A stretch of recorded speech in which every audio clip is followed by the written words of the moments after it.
And this card is the Ichthyologist, which means we have to place Dr. Reed at the Institute. Oh, Dr. Reed. Dr. Reed, where would Dr. Reed like to go? To the camp. To the camp. For fuck's really sake, far Fucking, away. everyone's got Dr. a Reed. fucking camp.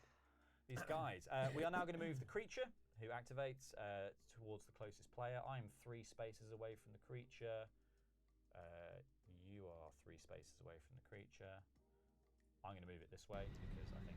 Oh no, I'm 2 spaces away because the waterways. Oh no, waterways connect these, so that's not actually true. Yeah, I'm 3 spaces away, so I'm going to do that. I think that makes the most sense. We want to divide the monsters up. Yeah. Dracula's going to move to here. And that's the end of that. All right. Not too bad. I woke up in the hospital. Holly Musgrave teleports to the hospital. Had a terrible Ah! dream. Oh, Hello. hello. I had a dream that Margaret Thatcher was with us. Oh, yes, the mayor. Oh God. Come again. Just take me out. All right, I'm going to move 1. I'm going to pick up 2. I'm going to... We need yellows to defeat Dracula, right? Yeah, we've got a bunch of... I've got yellows. Got yellows. Got yellows. And I can teleport to Dracula if Doc's right now. I'm going to pick some.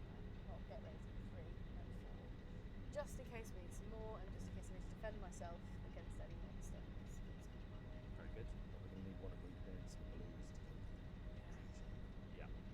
There's a lot of blues on the thing. We've got a couple of go rounds to do. So I think we can get Dracula by the end of this one. Yeah. Potentially. So this is a Dracula. We get 2 items.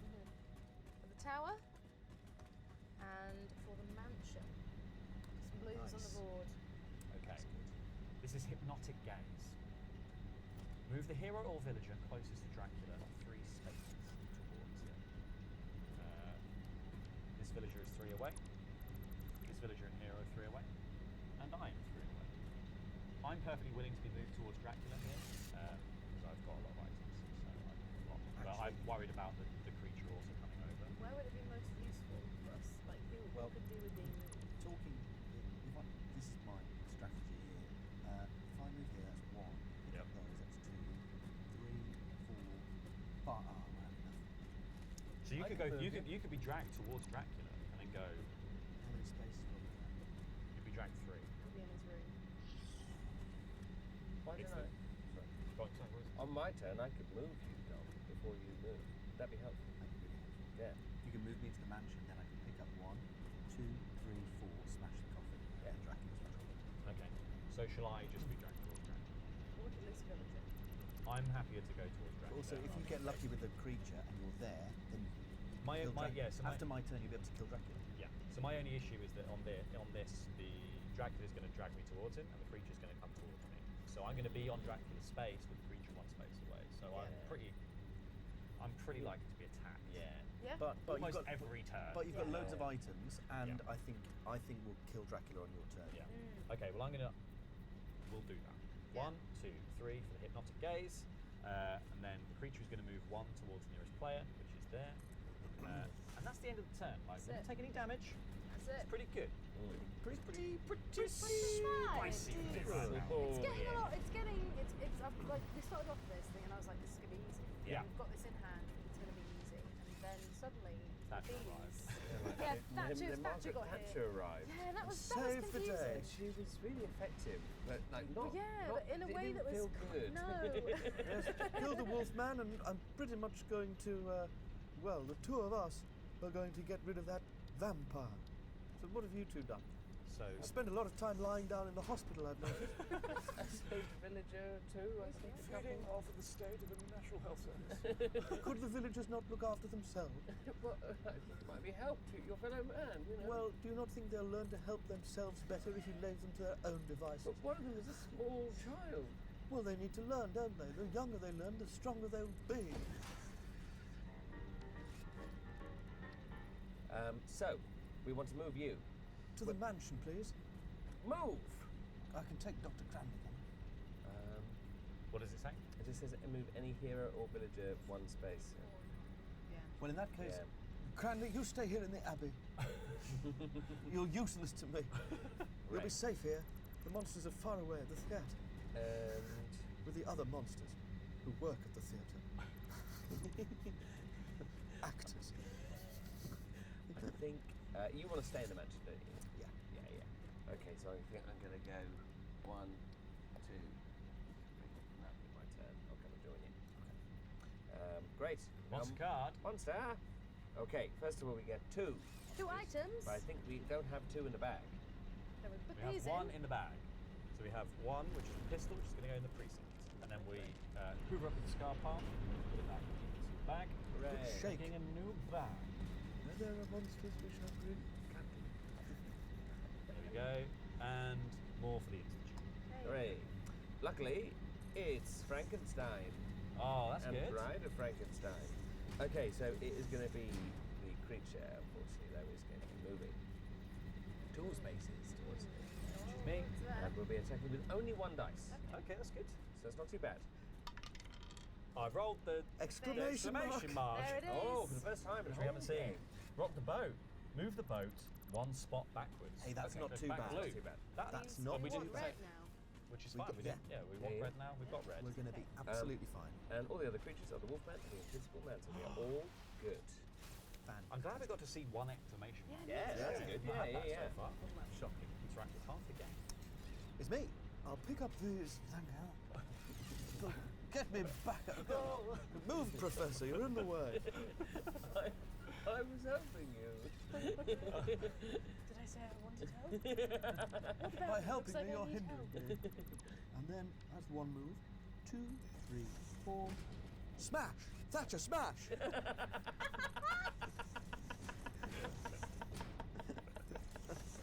One thing you need to know about me, Cap, is I'm always Thatcher. We've smashed the final coffin of the game, which means that Dracula is now vulnerable to attack. Yeah. So we want to go to... Dracula. Is it just to Dracula? Dracula. Wherever So you have to go to Dracula Dracula's space, and we have to discard yellows to the value of 6, which is very good, because I'm on Dracula's space. That's You've got- yellows at the value you've of got 6. the stuff, right? So unless my supply completely depletes from whatever this card is that we're going to draw now, that was all 5 Dracula. That was indeed. So we're going to draw this card, and we're going to see what happens. Oh, gosh. We're in luck. Oh, good. We get 2 items from the bag. 3. We're putting this into a tower. Right. Looks like a whole house. It's a house. Oh, it's a cosmic ray diffuser, of course. Oh, of I'm course. so silly. Well, And then a rifle. It smells like ginseng. Helps you concentrate. And then the card itself is the meeting, which is the Bride and Frankenstein, which we don't have to do. And then it's the creature from the Black Lagoon. It's going to attack with 1 dice. Nice. You've done a biff. We did biff you. Oh God, what do I discard? I think I'm going to keep a spread, so I'm going to discard the red. Yep. And remain in the game. Lovely. Lovely. My turn. Kill Dracula. Oh, God, do you know what?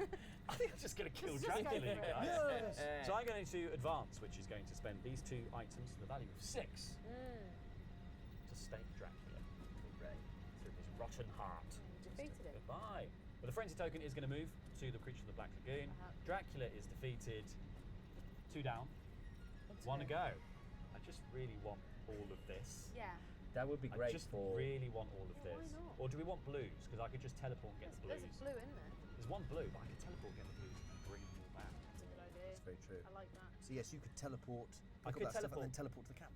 I've only got 2 actions though, so I can teleport over, Oh, pick yeah. all the stuff up, and then my next turn I can Yeah. come to the camp and start to dispense of stuff. I think our quickest path through here at the moment is blues, because we are on a blue, so we can go blue. Well, actually, we can go red, then yellow. This is the quickest way. Red, then yellow, Then blue. red, Oh, yeah. Then blue.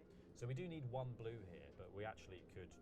But I could just go I'm to next door with the blue. Oh, in which case, maybe go to the... I could just go to the camp. instead, or- I yeah, could just go to the camp now. Yeah. And I could discard a red.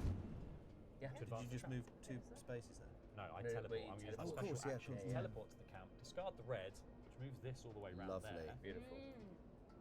Um, We love it. Nice. Could And you that's it. discard the yellow as well? Oh, you've, No, you've you've used your got actions. I've used my actions, and also I think this is going to come for me now. Yeah. So, although we can split the choice maybe in something. Yeah. Could Oh, kite off yeah, towards Sullivan. yeah, bring it off to me. Okay. So the monster turn. 3 items. Bear trap for the shop. A shovel for the graveyard. A crucifix for the church. Oh, the role plays. This is the Insane Survivor card, which means we have to place Renfield at the docks. Oh, Renfield. Oh, he's safe. Renfield wants to go to the hospital. He's going there. But it's at the docks. Renfield would like to go to the hospital, but he's at the docks. This guy activates Dracula, who's not in the game anymore, and the creature, who's going to move 2 Oh, and attack. But Well, come to me. yeah, he can go towards Sullivan. 2, and he's going to attack for 2. So roll 2 dice, please, Sullivan. Okay. It's 1. 1. We can counter 1. Okay, what's best for the tracks? Probably getting rid of the red. Yeah. But it's 6 of one, half a dozen the other, really. But I will stick around. Yeah. I'm alive. Right? I'm not immediately at the scene, so I think my best shout is to gather stuff up and come and join you in case we need support. Hopefully we don't. So I'm going to do move 1, gather things, and then I'm literally just going to move towards this place. Can I make one suggestion? Yeah. I think just going to Sullivan's space and just being there is actually really useful because you've got shitloads of items. Yes. So we could just choose you to get attacked by the creature. That's true. And you could be our tank. 2, 3. The other thing I could do Sullivan could be DPS. is I'm trying to think of this because I've still got 1 action left. So I mean I don't have to use all 4 actions, do I? Or do I? In which case I could just share and give you one of those. Oh, that'd be nice. oh, that's a good idea. Just I'm going to share and give you one of those as my last Thank you. actions. Thank you very much. I'll try and take the damage, That's great. Thank you. but at least that way, Very generous. if I need to leave, we've got something. Thank you. Monster card, please, Holly. No, God. 2. Let's have a look at this. Oh, this is quite good. That's nice. I've got 1 for the mansion. Are we all in the mansion? That's good. One quite there. And another 1 for the institute. All the blues in the institute. That's really good. This is Form of the Bat. It's a Dracula Bat? card. Hooray. And none of the symbols are any of the monsters in the game, nor are they the frenzied token. Fantastic. Oh, yeah. Fantastic. Goodbye. 1-0. Bat. Nothing happens. Fantastic. Sullivan Brown. Okay. I may as well pick up this thing in the mansion. Thank you. Yeah, I think get out of the mansion as well if you want. You could come here and drop a yellow or something. Yeah, that's what I'm thinking. 1, 2. Drop a yellow. 3. Well, actually 4 because you picked up as well. That's Yeah. 4, yeah. That's 4. That's Sullivan's That's all full set of actions. Nice. Great. And our card. We don't pick up anything because it's a mummy card. Hey. And beautiful news again. We got the Wolfman. We got the Dracula. We got the Invisible Man. Nothing else. We're absolutely fine. Right. I'll save the day again. Come on, Professor Pearson. She's still There's here. work to do. Every time I forget, and every One time she comes back over around. here. He actually Let me can do see. it. It's true. Share. It's on here. Don't want to share? Share? What is this Marxist claptrap? I'm just saying if you shared, I could give you the red, and then you could drop the red, and then the But I don't need to, because I've used 1 turn. I can drop, where are we? drop a Up yellow. there. I can drop a yellow Yep. and a blue. Oh, yes, very good. 1 yellow, 1 blue. That's it. We're done. All right. And that's 1, 2, 3. I've got 2 more actions. So I'm going to privatize this camp. You can pick up the stuff on the floor.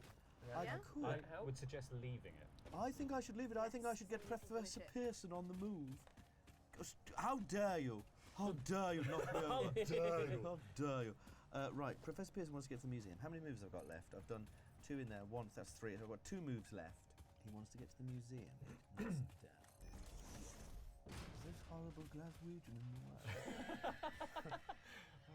Clear off, you oik. Get moving. Get a job. Get a job. I want one of the monsters to take her out one time. Whoever just mobility. Unfortunately, like life, Thatcher always wins. Scrounger, eh? You're always wins. I think. A wet-handed scrounger. Oh, I'm worried about Dr. Cranley. I left him at the Abbey, but he's not the brightest spark. Let's maybe I should move to the fountain there and take Professor You gonna Pearson take with me. in Professor there. Pearson with you? Yeah, at One. least I can protect him to some 2. degree. Yeah. And I'll go around the long way. Okay. You can draw a card. It's a nada. We get no items. We get no sunrise because there is no Dracula. We do activate the frenzied monster, which is the creature in the back of the queue, which is in the space with Sullivan. No, Sullivan. space with Holly. Oh, sorry, space with Holly. Yes. Which means you're going to roll 2 dice because it's That's fine. attacking with 2 dice. That's okay. And it does Hey, nothing. absolutely nothing. It does nothing. After all these, I am should your have gone grip. that way. That is huge. I think we can do it. I'm going to pick up as my first action. Hooray. I'm going to use my special action to move to Teleport. any space. Yes. Yeah. Zoom. Hello. And I'm going to discard 1 yellow, 1 red, and 1 blue to defeat the creature from the Black Lagoon. We forgot it! Yes! And I'm so glad it was you. Yes. Thank God. The explorer. Excuse Yeah. me, young lady. I do. killed Holly, there Dracula. is something I need to tell you about the explorer class of No. people from a certain period in time. I want to learn. So, like, more there about weren't it. many working class people just fucking off on expeditions. And they weren't no. doing very nice Also, things. They called that I hate being to be homeless. I hate to be that person, but I killed a Dracula. I killed a wolfman, and my colleague here, with my help, killed a Black Lagoon creature. And I don't remember you killing any monsters. I remember you complaining you hadn't got your money from the Department of Work and Pensions. I also killed Dracula. I killed Dracula and the creature I of the Black smashed an Lagoon. awful lot of the coffins.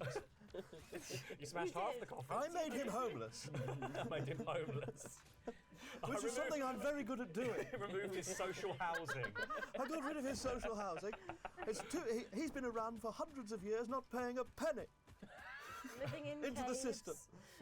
Living in caves. Using slave labour, it shan't be stood for. The way tonight's gone, I have to say, I feel like the people who are trying to help me really held me back. Because actually, they ended up taking a lot of credit for my hard work. And when it came to it, I didn't have to tango with any one of those horrible beasties. As it happens, I was busy smashing coffins, and I came across this hairy chap who asked me for some money. Well, I wasn't going to stand for that, so I put a stop to him. I don't know why they spend so much time wandering around together, hiding in campsites, when they could have just got on with the job. If they just left me to it, they could have all had a nice night's rest. They'd have woken up in the morning, there'd be no monsters, and they could all get to work, assuming they have proper jobs, which I doubt they do. Is there a way that we can hear full Terry? Terry, I'm going to do. Well, why don't we start at 0 Terry, Okay. and we'll slowly crank up the Yeah, Terry. let's hear it. Okay. Okay, you ready? That's good.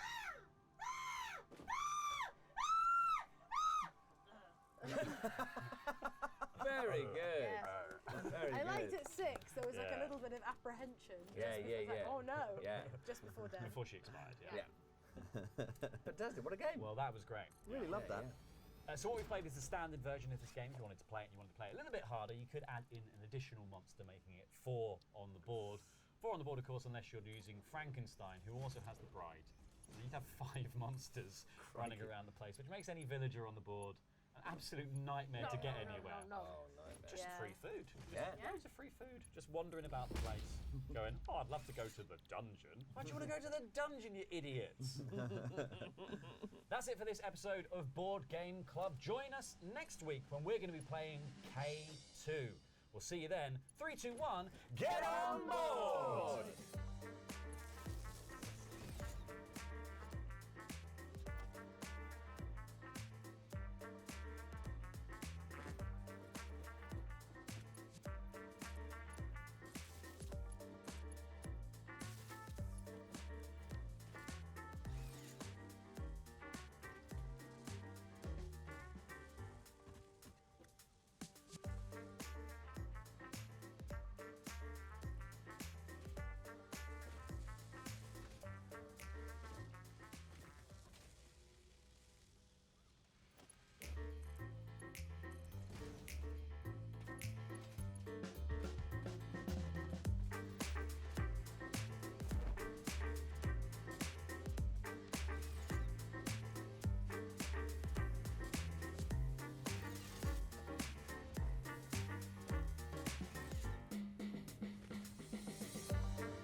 Fear is more than the final look of terror on a doomed face. Fear is more than the sound of a scream keening with the midnight wind. Fear has a smell. Fear has a taste. Fear is in the air we breathe. So be afraid. Be very afraid. As the cold hand of death reaches out and...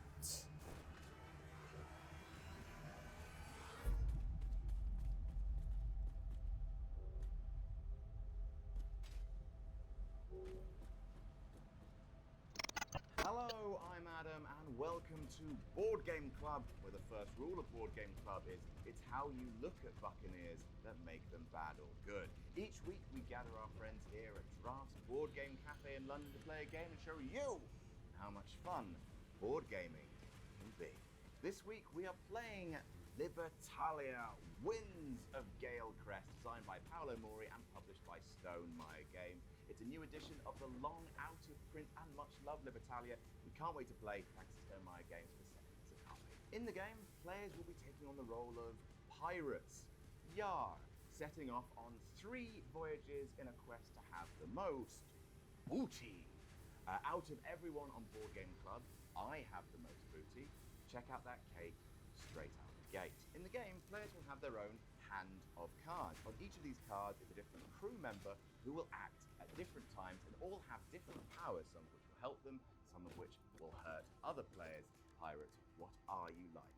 Each turn there will be loot tiles up for grabs. We'll be playing a 6-player game, so each turn or day there will be 6 tiles, 1 probably for each player. All players will choose a crew member from their hand and then play them face down at the same time, and then all are revealed at the same time. The crew members are then arranged on this little track here from order of lowest rank on the left to pirates of the highest rank on the right. So this rank here is number 5, so you'll go farther left, and we've got 2 8s, we've got an 11, 17, and a 23. In the game, 1 is the lowest rank, 40 is the highest. Now, in case of a tie, let's say the 2 players have played the same pirate, for example, 2 people have played a barkeep, then the player with the highest reputation on this reputation track is seen to have the higher rank. So in this case, black has higher reputation than white, which means black will be placed further on the right track than white. There's that. Once all pirates have been placed, then you activate all daytime powers. They're the ones with a little sun on them. You activate all of those in this direction, starting with this pirate and then going this pirate, and so on. But then you move on to dusk and you go this way down. Now at dusk, certain powers are activated. For example, this little dusk power here. But mostly at dusk, that's when people collect their loot tokens. So while the lowest ranked pirates will get to use their power first, they will get to pick up a loot token last. That is important because not all of these loot tokens are good. Some carry a terrible curse. So at dusk, the thief, for example, is the highest ranked. They will get to pick first. Oh, we're going to have this lovely chest, thank you. And then we move on to the brute, although actually the brute will have killed the thief. The brute's special powers, they get to kill the person of the highest rank. Basically, in this game, pirates will be jostling for space on this track. The pirates' powers may be killing other pirates, attacking other players, stealing from them, putting other players in a bad spot, or trying to work out a combination that will give you not only the best loot, but the best doubloons. At the end of each round or voyage, we'll activate any of these anchor tokens that you see on any pirates, or any tiles, or any tokens. After 3 voyages, simply put, whoever's got the most money will win the game. Who will be a professional pirate? Who will be in the worst of company? Let's find out. We play Libertalia, Winds of Galecrest. Joining me for this episode of Board Game Club, I'm joined by Sullivan. Yeah. I'm joined by Blair. Hello! I'm joined by Laurie. Hi there, my I'm joined by Carly. Hello. And I'm joined by Tom. Yeah. Genuinely more thematic than you two. Right, we're playing Libertalia, Winds of Gale Crest, or Gales of Windcrest? Winds of Gale Crest.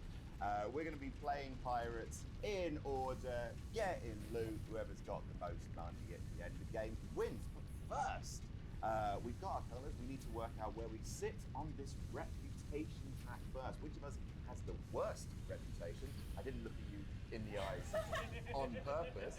And which of us has the best reputation? Which has the worst reputation and which has the worst reputation? He loves us all. You're all equal in my eyes. So I am going to shuffle these up and then we will release them one at a time. Sally, you've got the worst reputation. Then start with the most money. Then Laurie. Then Blair. Then Carly. Then Tom. And as in life, I have the best reputation at Board Game Club. Obviously, like in the piracy world, I do have the highest reputation. A lot of pirate comments being like, hey, this ship would be better if Adam was in it. Oh, I don't like the fact that this ship is captained by someone who's not Adam. Oh, is Adam too busy to captain this ship? I really don't like the other captains in the company that existed before Adam actually joined the company captain. It happens a lot, and I've gotten used to it, and I accept it. Next up, we are going to populate these. So the first voyage, or round, will last for 4 days. Each day, there'll be 6 bits of loot up for grabs. That's only 4. All right, so it is. All right, so we've got a hook, which means if you claim this loot, you are killing the character that claims it. We have relics, which will cost you a coin every single turn. Maps, they're good. If you have the most maps, you get bonuses. You also get bonuses having a lot of maps generally. And sabers allow you to kill characters that are next to you. But why would you want to do that? All right, so next one, we've got barrels, they're worth points. Amulets are worth more points the less reputation that you have. So slightly that is currently worth 5 points to you and 0 points to me. Because an amulet gives you money at the end of a voyage for how many tokens there are to your right on this reputation track. And maps we've covered, and sabers we've covered. Next day, boop, maps, amulets. We didn't come here for money, right? No. Adventure. All right. Pirates need to get out of the house. So a chest simply gives you 4 coins at the end of a voyage, which is good, but it also gives you a coin for every map you have in your collection. Whoever has the most maps per voyage will cash them in for a whopping 8 coins. That's it. That's the loot that we have available to us. This is the reputation that we currently have. The final bit of setup is simply which pirates are we going to be playing with? I have shuffled my deck. Everyone else has a deck numbered 1 to 40 to make it easier for them to find, because we're all going to be starting with the same 6 pirates, and they are this one, this one, this one, this one, this one, and this one, which are, oh yes, please don't shuffle those. Don't shuffle those, because you want to find right now and quickly 11, 16, 18, 20, oh look at 20. Oh, we're all gonna kill each other.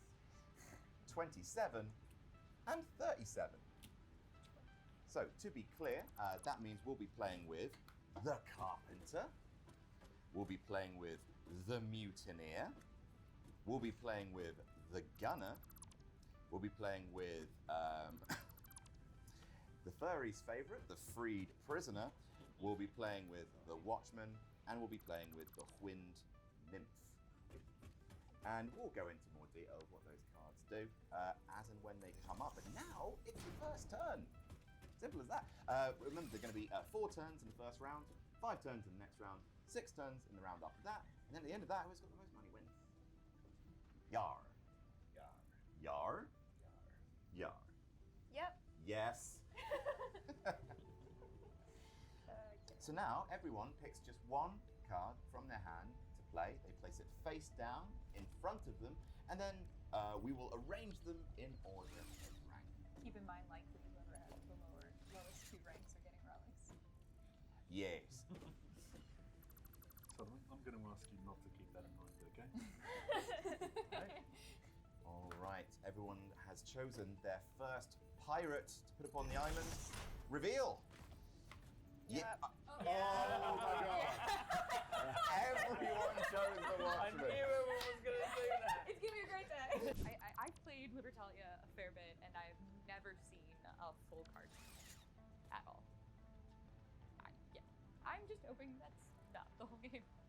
Otherwise, our reputation will mean far more than anything else. Okay, so what the Watchman does is the Watchman means we can swap out. Scared to do anything cool. So we're just going to swap the entire thing over. What a terrible crew! We can just keep swapping it back. We can see stuff coming at us, but we can't do anything about it. All right, so these will go. Basically, reputation is important because reputation breaks ties. In this case, we have a 6-way tie, so it's going to be I'm there. I've never seen that in this Tom game is before. there. I've never seen that before. Could be a terrible. I forgot to tell everyone, the viewers that we're now a hive mind. Which is why we now chose this game. That's what that ritual was. That's what the hut is in the room. All right, so we are going to do all of their powers one at a time, starting from here and going to here. So we're going to do the same power 6 times in a row, starting with the person with the lowest reputation for any day abilities. So day abilities will go like this, dusk abilities will go like that, and then end of night, and then we start the next turn. And at the end of voyage, that's when we deal with anything with an anchor on it. So Sully, which loot token from the current day would you like to swap out with a loot token from day 2? Can we swap the amulet for a relic, please? Amulet for a relic, absolutely. And remember, of course, you don't have to pick a different loot token. You can pick the same one. Also, Sully, remember you pick a loot token last. I know. But Okay. I'm hoping that who knows what will happen. Yeah.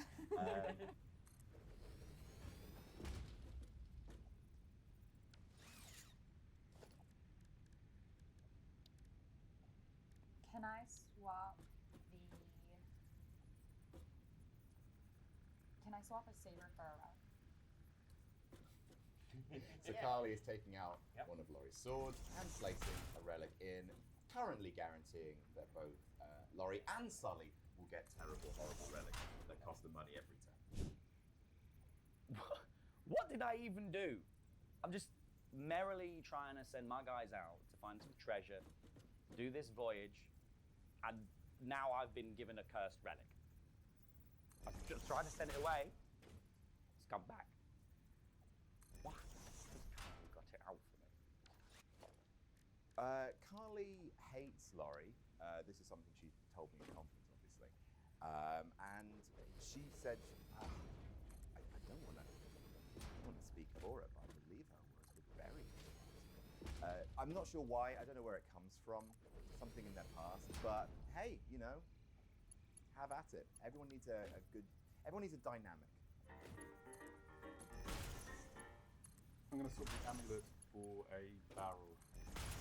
Yes, that makes sense. And finally, me. I am going to. What am I going to do? I'm going to remove this saber and replace it with a book. All right, and now starting with me and working backwards, we each get to take a thing. I'll take this map, please. And then make sure your watchman comes back to your ship. Yes, so once your pirate has collected their loot token at dusk, then your pirate sits in your ship. Not here. That's where they go if they die. No, they just sit on the table in front of you, and that is them being in your ship, which may be important for language on certain cards. Next up, Tom, which loot token would you like? I'm going to take one of those barrels, please. A barrel for you. Carly, barrel? As well? Yes. Yeah. Blair? I guess I'll have to take a look. Which unfortunately kills your watchman, and he goes to the Oh, graveyard.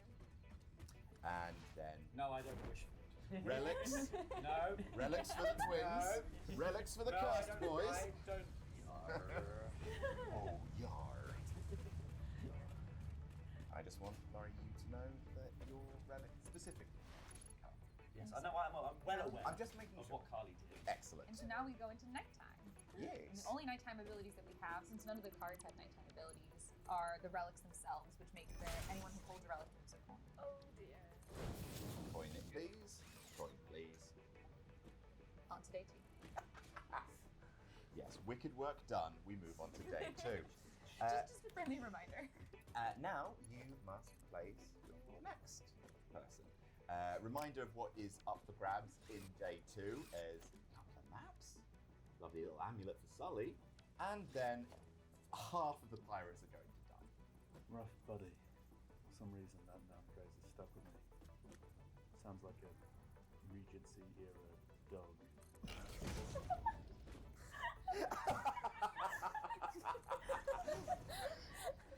Yes, nothing says the Regency like Buddy. One of the most popular names at court, I believe. The ruff, you know, like the ruff around. Oh, right. They didn't wear ruffs in the Regency era. It was like Victorian time. What are you talking about? You've gone mad. When do you think the Regency was?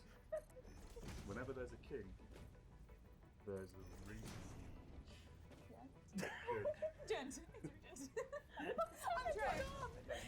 He's got mad. He's got mad. I believe it's sunstroke. I'm trying. It happens to one in every So sex worried. couplet.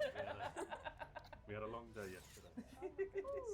I've played my card. Oh, I'm upset. Yeah, go ahead.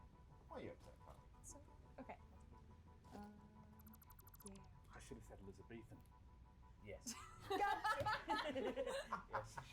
You should have done. Ah. Don't worry. Genuinely the most angry I've ever seen someone.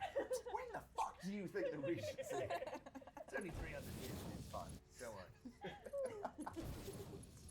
3, 2, 1, lambs. Oh. I saw you first when we played the same thing, and I was like, oh no, not again. All right, in they go. All right, so Mutineer, I think, is the lowest. Yeah. I'm slightly above Laurie. Oh no, Blair's Lowly Carpenter. Ooh. Bold move. And finally, Nymph. All right, so only one of these activates today. So Blair, lose half of your doubloons rounded down. Bloop, bloop. The Carpenter's the only one getting paid on this board, apparently. But he'll make you a lovely table. And then Mutineer, nothing happens.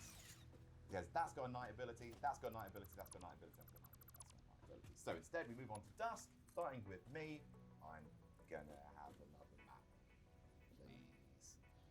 Please. And start next time, if you like. I think at this point taking save is probably the smartest choice.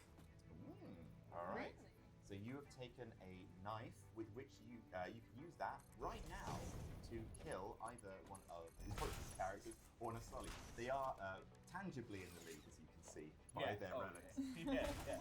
Well, if I don't take this, then because there's 3 of them, there's a high chance that Sully's going to end up with a saber. There's 2 abilities that, like, the maps rule can boost your chest eventually if you're able to get one, or in long game can be good. And the amulets, even though you're not Sully, or like they can be worth more, like later on, depending as things move on. But it's still worth money, whereas your saber may not You know help what? you right now. You talk me into it. You don't have to. I don't have to. You make a solid point. Like Yeah, Sully's yeah. right, Sullivan's more likely to go for But yeah, Blair. but why Laurie's more likely to go for you. Yeah, so why give Sully 4 points just for the sake of it? Laurie is If you're losing mostly anyway. fueled by grudges. Yeah, I would do it if your wind nymph wasn't already going to And die. coffee. Oh, no. I'll take them out then. I'm so responsible. Yeah, that's Yeah. You could be the map champ of next round. Who knows? Machamp. Map champ. What a Pokemon. Poke of the day. Poke of the day. Poke of the day. That's your poke of the day. Very good. All right. Next up. Jesus Christ. Oh, we know. Oh no, Sully. Sully Box. Well, I guess I'll go for the amulet, I suppose. I can envisage a world where I stay in the lower reputation my whole life. I wanted to make sure that piracy would get a better reputation overall. And so I tried to get people to have more and more picnics.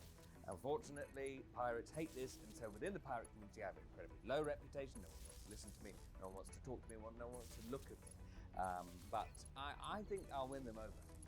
That makes sense. Thank you very much. And your free prisoner comes back, and now death happens. Yep. So each of you get a saber, starting with Carly. Who would you like to kill?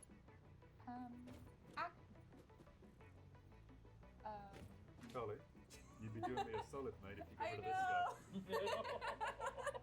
I heard, but Or you could further your interesting narrative with Laurie. he has. It's just. It's not worth anything yet. Yeah, I don't think Laurie wants This sounds more entertaining to me. Yeah, fine. That's Yeah. absolutely fine. I I understand. can get behind that. So my win. Just don't gunner me later. We'll be happy. We'll see. Okay. So yeah, this is going to give Tom 2 coins because Tom currently is the person who gets 3, which is fine. Laurie, who would you like to saber? That's good for me. I didn't do it to you. You already fucked. So I didn't fuck you. I didn't fuck you at all. you have a choice between 2 people gaining. Yeah. You actively put this back, so I had to take Were it. you the last person? Second No, you were last. the Second, there so- wasn't one, and you put it there, so I would take it. But I didn't want to do it the next day. It wasn't about you as much as it was. It was me. I'm gonna kill him. Thank you. Ooh, That guy. interesting. Interesting. Revenge is a dish best served cold, some people say. But I don't necessarily mind it when it is boiling hot.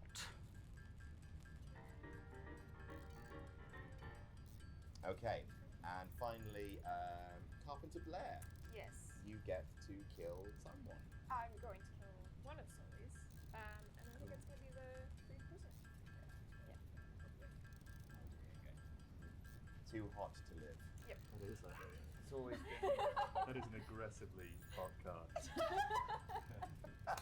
Is his name Rough Buddy? That's rough, buddy. That's right, buddy. That's rough, buddy. So night abilities. Don't forget your relics trigger, but also other cards have night abilities too. Yes. So I'm gonna end up killing myself with my card because he's the lowest in my ship. But you gain 2 for that. I do get 2 points. Similarly, Tom, you gain 2 for having the only wind nymph in your ship. I'll and- take another 5, please. Let's round up my 3. Perfect. That works. Let's see if this one lands. It's not going to. Hey! And Laurie, you gain. That was I gained that was one lack of. with my relic. That was I lack. gained 2. No, Oh yeah. no, relic is losing. Yeah, no, but I mean. Oh, I gained see. one.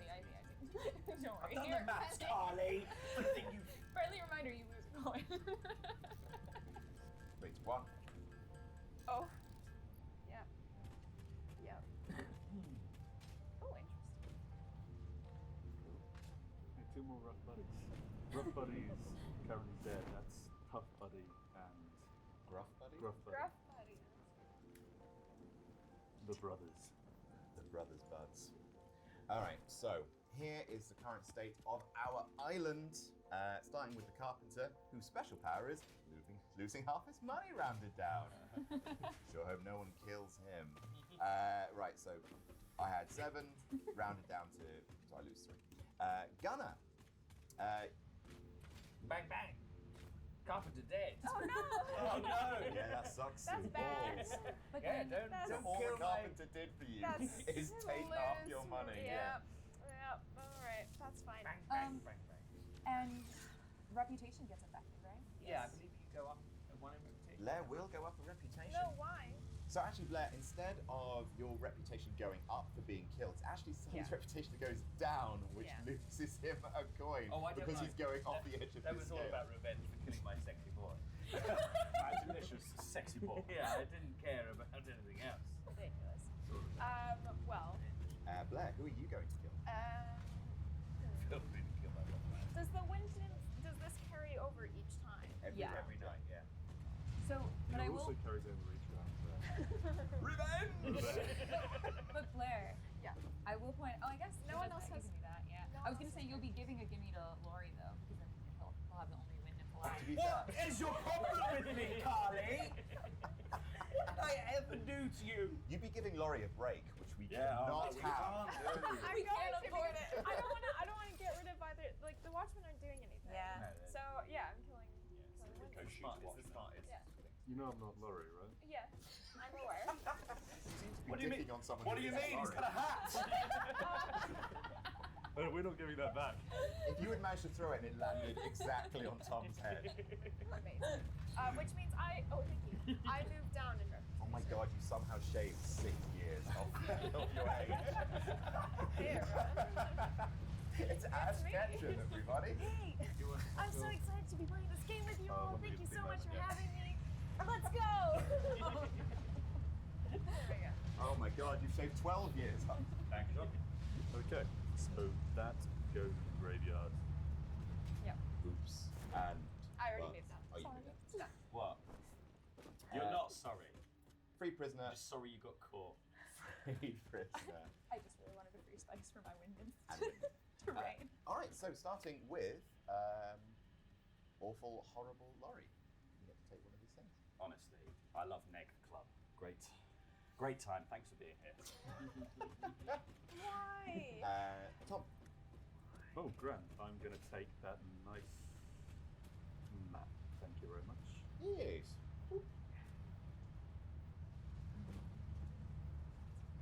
Oh wait.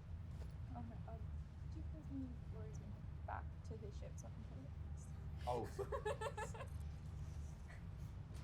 And also this move rough. so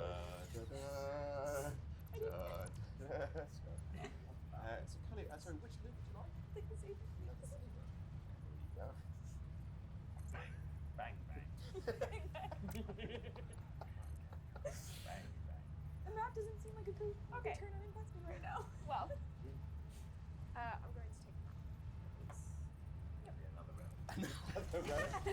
You're building your little engine here, Sully. It's not ideal, this. All right, and so at night, everyone with a relic loses a point. Oh dear. Give me one. There you go, Sally. Having a great time. It's a pretty good time. Toxic, Carly. But at least you get 2 for your whip. Moving on to the final day, then. Oh, sorry. Also, one more night complete. At the end of each night, you gain 1 for each carrying the ship with a rank higher than 20. Excuse me. There So you go. I'll take one jumping one E2. Oh, higher. higher than 20. Yeah. Well, thanks for looking out for me, Laurie. I won't repay that kindness. All right. Final card. Remember, 2 cards that you don't play in this voyage will carry over to the next voyage. However, any cards that you have played at the end of the voyage will go to the graveyard, which is what happened with Pirates. 3, 2, 1. It's okay. It's okay. We'll get picking first. There's my sexy boy. All right. Wind nymph. Oh, poops and farts. Alrighty. That was a risk that did not pay. You can gun across the table. It's a cool bit. Yeah, that's a really cool bit, isn't it? But unfortunately, the heat is going this way.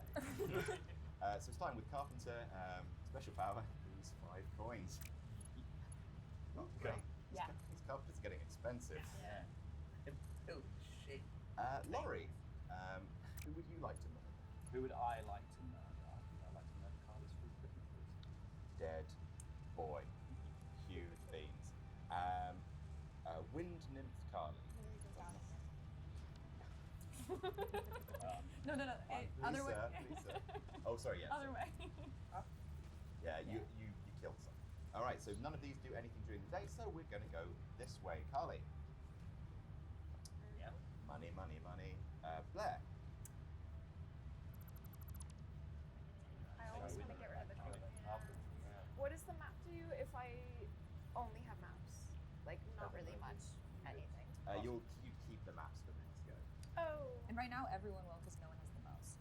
Yeah, but I want to kill you, so. Yeah, that's fair. I mean, I do have the least money around the table I after all. don't care. Both take your wings back. Oh, yeah. as well. Oh, yes. Yeah, so that we can be slaughtered at the earliest convenience. Yes.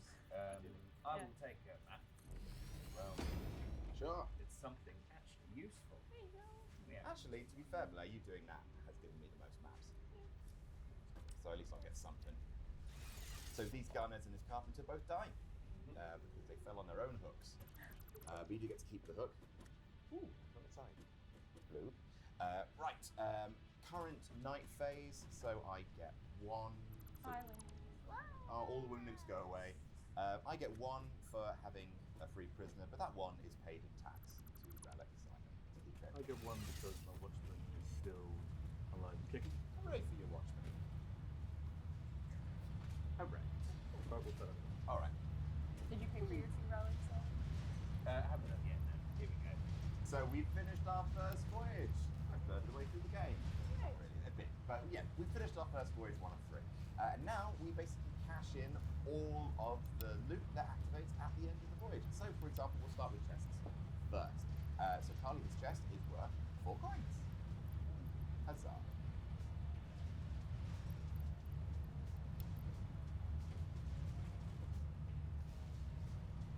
Alright, so this is what carries over into the next voyage. Your current scores in your chests, your maps, and reputation. So Sully is still generally regarded as being the worst. Yeah. 5 points. You know, definitely not the best, but by far the worst of everyone. Don't know if I'm gonna be able to do this. My pirate life might not. Well, I might not be cut out for the pirate life. We'll see.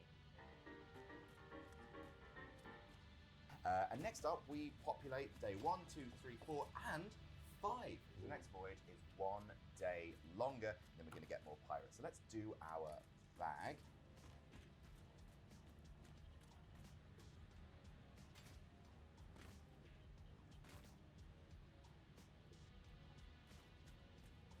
We're now going to deal out the next 6 pirates that are going to go on this voyage. So, considering that we didn't all play all of the pirates from our hands last round, this is when the hands are going to start looking different. So everyone is going to have a similar but slightly different hand of pirates now. 1, 2, 3, 4, 5, 6. Everyone go to your decks and find pirates number 1. Oh, look at you. Number 6. Number 8. Number 13. Number 17. Oh my god. And 31. Wow. So we have got the Scout, the Bandit, the Barkeep, the Smuggler, the Brute, and a Surgeon. Generally just concerning to see a human in amongst the crew. So yeah, these are all going to do different things. But what I will say, without going into all of the powers, the Surgeon implies everyone turn over your cards in your graveyard. Keep who is in your graveyard a secret. Oh yeah. That's simply what's implied by the Surgeon's power, which we'll get into it when you encounter it. So now we're going on the first day of the second voyage. Everyone play a coin press. No. Yes, that's the right thing to do. Good, Sullivan. Well done. Good Sullivan. Good Sullivan. Good Sullivan. Well done. Sullivan, well done. Hello, my name is Sullivan. Well My done. name's Sullivan. Well done. And I'm Sullivan Premium Rare. Now. I think that's fucking shit. Sorry, I don't know why I was so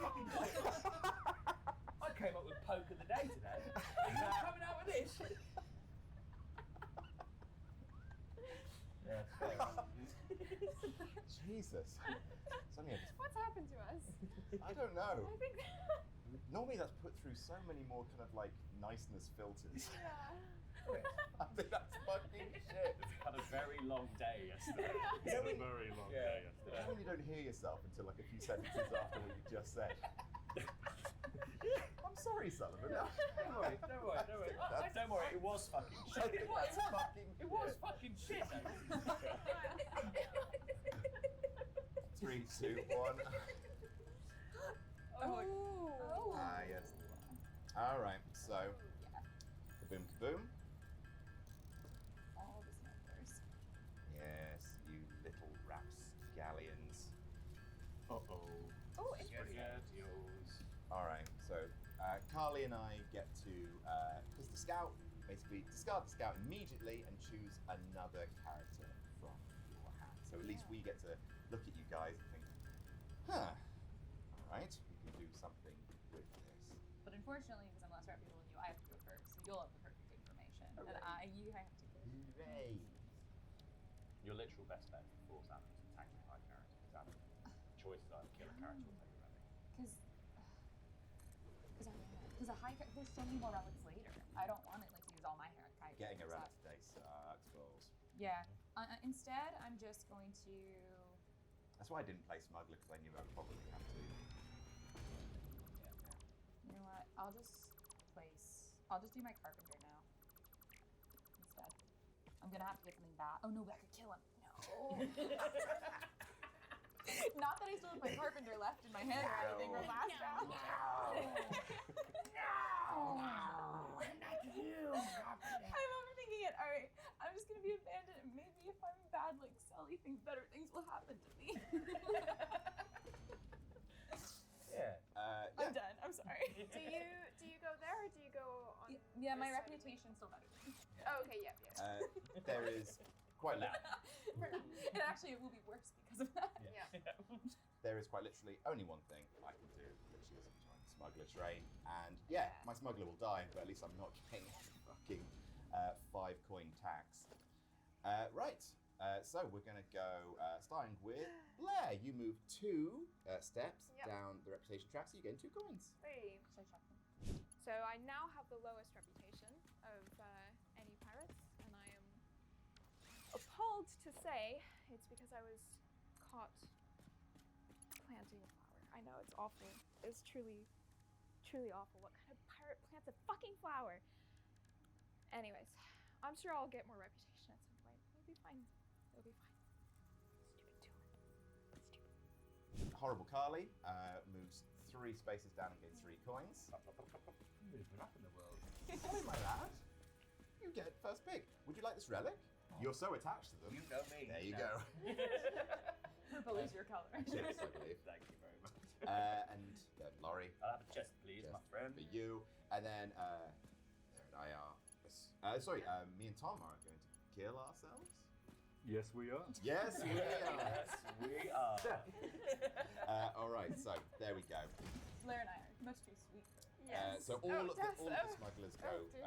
back. So there you go. There you go. There you go. There you go. Thanks, Sean. Leaving the remaining loot for you two. Yeah, it's fine. It might be an interesting relic. History.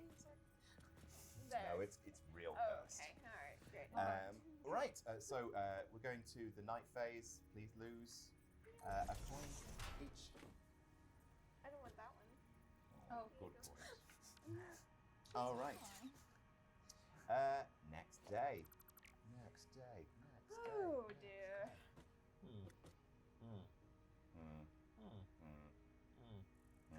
Shut up. 1, 2, 3. We're back in the room. No.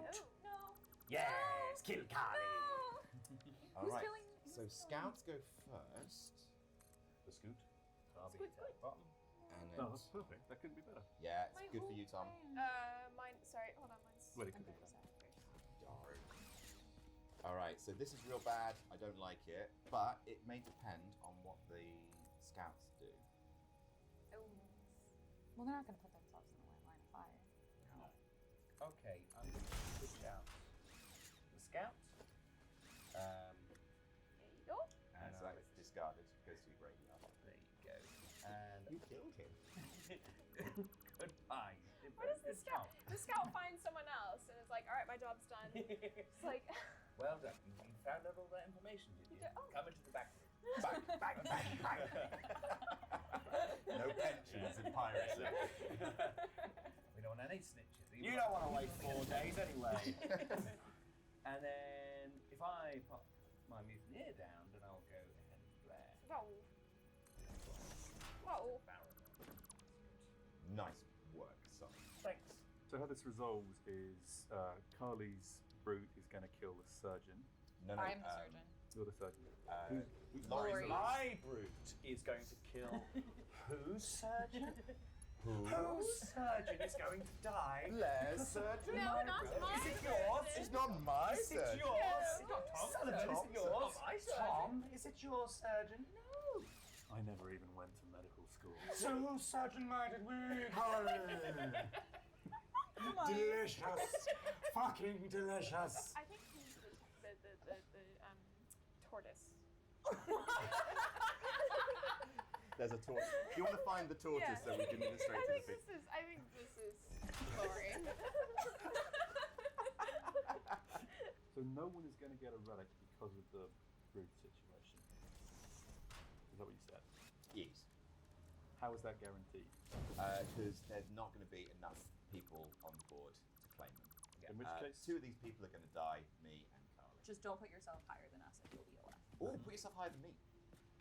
Play something in your 20s. That way you'll win. You can believe me, I'm a pirate. I do trust you, but then on the other hand, I don't trust you. Ah, shit.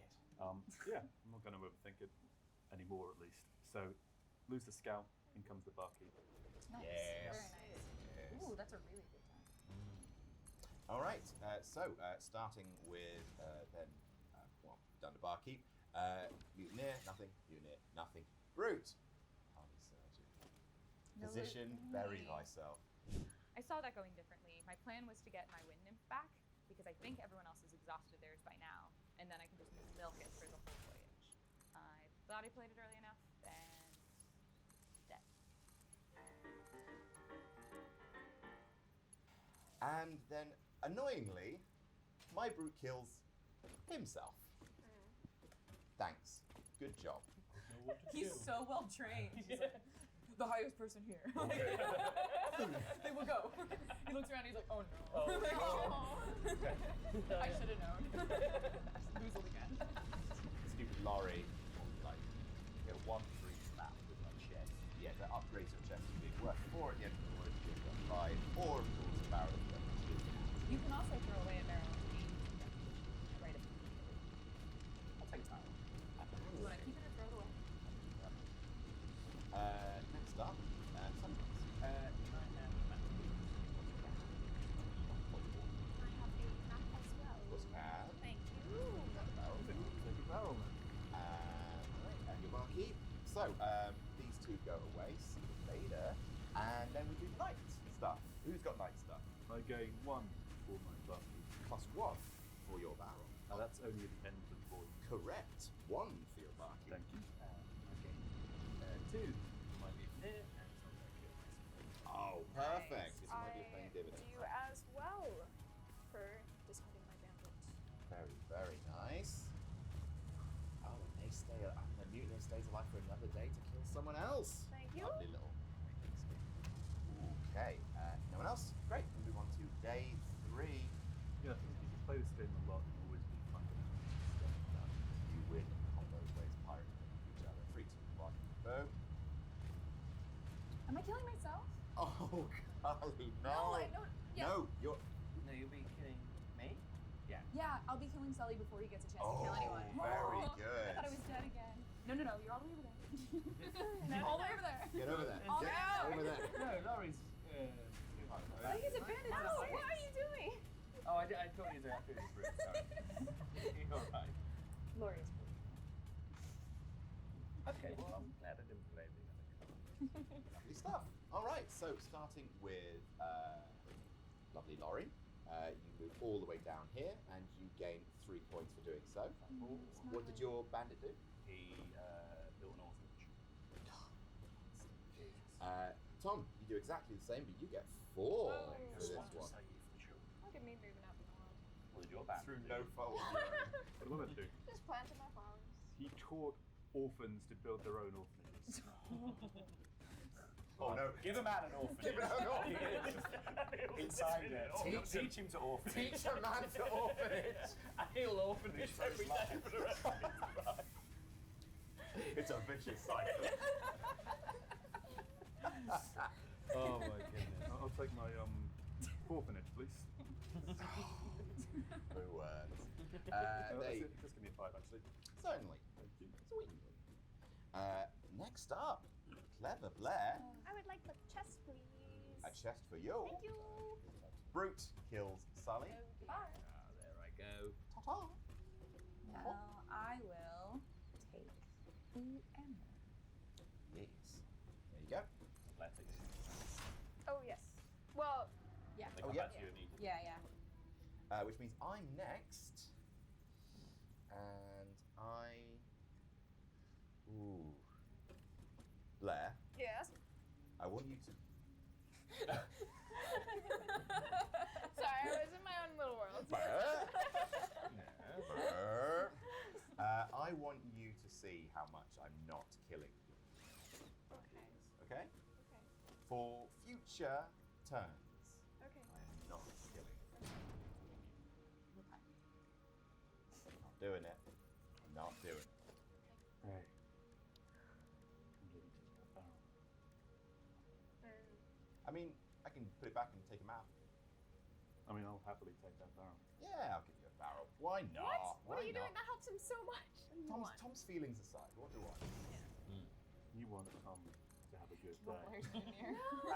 Imagine. Kill Blair's Moonier. You can't do it. You are the one next to Blair. You have to control her.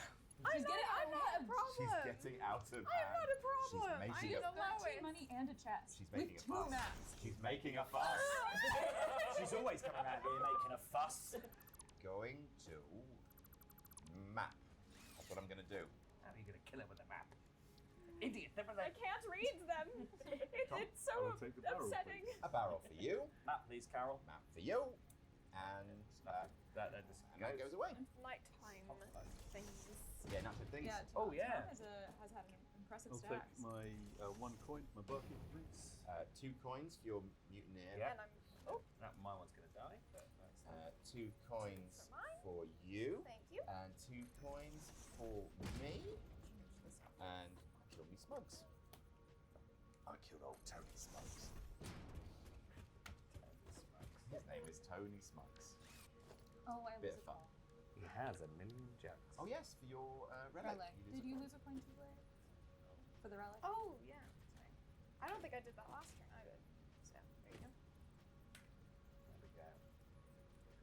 I know. Okay. Yeehaw! That's a ton of books. The old pirate yeehaw.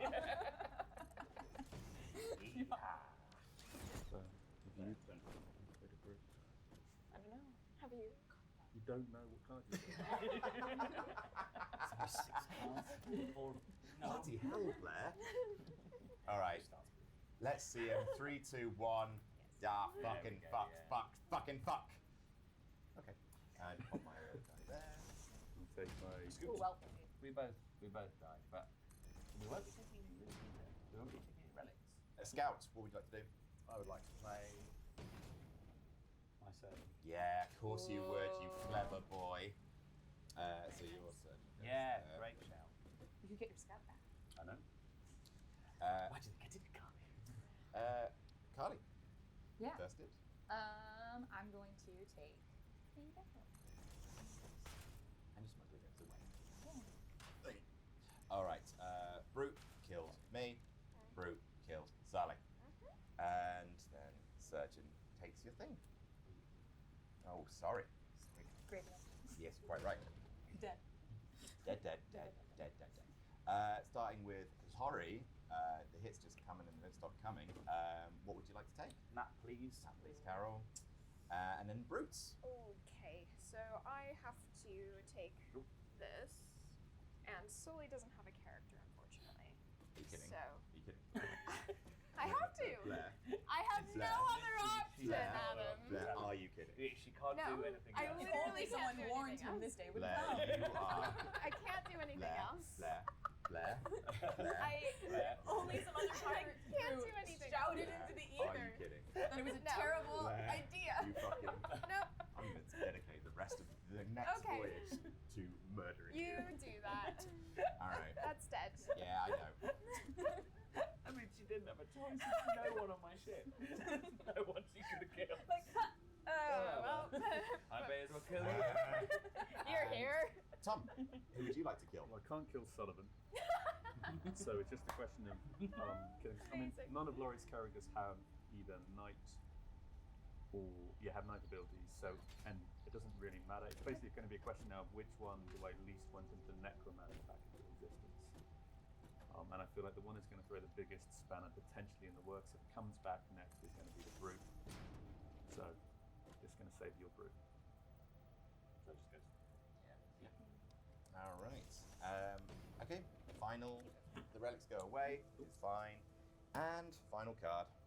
Oh, whoa, hold on. Night stuff. Yeah, nice stuff. I Oh, lose a coin. I gain a coin I lose a coin, but then I Give a coin, gain please, 2, Scully. please. Oh yeah. from a barkeep. Oh Try my again. God, it's all over. Oh no, I'm not a coordinated individual. This is never gonna go well. Try again. No.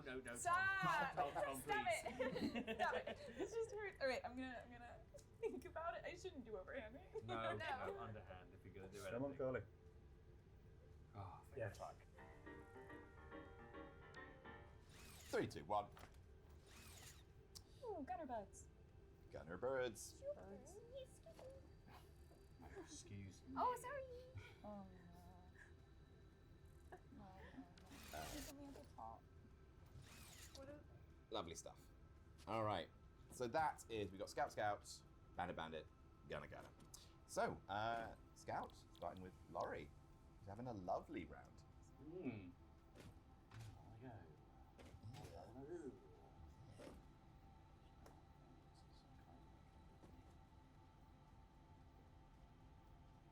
I am just going to play the barkeep. Alrighty. And finally, Blair. What would you like to play? I only have one card that's actually. Nothing here is going to kill. We don't have any brutes or anything. Nothing's gonna So kill the it's characters on okay. the island. Okay, cool. Great. So I'm going to swap it up for a surgeon. Yes. Yeah, Nice. good Good Oh, job. that's amazing. Oh, that's nice. All right. So daytime abilities, starting with Sully. 4 coins to you. Thank you. Not too shabby. Good. And then 5 coins to me. That's good. Look at me. How have I done this? You have somehow worked I your way stomped up on all my to flowers. having the highest reputation. Fuck you, I heard flowers. You had one Oh. flower. So we're starting with. Then we go to Barkeep. We've got nothing currently. Gunner. Who would you like to kill, Tom? Oh, it's nice to be relatively safe. Slowly shit. Yes. No one has any night abilities, do they? No, we're all kind of on reputation. So it doesn't really matter who dies. Do you want reputation or do you want to lose reputation? I guess I want to lose reputation. I'm going to get rid of your brute. Yeah.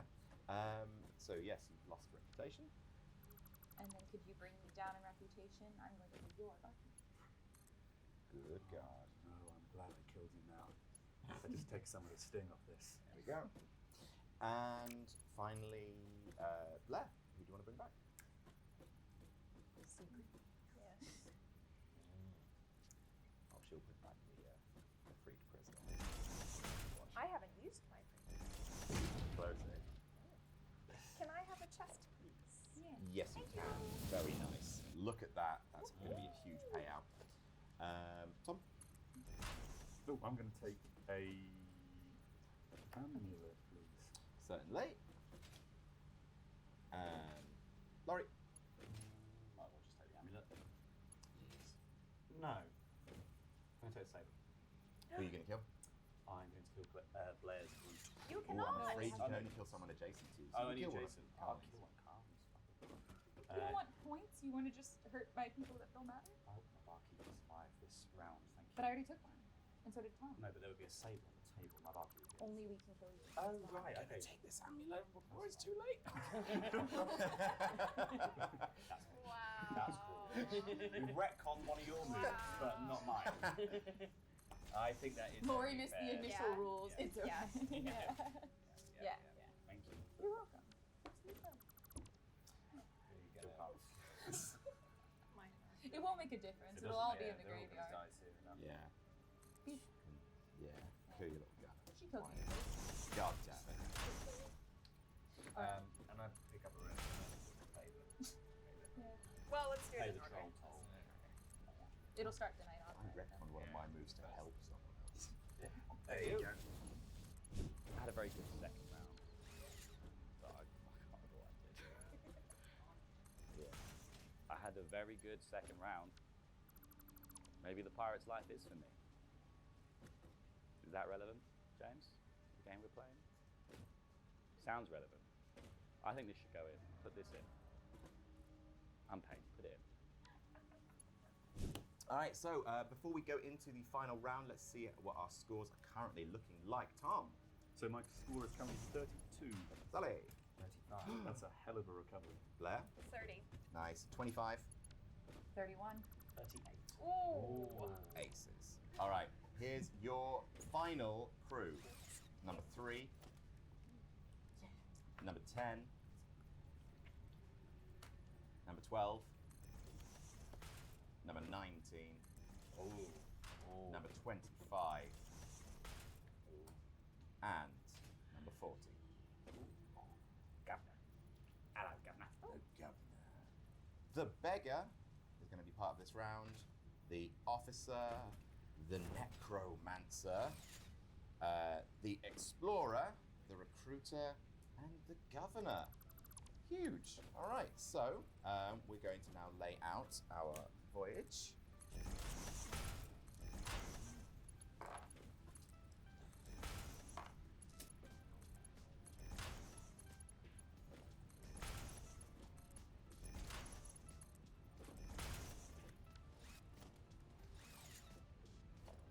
All right, we've all played our first Pirates of the Third Voyage. Here we go, 3, 2, 1. Here comes the thieves. Excuse me, thank you. Oh, sorry. No. No? Lois Vegas 3. Yeah. Oh, sorry, I saw it. I don't know why I saw it. I saw it. No. I'm more beautiful than Sully. Yes. Oh, sorry, of course. How could I forget? He's the worst. Yeah, come on, it's me. All right, so we're starting with Horrible Laurie, who basically steals 2 coins from Blair. Okay. But that means Blair will gain a reputation, Ooh, I get a coin. and you get a coin. Yay. Everyone's getting Nice. paid. Lovely. So Barkeep now is me. Nothing. Barkeep Sullivan. Nothing. Barkeep Carly. Nothing. Explorer. Nothing. Nothing. And Wyndham. Nothing. Nothing. So Great. we'll start with Blair going this way. I'd like a barrel, please. A barrel. You. And then Tom. No, let me roll this thing. It's generally not actually an open No. and shut case. This isn't a bit. This is generally a case of because I didn't expect to end up this far on the track. So me playing that Explorer was very much a choice to get one of those. But I'm Johnny Low Rep, and there are more relics coming up. So I think I will take the amulet. Not my plan, but arguably a better outcome. It works. All right, and everyone else takes a relic. Bloop, bloop. I'll come home. Yeah. Thank you. I didn't care how smooth that was. Lovely stuff.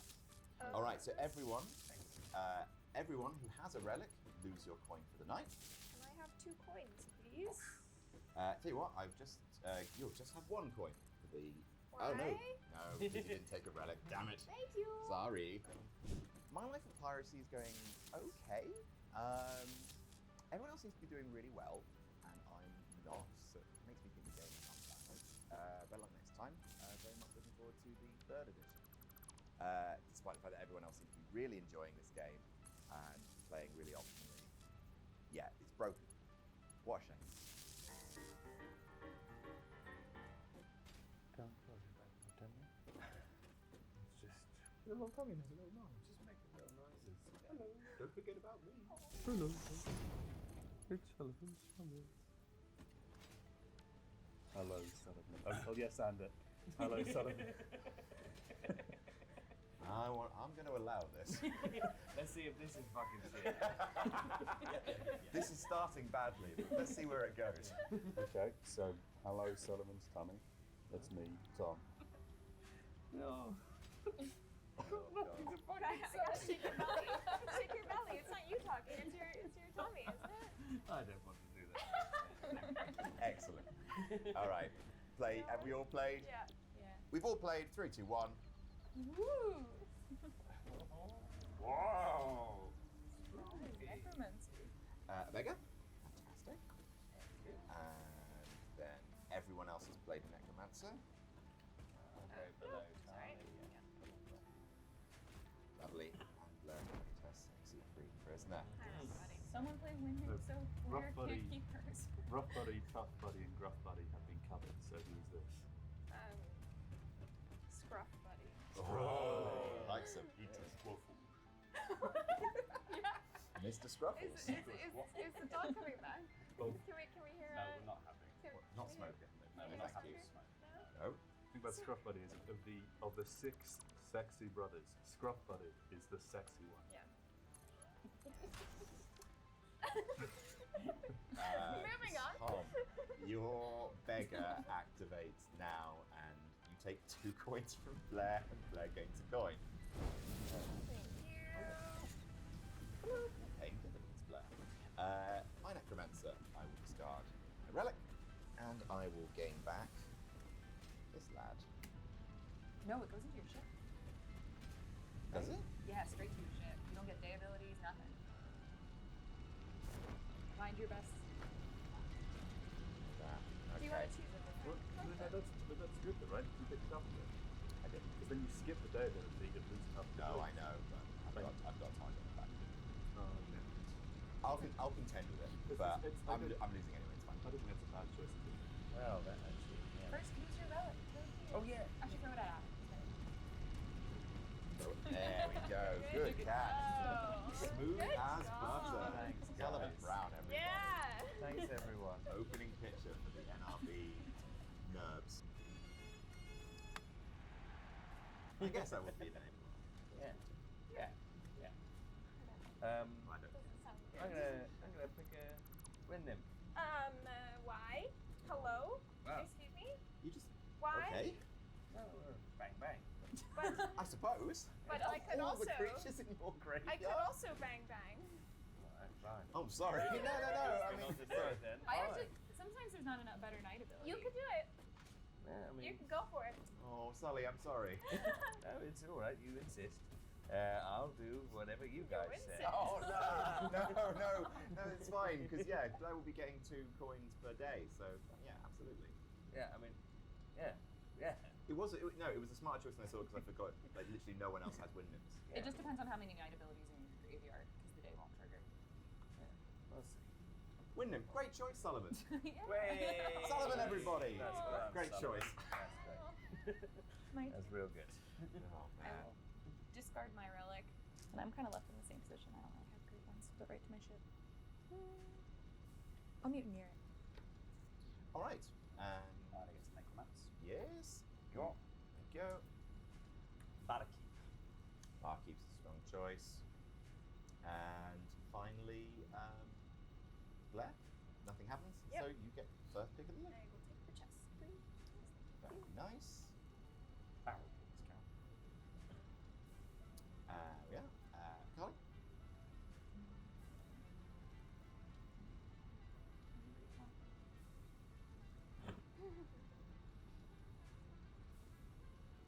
Are you active?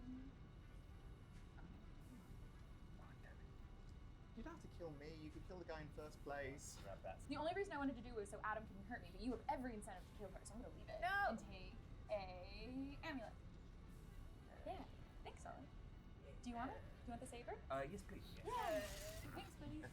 Bang bang. Yay. Bang. And everyone told you it was a terrible idea to get a win. Thank you. Great play, Sully. Yeah, that was awesome. And Vega. I will very much take that as that is bliss. There you go. Nighttime action. So a barkeep gets you 1. I'm gonna play my barkeep before my mutineer, because my mutineer will kill my barkeep. So I get 1 from that, and 2 from this. And then Nice. goodbye, barkeep. 1 for your barkeep. Thank you. And then Lose 1 for the relic. just lose 1. Yeah. And 3 for me, 1 for the barkeep.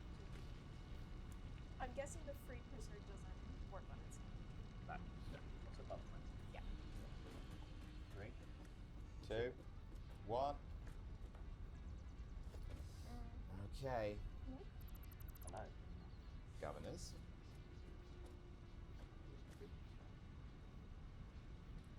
Necromancer. Glass. Oh yeah, you can play the necromancer. Great shout. All right, so officer first. If you have 12 or more, you get 10 additional. Otherwise, you get up to 12 or more. So bang, another 5 for you. Very nice. Gunner, I get to kill someone. Sorry, Sally. You're gaining the most from that windmill. That's only fair. There was no hard feelings. That's a fair decision. I have such severe And- hard feelings. Yeah, but you also lose a point, Adam, because you're already going to double jack. Yeah, that's true. Necromancer Tom, hand me that relic and gain a dead friend. Dead friends. Dead friends. Oh, that would be so good. I mean, hey, like, Yeah. fucking go for it. Okay. You'd have to play the game of having to keep that windmill alive every day. Yeah. My other option I was thinking about was playing the one that gives you 10, the carpenter. Yeah. But I reckon with the kill before I get there, and I might get a few days of wind nymph out before someone gets rid of it. Yeah, I'm going to struggle to keep my car. I'd say that's very smart. I think we're going to come for the carpenter first as well. Right, so next up is Laurie, who you're playing directly to a ship. Oh, wait, no, that's Sully. Oh, Never mind. sorry, Carly. I'm going to play my card. I won't have to lose my doubloons. Oh, very nice. Ooh, Sully. Zap. He'll be dead very soon. Carly, your governor. That discards every one of my shit. And you get a reputation 3 point. Yeah, so I got 2. And then, right on top. Losing 3. So you go 1, 2, Yeah. and you gain a point. Lovely. All right. So starting with. I'll have a chest. Nice. Carl. I will. You know what? That's fine. I am in the lead. Right. The barrel thing. Yeah, there you go, Sullivan. Cheerful bastard. Tom. I guess I've got no choice. The saber is the best of those 3 options. Yep. And Laurie doesn't have any cards, which are going to cause problems. So I'm going to have to take the saber. I'm going to have to kill Sullivan's carpenter. Very fair. But it doesn't feel. You feel like putty in my pirate hands. I certainly don't like that. Oh my god. pirate. And Blair. Thank you. Relic for you. All right, day 4. We are very close to the end Here's here. my relic token. Piss and butts. Yes. Oh, My name's Harvey Pissbutts. Oh, I think I got sidetracked. Rated detective analysis guy. I think I'm bugging. Detective Piss and Butts. No, Come quick! He's been a man who's teaching people how to build orphanages. Piss and Butts isn't one person. There's 2 detectives. Detectives Hank Pasinski and George Patowski, and together they are Piss and Butts. I'll piss your butts. All right, 3, 2, 1, boom! No one. Oh, five. Eh? Oh shit. All right, here we go. So, starting with Carly's beggar, that is 2 from Sully. Oh, there you go. Pay the man, and you gain a reputation for doing so. Nice work. Necromancer, Blair, you spend this relic to bring one of your characters back.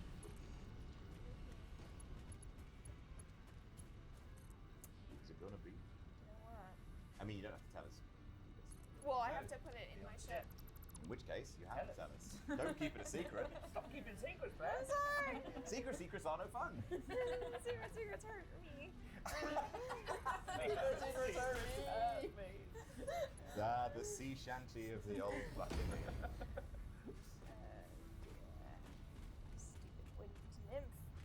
Alright, I'm gonna bring back my mutineer.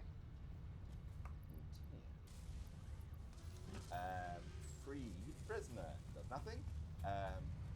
Recruiter brings in. The only thing that makes any sense, even though I don't think I'll win that game, is the Explorer. Exactly. Tom, you must bring someone into your ship. I'm not as screwed as I thought. I actually don't necessarily need to hook. I'm going to bring in the governor to prevent the. Otherwise, I was inevitably going to need to discard everyone on my ship because I have a combination of the recruiter and the governor. And yeah, I can just use the recruiter to bring the governor in, avoid having to use his day ability, which would scrap my crew. I'm actually pretty safe now. Nice. Right. And finally, the governor. You get rid of everyone in your ship, sorry. Away you go. The governor gains a lot of reputation by slaughtering his own men. And I get a coin for that. Yeah. I go up by 3. Huzzah. Hey me! Take it out of your salary, and your salary, and your salary. Right. Starting with the worst person on board. Sully, what are you taking? Of course, you can have the map, Sullivan. And then Tom. In which case, I'm going to take the amulet instead, because I'm still pretty low rep. That's going to store me some coin. Oh yeah, 100%. Absolutely. And Laurie. I will take barrel. Nice. The barrel. Blair. Yeah, I'm gonna take the barrel as well.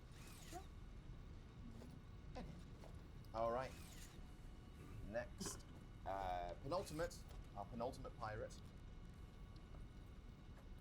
Knife Oh wait, phase. sorry, yeah. Oh, sorry, knife phase. I Knife take one phase. because I have one character over 40 on my ship. My barkeep. My barkeep's been paying Would dividends. like 2, please, for my engineer. I He was just gonna kill discarded- himself. No, I just discarded my lower card. Oh, absolutely, fair enough. I'll And take 1, please, for 2, sorry, for my win nymph. there you go. Lovely. Right, so this is going to be a bloody day. Bloody day. Bloody day.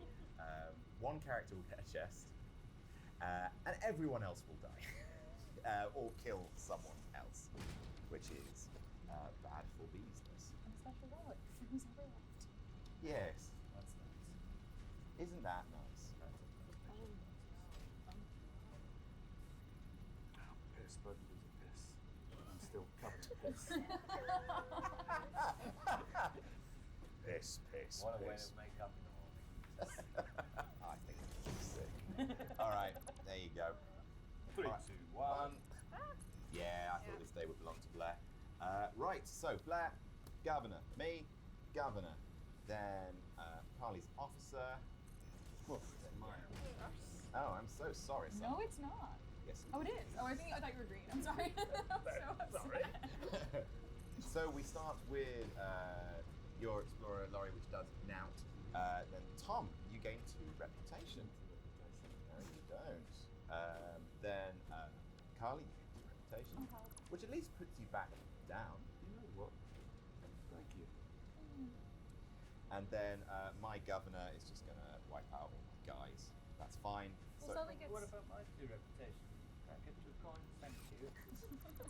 Oh, That's impressive to you, that Is it? Shit. Oh, and I should not have done that either. That was intensely dumb. Because you've got a. Because I've got an amulet as well. Oh well, never mind. 1, 2, 3, 4. Well, that was dumb as bricks. Never mind. Didn't even get any money for that. What a stupid play. And Blair. I discard 3 and gain 3 reputation. And Tom, look. That's worked out Back to where you were. That's worked out really How nicely for you. intensely good that's worked out for you. everything's coming up Tom's house. Blair. I'm gonna take the test, please. Yeah, that makes sense, doesn't it? So powerful. It's going to cash. Adam, just let her have her way. You're not allowed as an extra player. Kill your governor. Why not? It's me. I guess I'll take a saber, and I'm thank gonna. you. No hard feelings. I'm not gonna kill your win nymph. That is a sensible choice. Thank you. I'd like to kill myself. Absolutely. Dead boy. And I'm not going to Okay. take that relic. Dead. I mean, it's not too bad. Actually, want the relic. Ooh. Oh. Late. Final day. Another piece of artwork, a spinning image of Laurie Blake. Look at that yellow hat. Oh my god! It does look like Laurie. To be perfectly honest with you, I do not see the resemblance. This is just two incredibly handsome men in a very similar hat. Right. Everyone play. 3, 2, 1. There we go. So we got recruiter, and then we've got mutineer, officer, explorer. Your explorer does nothing sully. Mine officer gains 2 reputations coin. Everything's coming real low. Mutineer, Tom, nothing for you. Laurie? Carpenter. Nicely done. Great. And Carpenter. And Blair. I am going to play the barkeep. Okay, so that's it. Blair, what would you like to say first? Holy shit. Look at that. That's Blair's win right there.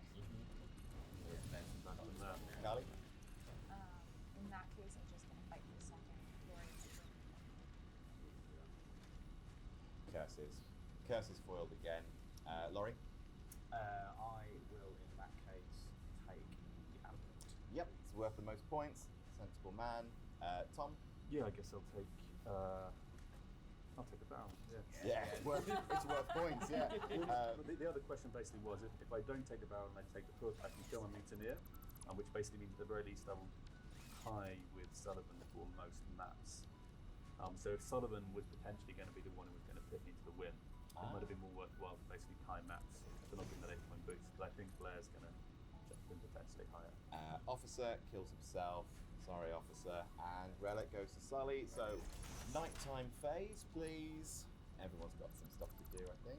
Tom, any night stuff for you? Yes. By which I mean no. By which I do mean yes. So yeah. So my mutineer, discard the lowest ranking character, which unfortunately is my explorer, but I do gain 2 coins for the trouble. There's your 2 coins. Sully, That's my relic. that's your rent. That's it. May I have 1 coin, please? You may Thank have Sully's you. coin. It's still warm. Nothing for me. I keep my business to the weekend. And I get 2 coins. Oh no, 1 coin. 2 coins?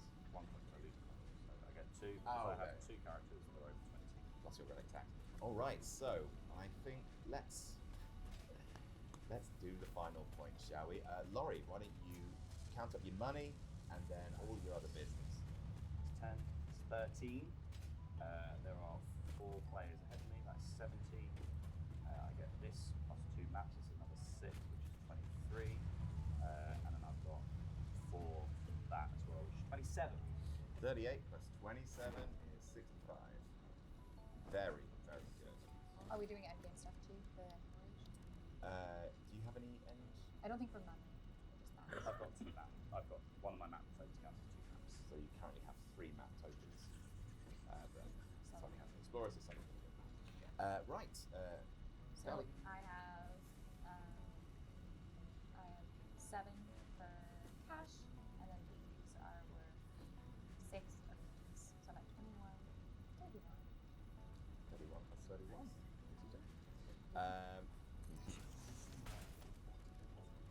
Yes, it was. Can you imagine if you were 10 higher? 10 plus 14 plus nothing plus nothing plus nothing plus nothing plus nothing plus 2. So that is 60. Mind me. 41. Ooh, it's close. It is close. I'll prep the chalk, shall I? So I have 14 coins Oh my god. plus so 6, 12, 18. So well, let's do this as well. 18, 19, 20. Plus They're worth 2 of each. these are 2 apiece. Yeah, yeah. So 22. Plus these 2 men. Oh wait, and you're the barkeep. 3. Oh, they're 2 apiece. Oh, great. Yes. Wonderful. Okay, hold on. So we went I'm all over the place now. 3 apiece. 3 apiece. Okay, so 6, 12, 18, 19, 20, 21, 22, 23, 24. Oh no, we've done No, that. I've already done you're that. in there, you're in there. Oh, maybe Blair hasn't won. 20. Okay, so so what yeah. am I at? 24. 24. Plus 14. Plus 14. Great. So 38. Just. So 60. Just. Yeah. So I've got 80 dollary dues, 20 with the barrel. Then Can we math game? So you know, 28. So that's 28, and that's 63. This is a No! close game. No. Oh my god. See, I was fighting for not laughs. That's Good not what you. job. That's not what you said Good when you job. killed my carpenter. I'm so glad I did it. And finally, Tom. I didn't make it. Oh my. So that's 15, 16, 17, 18 coins. Someone add these up together while we do it. That's 19, 20 for the barrels. And then that is one for each. So 10. So 10. So 30. Oh shit. Just a solid 30. 62. Which means that with 68 points, your winner, Captain Blair Shepherd. There we go. Now I can good do fight. Thank you. Yeah.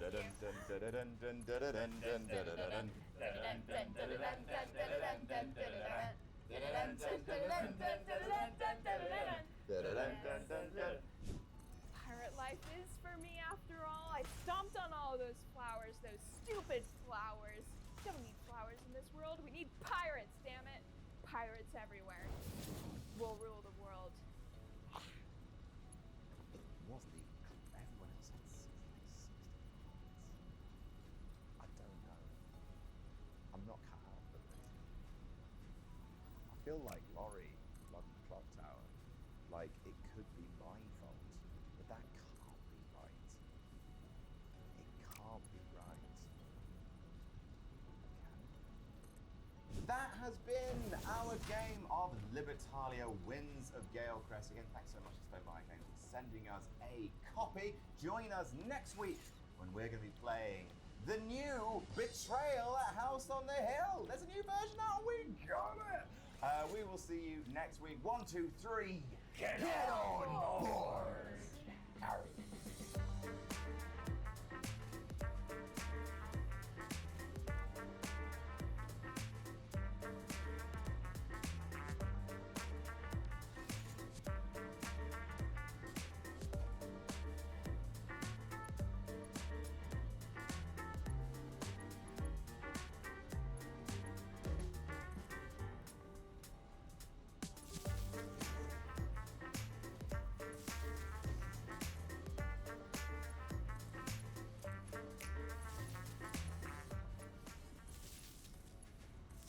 Mobile Task Force Edna 84, also known by the codename and thus upon his crucible, is on one of the strangest missions they've ever been sent on.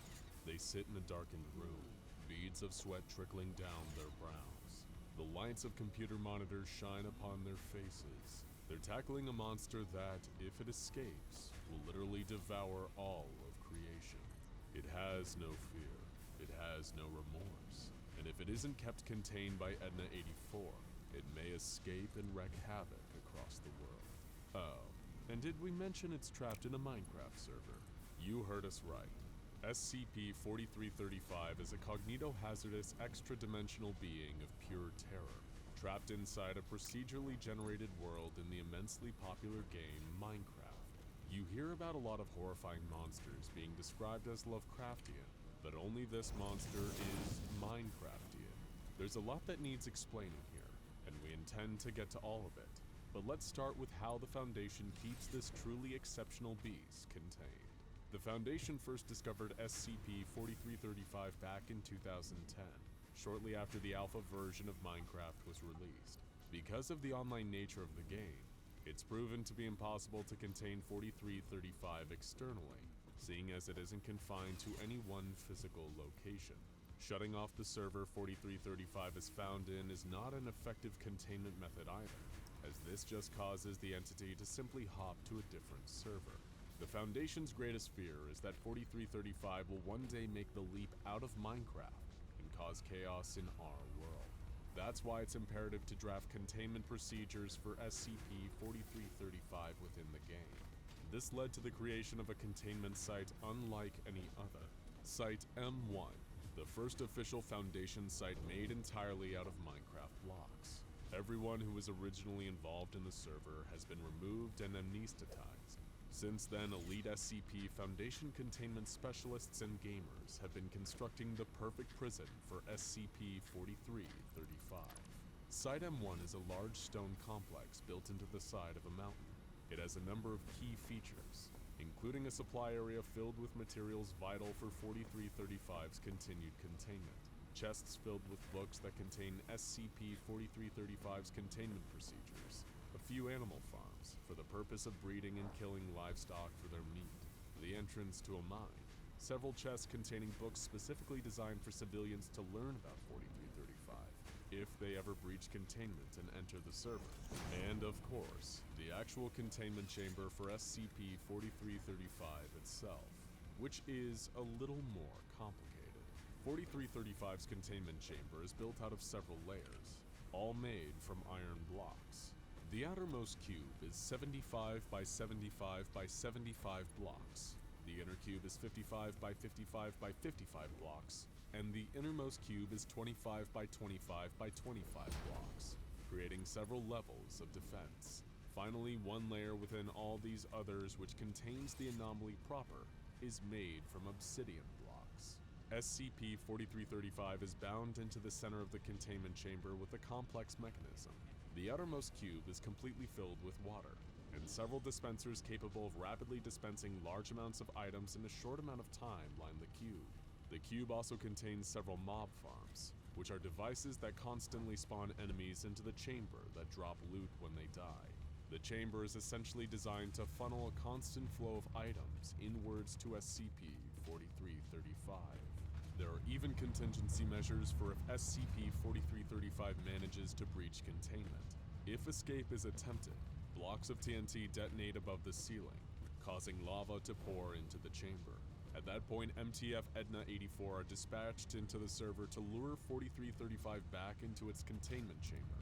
To do this, they fire a mix of fire-resistant potions and ender pearls, which have teleportation capabilities. Interestingly, there's one more basic method of luring SCP-4335 back into the obsidian cube: taunting and insulting. One of SCP-4335's many anomalous abilities is being able to hear people through the screen. And being a proud creature, it often responds to insults by charging in to directly engage the insulter.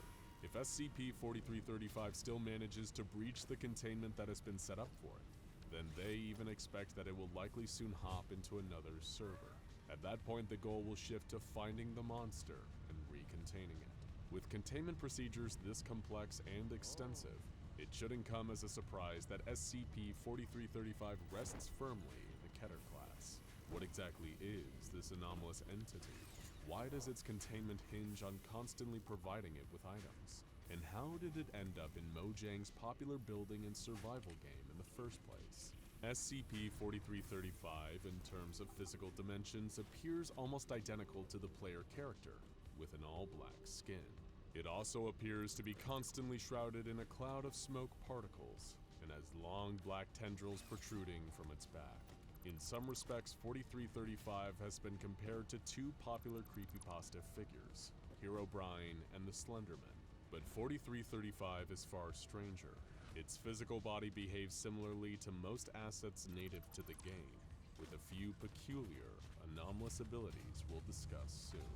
Handling SCP-4335 is an extremely delicate process. If command blocks, creative mode, or server commands are ever enabled in a server with SCP-4335, the server will instantly shut down, and SCP-4335 will move to a different server. SCP-4335 also uses its tendrils to destroy surrounding blocks before consuming them. With each successful consumption, SCP-4335 grows, and when it reaches sufficient size, it hops to a different server. As you can see, keeping SCP-4335 contained is an uphill battle, but luckily there are two factors on the Foundation's side here. The first is that SCP-4335 is immobilized while consuming items and blocks. limiting its ability to actively escape Foundation forces. The second factor is that SCP-4335 needs a rest period between consuming blocks in order to grow, meaning if its consumption is constant and continuous, it isn't able to grow. These two factors have informed the entirety of the Foundation's containment procedures around SCP-4335. It's locked into its chamber and fed items and blocks constantly, effectively rooting it in place. When SCP-4335 begins to grow, the Foundation also found that the application of Ender Pearls helps reduce it back to its normal size. However, SCP-4335 does have a method of striking back against its captors. 4335 is a Virgin-class multisensory cognito hazard. Anyone viewing it without proper training and protection may experience distressing hallucinations. SCP-4335 is also capable of telepathic speech, with people playing on its server, and as we alluded to earlier, it can also hear any noises you make while playing. Weird is a term thrown around a lot when it comes to SCPs, considering it's pretty much a requirement for the Foundation to take interest in you. But an all-devouring Minecraft demon that can hear you talking through your screen is strange, even by Foundation standards. MTF Edna84 first discovered SCP-4335 in the single-player server of Minecraft user Leaking Heart. 3 team members, Jason Yelsen, Richard Duchamp, and Shelia Freemason, covertly entered the game to investigate and potentially apprehend the creature. When Leaking Heart first discovered their presence on what he thought was a private server, he quickly left, a little creeped out by the sudden intrusion. Thankfully, the trio was still able to locate SCP-4335. They discovered the creature hiding inside a giant crater, as though it had impacted the Earth at considerable speed. Richard Duchamp, who was the leader of the team at the time, made the mistake of looking directly at the entity. In that moment, he experienced the full force of SCP-4335's cognito-hazardous effects. He hallucinated, believing that his keyboard was melting before his eyes. In the aftermath of this incident, Duchamp was taken off the case, and Jason Yelsen was promoted to head of the project. Things were still going to get stranger. Yelsen was able to open a dialogue with the creature after containing it in a chamber filled with lava. It asked him whether it had landed in the right location, meaning our world, and Yelsen informed him that it had somehow fallen into the world of Minecraft instead. The creature was at first confused, and then angry and resentful about its situation. It vowed to find its way into our world somehow and obtain more sustenance. A few months after this, the entity managed to breach containment and hop into another server. Yelsen and 2 others once again managed to track it down and recontain it. But this time, 2 civilians also inhabiting the server were exposed to the anomalous effects of SCP-4335. They weren't hurt, but they did appear strange and incoherent after experiencing 4335's cognito hazards. The Foundation tracked them down in the aftermath and gave them amnestic treatment. 4335 was contained shortly thereafter. Once again, Yelsen came face to face with his new foe. 8 months after being captured, 4335 granted Yelsen another interview from containment. 4335 admitted that it almost respected Yelsen and the rest of the Foundation for figuring out how to capture and contain it so quickly. In exchange, it would give the Foundation something extremely valuable: information. First, it asked one question of Yelsen: how does he define creation? Yelsen replied, something that is built and brought into this universe by a sapient being using other things from this universe. 4335 agreed. It went on to explain that it came from a universe devoid of creation, a dark and unknowable place, filled with nothing but violent random chaos. Its dimension existed directly above ours, and it often looked down at us through a dimensional window, fascinated by all the creation below. It plotted and dreamed to one day infiltrate our reality, and Yelsen finally had the opportunity to ask the magic question, why? Though he wasn't quite ready for the brutal honesty of SCP-4335's reply. I do not like to lie, so I will tell you now. I wish to suck it dry of the toys of whatever force controls your universe. Destroy the light, destroy the earth, and destroy humanity. reminded me of me. A blubbering mass of intelligence and order. It sickens me in ways I cannot comprehend. I hope you understand. SCP-4335 was a connoisseur of creation, and it sought to devour all of it. In this moment, Yeltsin realized what an incredibly dangerous entity he was dealing with. The only mystery was why this creature had somehow landed in Minecraft instead of our world, which appeared to be the only thing that saved us. But Yeltsin didn't have time to think. 4335 was about to stage another daring escape attempt. One of its tendrils reached out and attacked Yeltsin's player character. In that moment, the real-life Yeltsin began to hallucinate and panic.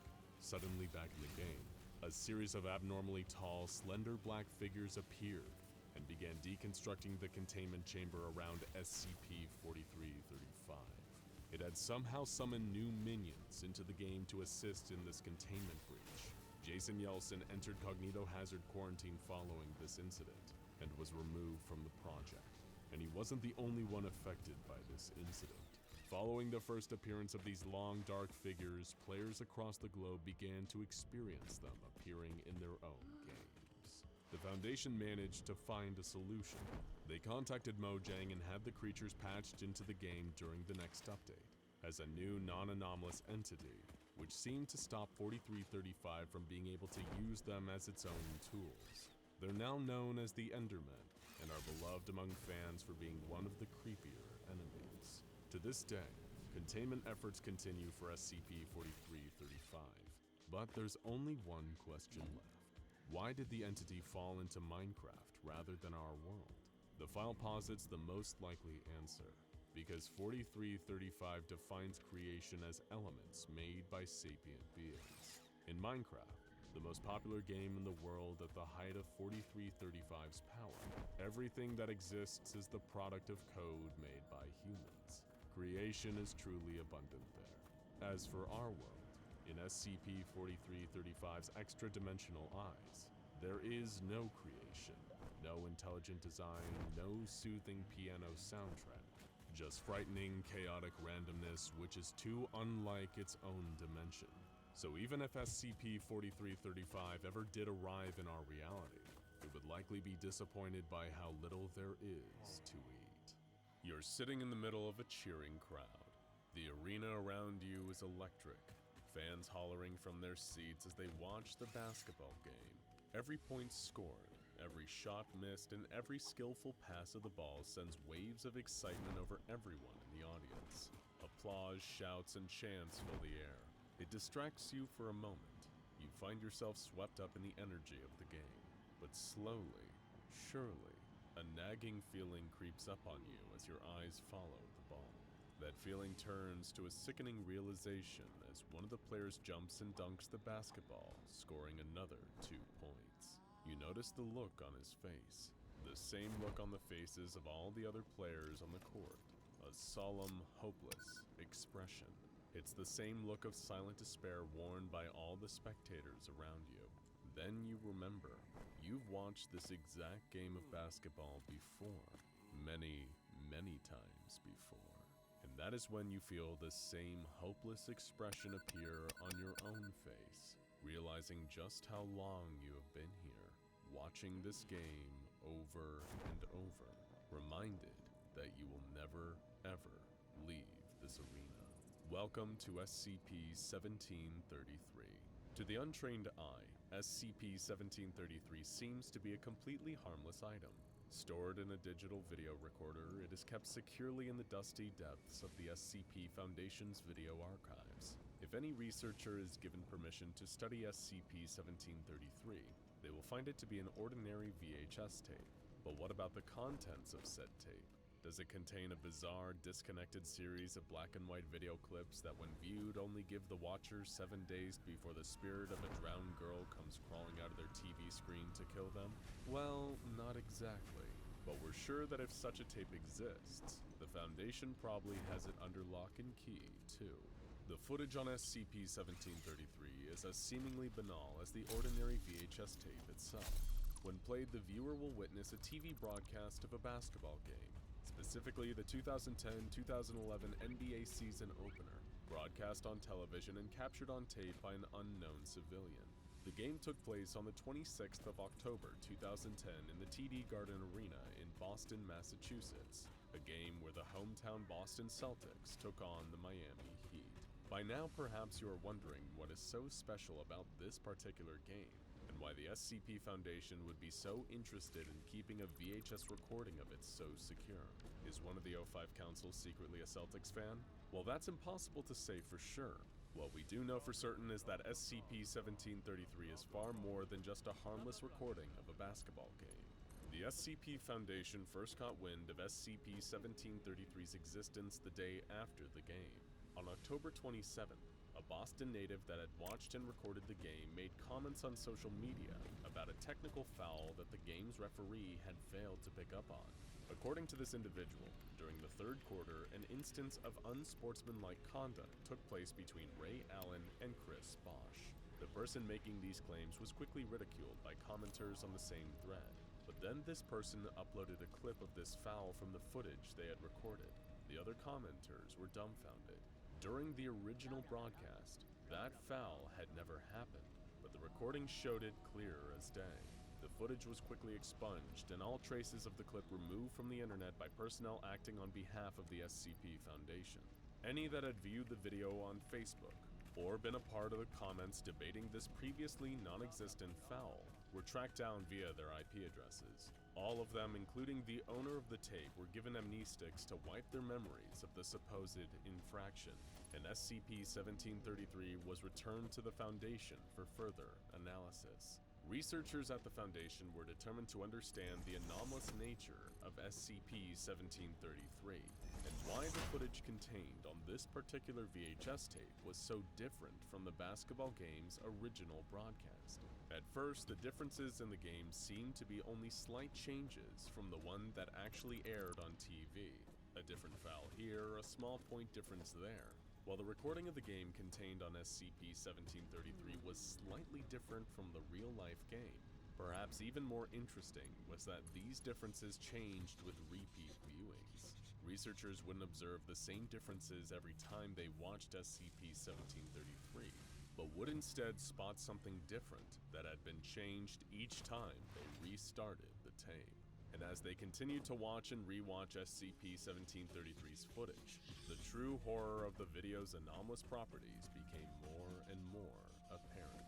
As the footage recorded on SCP-1733 began to diverge more and more from the original broadcast, researchers shifted their attention away from the basketball game itself and onto the people watching it.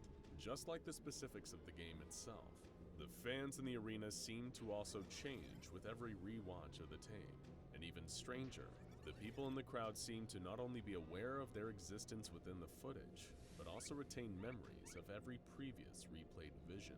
Each time the researchers had watched SCP-1733, the audience trapped within had gained more and more cognizance. Every man, woman, and child in the audience of that basketball game began remembering that they had seen multiple variations of the same game over and over again.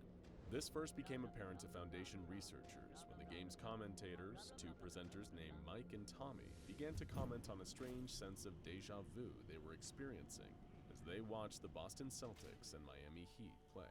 Both seemed to share notions that the game they were witnessing was strangely familiar, and in later replays of the tape, these two commentator personalities were able to recall the events of the game with perfect, vivid accuracy.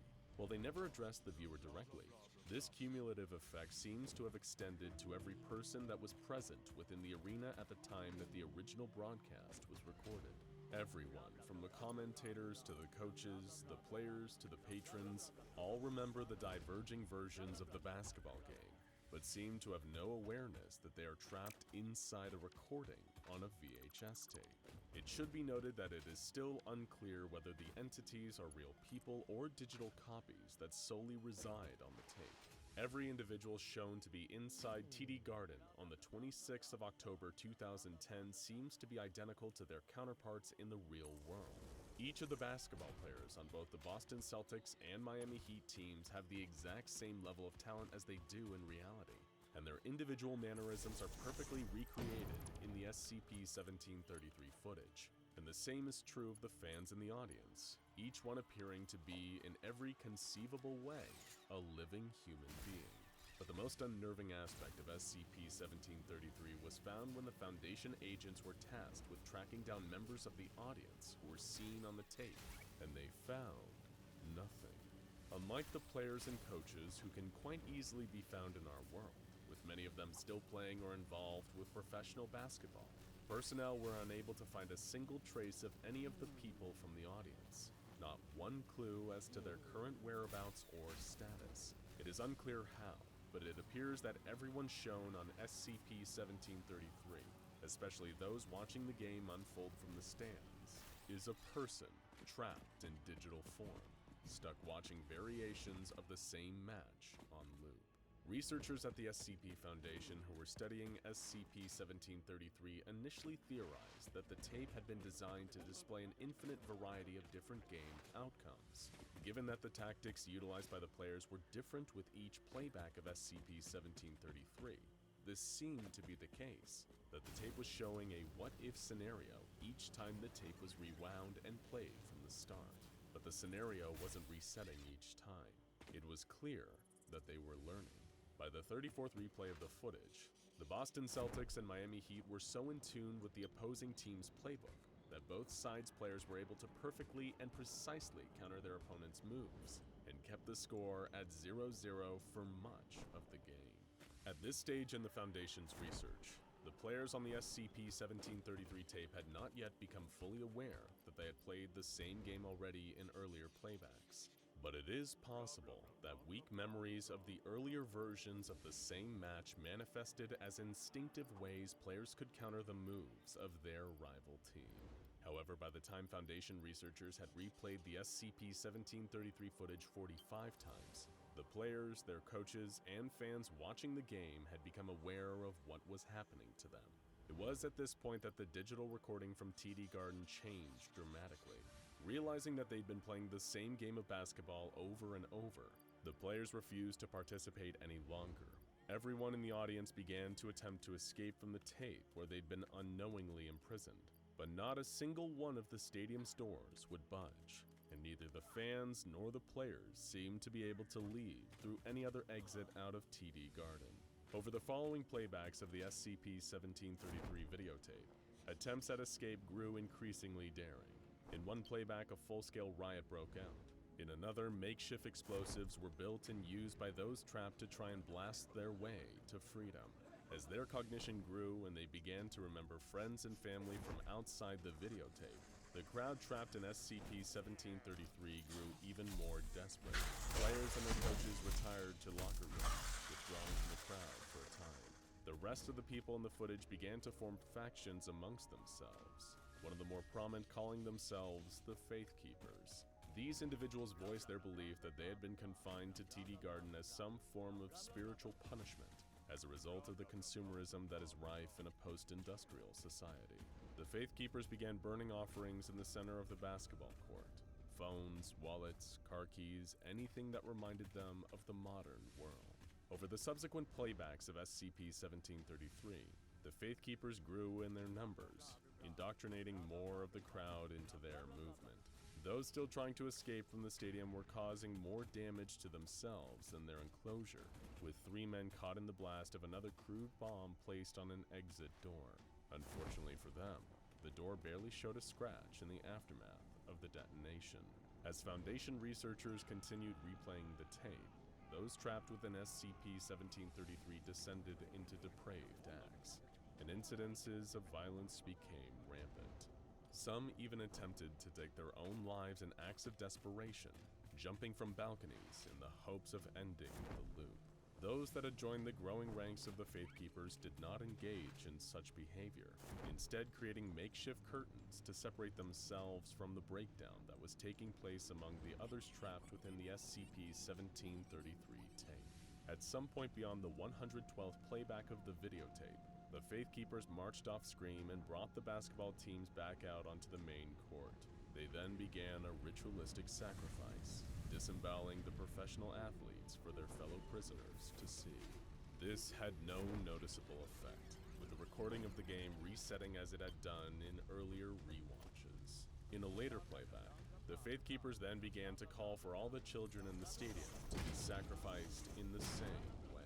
Testing on SCP-1733 was finally suspended indefinitely after this point, and as far as we know, the crowd remains trapped inside the anomalous recording of this particular Celtics Heat basketball game. Foundation researchers have been unable to produce the same anomalous effects as those of SCP-1733, even when using the DVR that originally produced the recording.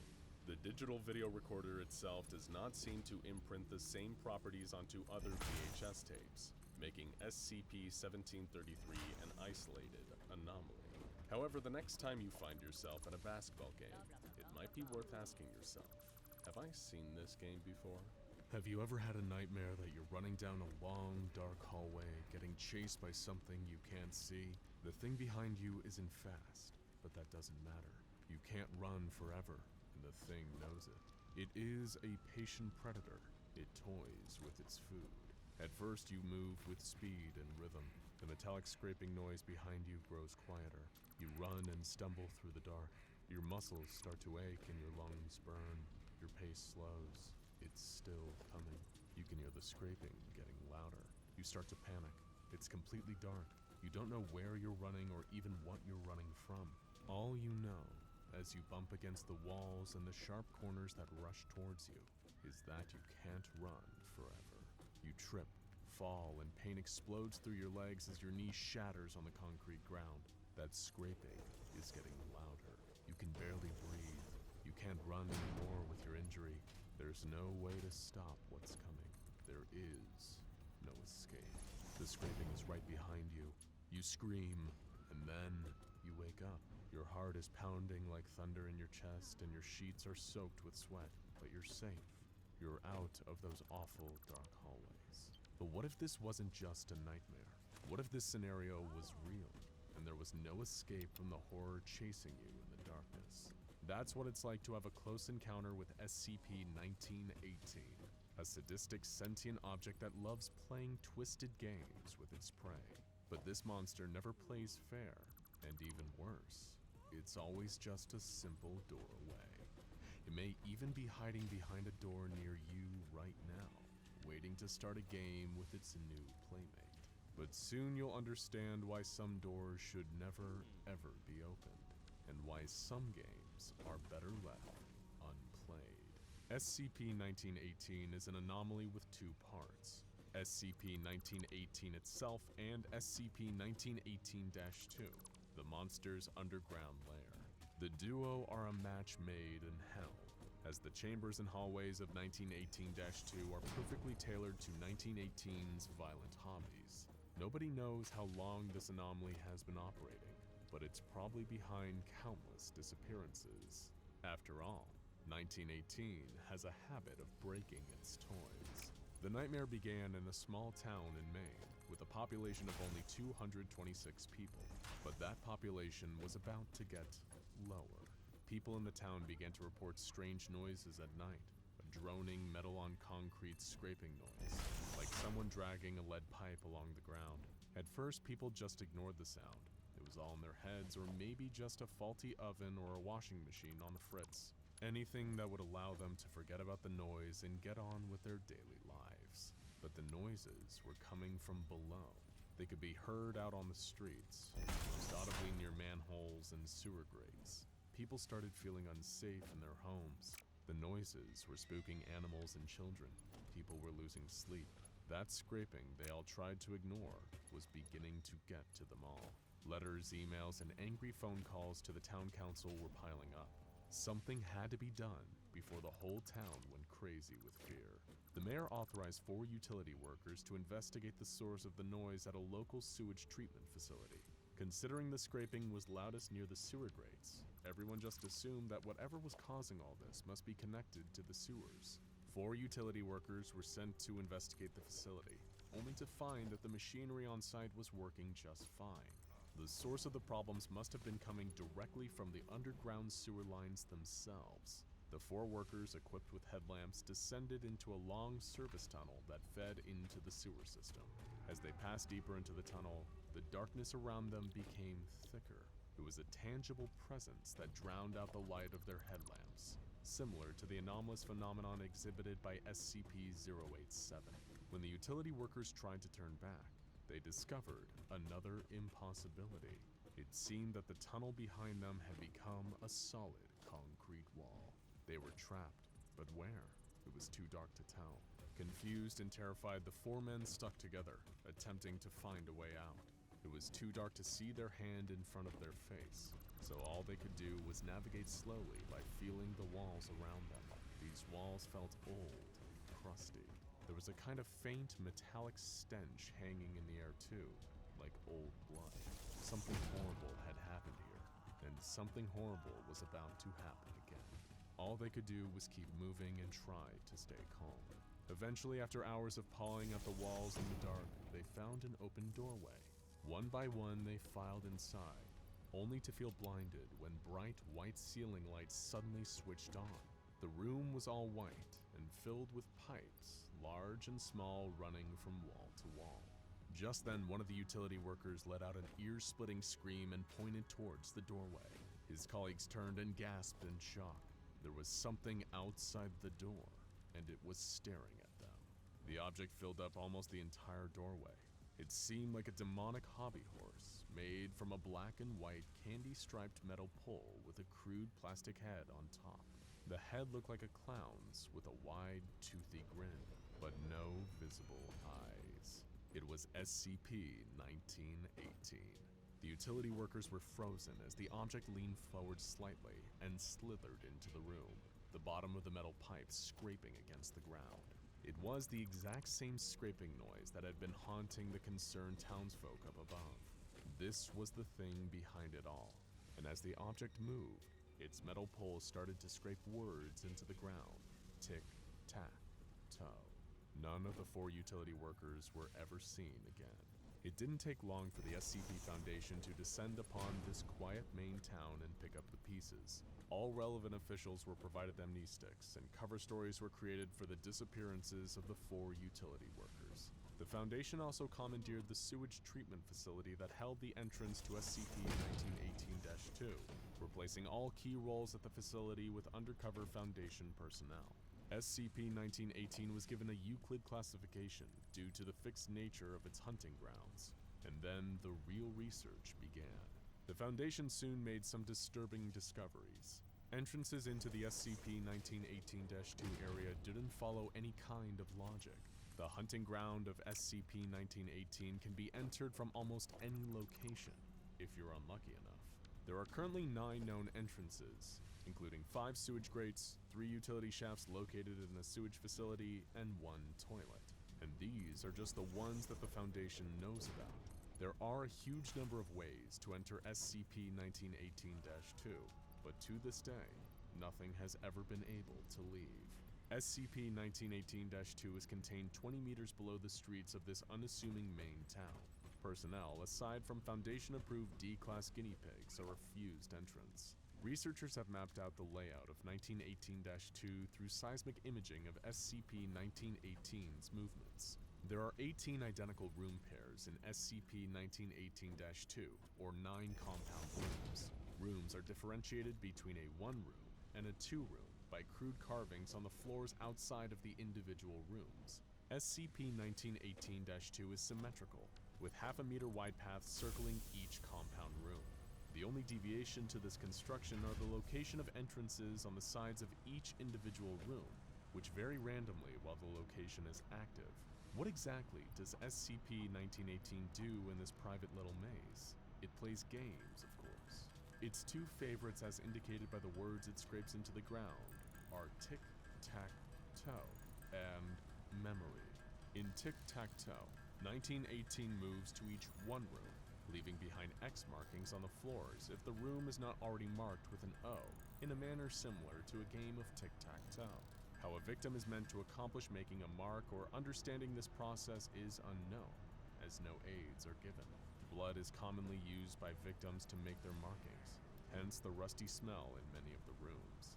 In Memory, the trapped victim is rendered unconscious by blunt force, presumably from SCP-1918. The subject regains consciousness in a random section of the facility. Success is marked by finding a one-room identical to the central room. This event seems to possess a time limit, as the subject is pursued by SCP-1918 through the halls of the facility. The subject wins by marking the correct room with an O. What happens if you win or lose these games? It's important to note that SCP-1918 is very competitive and doesn't play fair. If you win, the object will merely accuse you of cheating and start a new game.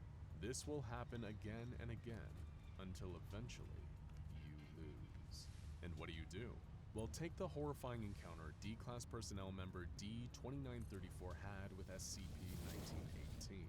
Wearing video and audio equipment, D-2934 was led into SCP-1918-2 by Foundation researchers. When he eventually found his way to the central room, 1918 challenged him to a game of tic-tac-toe. And against all odds, D-2934 won the game.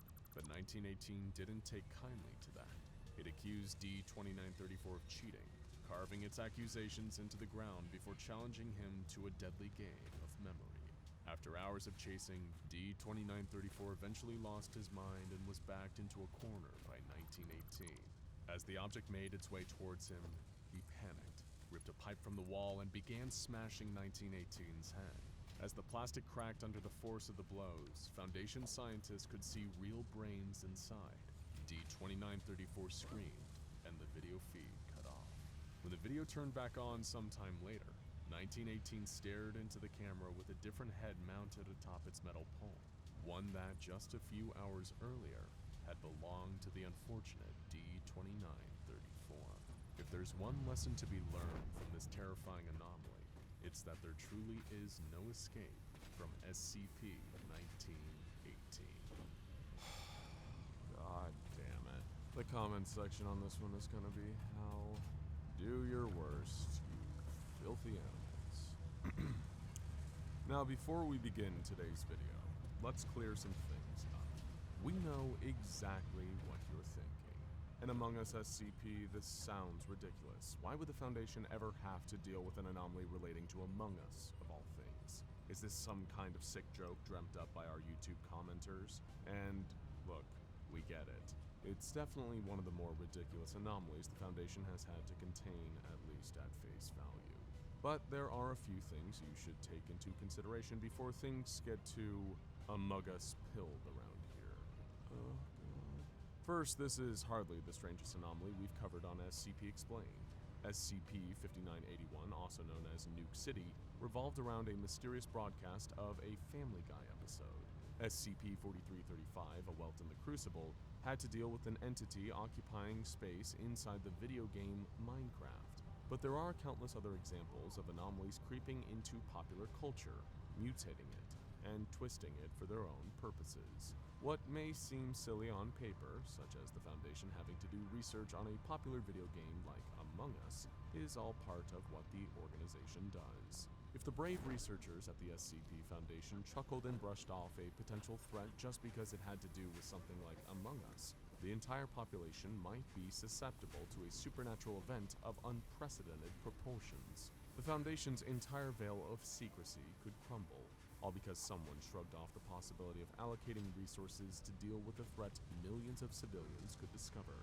These games, movies, and shows are all immensely popular, and an anomaly affecting a global phenomenon like Among Us could spell doom for not only the Foundation, but the entire world as well, if left unchecked. So, if you don't want to risk termination, please try to keep a straight face as we divulge into the weird and wacky story of SCP-5167, an anomaly codenamed in the Foundation's database as When the Imposter is Sus.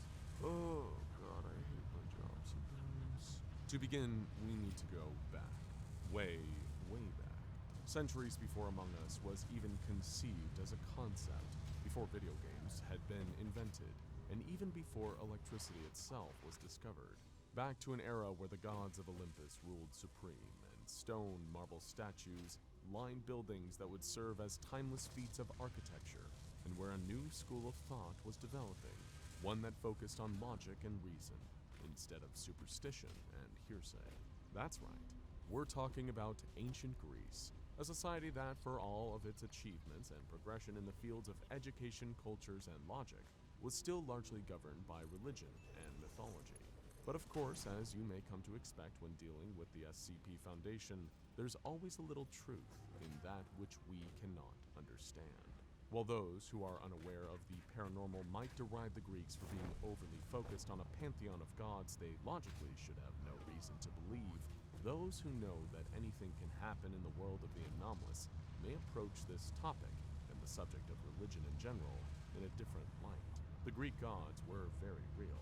While the myths may not be entirely true, and they may not have been literal gods, there were a group of anomalous entities who influenced Greek society, performing miraculous feats that left those who observed them in complete wonder and putting together cults of worship surrounding them. While most of this was done in secret, word of these beings traveled incredibly fast in the ancient world, and they were heralded as gods. Beings of divine might that could do anything in the universe, who existed above the mortal plane and demanded worship from their followers. A glance at Greek mythology paints a picture of a group of gods who acted more or less like humans. They fought, they killed, they argued, and they felt human emotions. It's likely that this characterization in the stories emerged from how these entities conducted themselves in actuality. There were dozens upon dozens of entities the Greeks worshipped as divinity, and while the stories portrayed the gods as jealous, vengeful beings who constantly fought with each other, it doesn't compare to the reality of the situation, which was much more cutthroat. You see, there were 12 gods of Olympus, and you probably know most of them. They're remembered today for a reason: Zeus, Athena, Poseidon, Ares, the list goes on. We still remember these beings because of the iconic stories they took part in, and how significant they were in ancient times. While for every Zeus, god of lightning, there were 5 more gods who absolutely no one but the most hardcore historical fanatic remember. Gods of niche subjects, who had small followings, who never had those character-defining myths to flesh them out and preserve them for all of history to remember. Who would, when Greece fell, fade into obscurity. For every Zeus, there was a Pythonius. Who was Pythonius, you ask? Well, if the guy heard you asking that question, he'd probably smite you down before the question even left your lips, if he wasn't engaged in a hardcore game of Among Us, that is. Don't worry, we'll get there. All will be explained. It's the name of the channel, after all. Pythonius was a god of jealousy and envy, mainly in a romantic context. Do you have a crush on someone who's already taken? Pythonius knows all about that. Do you wish you weren't trapped in a dead-end relationship with someone who doesn't love you? Pythonius understands your plight. But Pythonius wasn't just a reverse Bizarro Cupid. He was a literal personification of the emotions of jealousy and envy themselves. No matter the context, if it was petty and greedy, Pythonius knew it all too well. You would think that this would make Pythonius a prime candidate for some mythological drama, right? After all, the Greek gods loved their infighting, and who better to stir up some Hera said, Zeus said arguments than a literal god of envy?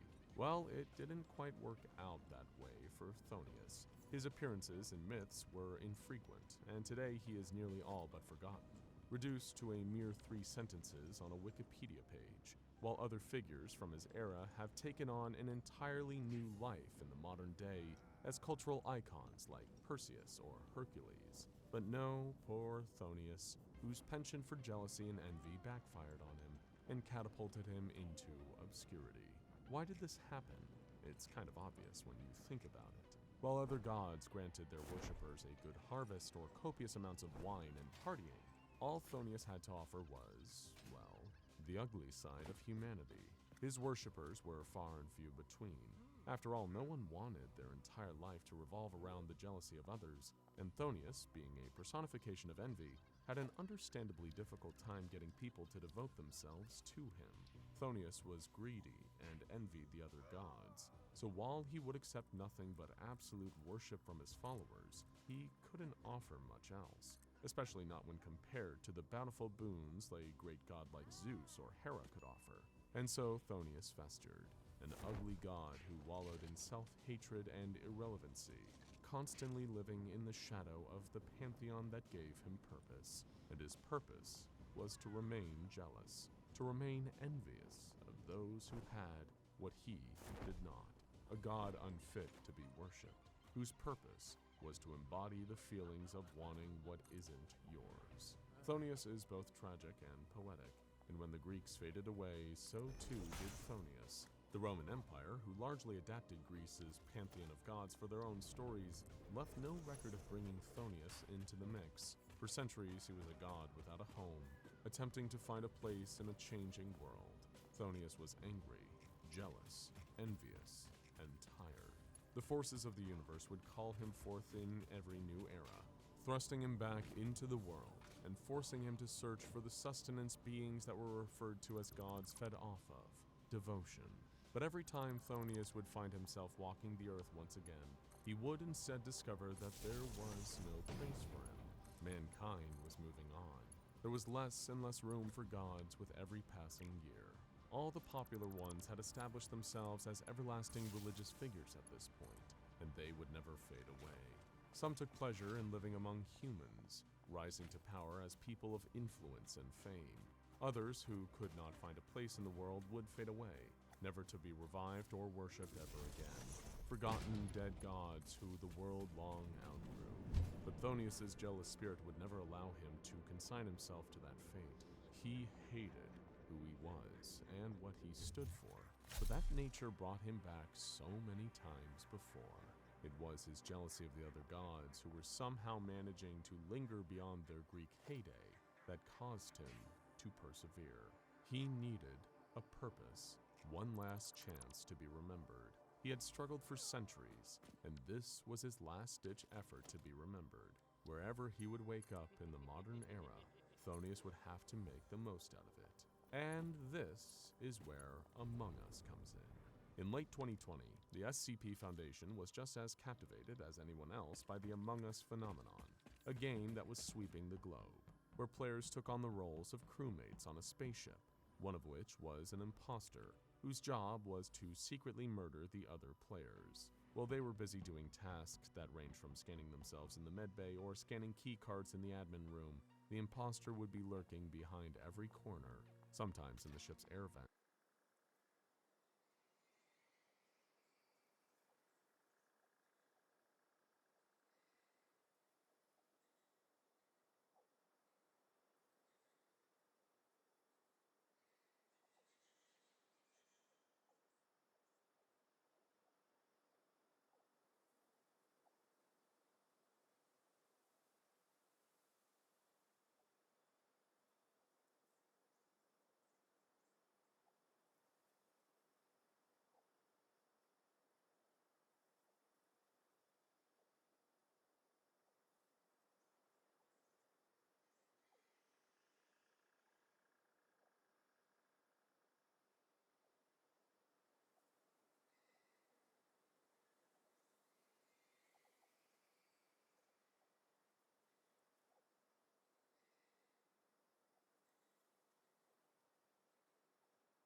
waiting for the proper moment to strike.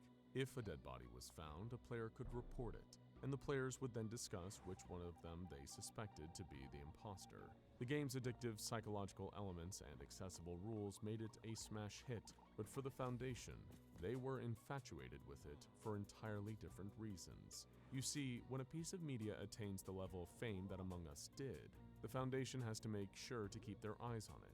Popular media is a prime target for anomalies. The population's collective attention on it just seems to invite the forces of the supernatural world to warp and distort what we know to be familiar. And this is exactly what was happening to Among Us. For months, the Foundation was documenting cases of an entity who appeared in games of Among Us and caused havoc in the real world. These cases and their after effects were so severe that the Foundation deemed the anomaly significant enough to get its own file in the database, designating it under the name SCP-5167. SCP-5167 would join games of Among Us like any other player. They would blend in, much like the imposter in the game, and play just as anyone else would. It was what happened after a player participated in a session with SCP-5167 that had the Foundation investigating every aspect of the game.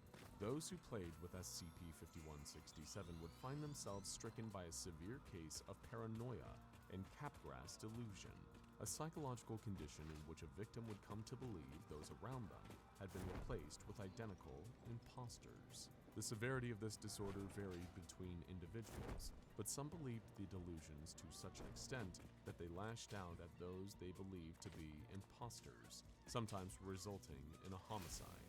Naturally, the Foundation put two and two together, which led back to Among Us. After several months of police cases relating to completely average individuals suddenly striking out at their loved ones, sometimes killing them, and showing signs of capgras delusion, the organization knew that something was happening on an anomalous scale. At first, it was difficult to make the connection to Among Us, but the Foundation eventually learned from interviews with victims and an examination of their habits over the past few weeks. They had all played the game, and through analysis of the Among Us community's various trends and habits, the Foundation discovered SCP-5167, an entity that was slowly gaining notoriety within the game's community as an almost mythological figure. SCP-5167's tendency to spout long, wordy rants at other players during the game's emergency meeting sessions positioned them as an inside joke for those who encountered them. Needing to establish a link between these anomalously induced bouts of paranoia, the Foundation set up a group of web crawler AIs to track Among Us game sessions until SCP-5167 would appear. It was a long shot, but it was one of the many different theories on why these victims were undergoing this level of psychosis, and if it proved to be true, then the Foundation would have a solid idea of what to do next. After weeks of nothing, SCP-5167 was spotted in a game, and the Foundation acted quickly to track down the other players who played alongside the entity. Naturally, they exhibited signs of paranoia and delusion, some of them only for weeks and others for months. That was enough evidence for the Foundation. Would later document several other occurrences of games with SCP-5167 resulting in these psychiatric conditions in other players. The Foundation did what they do best and established a series of special containment procedures that would wipe SCP-5167 from the internet as best they could. Web crawlers were trained to take down any mentions of the entity, and if a potential sighting was discovered, the Foundation would investigate any and all players involved in the incident. Anyone affected by SCP-5167 would be held under the guise of receiving medical treatment for mental health issues, and they would be amnesticized completely. You might be thinking that the after effects of SCP-5167 are relatively tame compared to what the Foundation usually deals with. But look at it this way. Among Us is a game played by millions of people. If SCP-5167 affected only a fraction of that population, it would spell total chaos for the Foundation.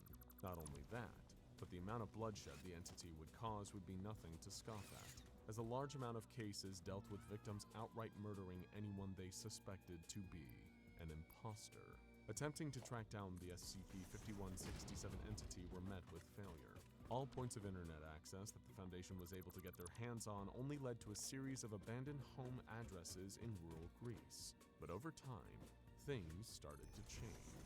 the Foundation began to place less of a concern on SCP-5167. It was almost as if the entity was being forgotten. Why? This letter, addressed to the SCP-5167 research team from the site's director, might clear some things up. As requested by head researcher Abrams, I've had the Site-22 analyst look into the progress of SCP-5167's anomalous effects over the period we've observed it, and the results are much as I expected. When we first discovered SCP-5167, for the sake of argument, let's say this is when SCP-5167 first came into existence, the impact it had on its victims was severe. I don't think I have to remind you of what Billy Heath did to his family's faces. But since then, almost immediately, really, since that first couple of manifestations, the potency of its effects have started to decline. Full detachment from reality became delusion, and delusion has now become paranoia. And the intensity of that paranoia is lessening in each new case. This is all conjecture, of course, and shouldn't be taken as gospel, but based on what we've observed of this anomaly thus far, our estimation is that SCP-5167's anomalous effects will become inert by the end of the year. Whether it'll keep popping up in these video game matches is another story, though. It was just as the director had explained. SCP-5167's cases were becoming less severe. They were almost becoming irrelevant. So much so that the Foundation hypothesized that the anomaly's declining potency would lead to its neutralization before long. An entity fading into irrelevance and obscurity once more. If you haven't figured out yet, maybe SCP-5167's username will spell it out for you. When the entity joined games of Among Us, it made sure that everyone knew who it was. Well, everyone would know who it was if the entity had managed to maintain any form of popularity over the past dozen centuries or so. That's right, SCP-5167 would join under the name Thonius. The god's new life had thrust it into the modern day, except this time it was inside the game of Among Us, where it was forced to cope with the reality that the world seemed to be more obsessed with a trendy game than any god or mythological figure. While inside the game, Thonius was one bitter individual. During emergency meetings, instead of trying to figure out if Red was sus or not, the god would just yell at the players around him. One player asked Thonius what they were doing while the rest of the crew was performing their tasks, to which Thonius poetically responded, "Where was I? I was there when the mountains were newborn and the oceans virginal. I was there when gods walked among men and their wisdom was cast down like sunlight. I was there when mankind was capable of legends. And now, I find myself in a world that has forgotten even the taste of life, even the very concept of life beyond existing from one day to the next. Mere continuance, where all the world is wasted away in idle play of emotions that once rang true. I am in the world where even the gods are forgotten, their bones washed away by time. A world where man has moved on, where all the legacy I have left are 3 sentences on Wikipedia. I thought my time had come again. I thought this could be the new me, but this is nothing. Let me stay dead this time. I'm tired." To which the other players responded in typical Among Us fashion that Thonius was sus. He was promptly voted as the imposter and ejected from the airlock.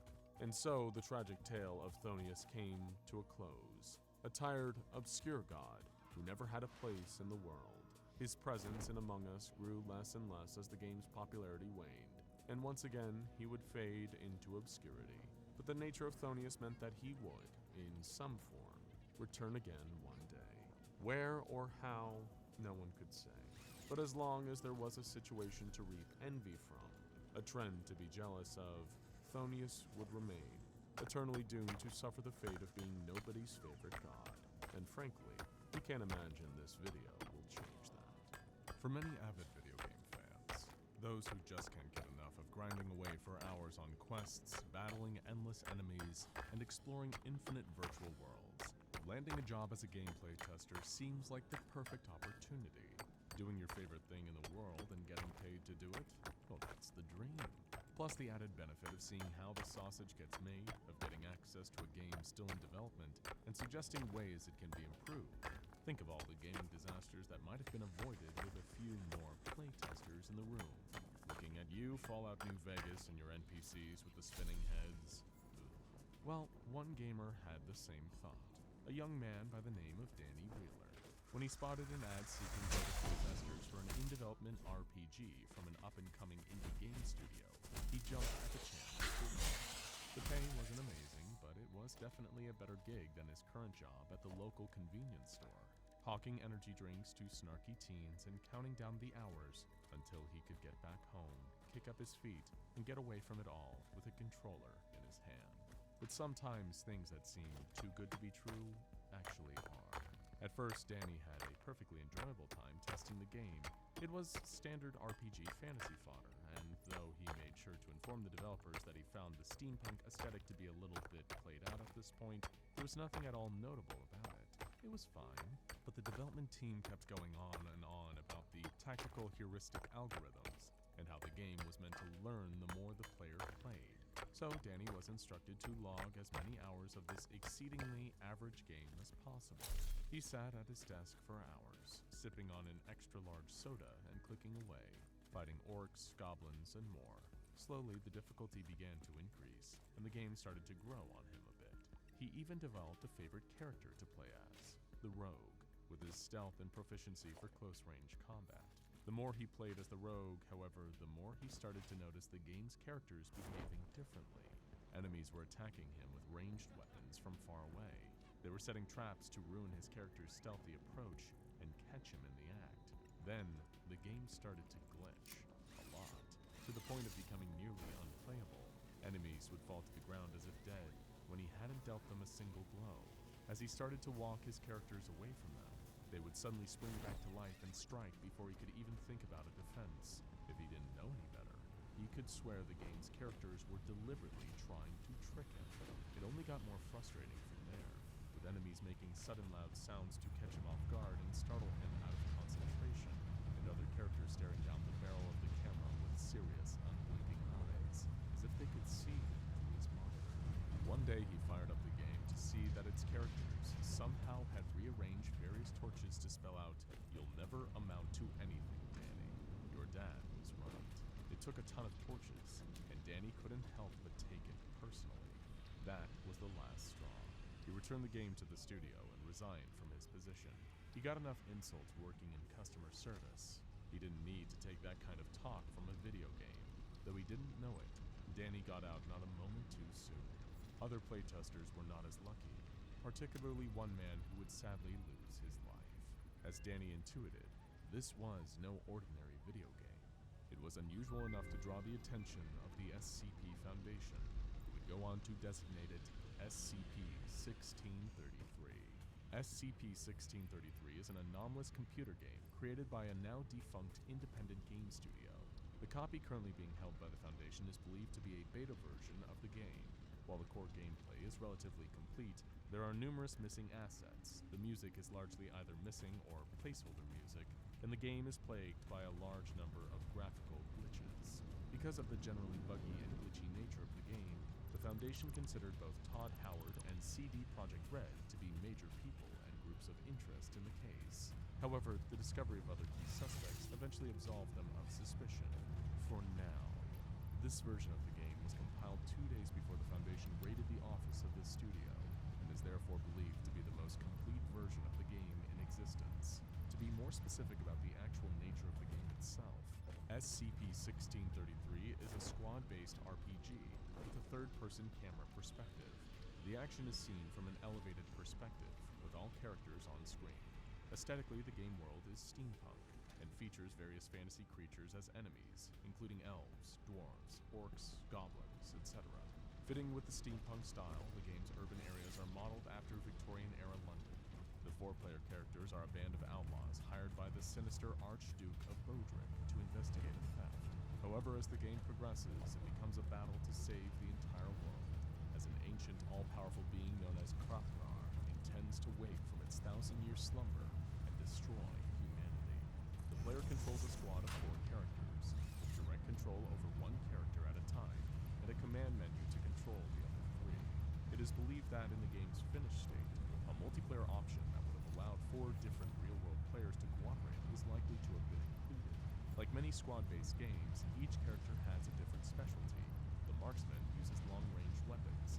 The alchemist has access to potions and chemicals with various rogue can move stealthily and assassinate enemies, and the thug has greater health than the other characters and does more melee damage. And as is also typical for games of this variety, XP earned from completing challenges and killing enemies throughout the game allows for players to upgrade the abilities and stats of their characters. While the story and core gameplay mechanics are nothing special, there is one element that pushes SCP-1633 into anomalous territory, and it's also the element that would have been front and center in a finished game's marketing campaign. It's, quote, tactical heuristic algorithms. These work in a unique fashion. Whenever a player finishes a session and saves their game, the game will begin running lengthy background processes. When these processes are complete, a PTD, or Player Tactical Data File, is saved on the computer. When the save file, and by extension the associated PTD file, is loaded, the enemies and challenges in the game will have become far more effective, tailoring their methods to the particular skills and tactics of the player. The extent to which this happened is proportional to the amount of time spent playing the game. This kind of technology may seem theoretically possible, but the extent to which the game pushes it causes it to rest in anomalous territory. The game's programming is so intelligent that it can tell simply by the tiniest clues in your playstyle if you're loading a file that isn't your own. It will then pause the game and make you load your own save file. And the tactics employed by the enemies in the game as they learn more about the player are nothing short of frightening. At first, the enemies will adapt to the player's preferred weapons, strategies, and overall playstyle.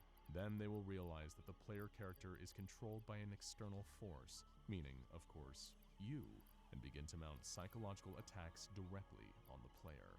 Through numerous tests, the Foundation has been able to build a kind of framework for the average player experience. Through this framework, we're able to track and correlate average playtime with the average adaptability of SCP-1633 to the player.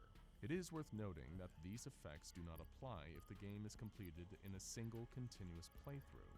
For the purposes of this experiment, the game was stopped, saved, and restarted at regular intervals, allowing the game to collect player tactical data.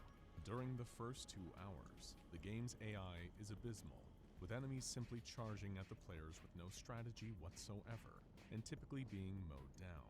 However, from 2 to 5 hours, the enemies undergo intelligence growth, adapting their playstyle to the types of weapons they carry and their environments. At this stage, this combat level is also about equal to an untrained human civilian. From 5 to 8 hours, enemies become considerably more proficient, and then begin countering the player on their specific playstyles and techniques. For example, they will attack a player who uses long-range weaponry from cover with grenades or splash damage weapons to force them out into the open. They will also fully utilize their environment for both defensive and offensive purposes, laying traps and creating ambushes to surprise and kill players. At this point, their combat skills are equal to trained soldiers. From 8 to 12 hours, the focus of the enemy shifts from attacking the player character to attacking the player directly. They engage in behaviors that, from an online playing perspective, would be considered griefing, such as intentionally blocking the player's view or movement within the game. Enemies have also been known to exploit player expectations, pretending to be broken or glitched to make the player let their guard down, and then killing them. In one play session, the enemies begin throwing day flash spells, similar to real-life flashbang grenades, at the player. They throw them in a manner that created a strobing effect, causing the player to have a grand mal seizure. Beyond 12 hours, the enemies engage in advanced psychological tactics against the player, with methods that range wildly and tend to be specific to the player's mindset and play style. For example, one player likes to exert a high level of control over all 4 of their squad members. In response, enemies used attacks that did little or no damage, but caused the characters to become dazed, a state which temporarily disrupts player control. However, rather than attack the dazed characters, enemies simply surround them in a crowd, continually using daze attacks to prevent the player from doing anything. This caused major frustration for the player. Enemies may also attempt to induce psychological terror among the players. In one example, enemies somehow kidnapped one of the 4 player characters and dragged them off screen. When this character was later found, they were strapped to a kind of sacrificial altar.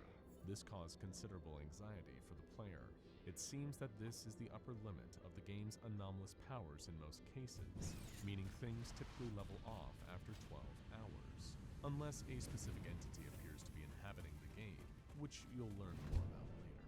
In order to discover the prior information, the SCP Foundation performed a series of tests on the game with various different subjects. In Test 001, junior researcher Ross, an experienced gamer who was pivotal in first discovering the anomaly, skipped ahead of the typical preliminary D-Class tests. Seeing as he was already eager for the game's non-anomalous release, he was also eager to be the first in line to try it out on the Foundation's dime.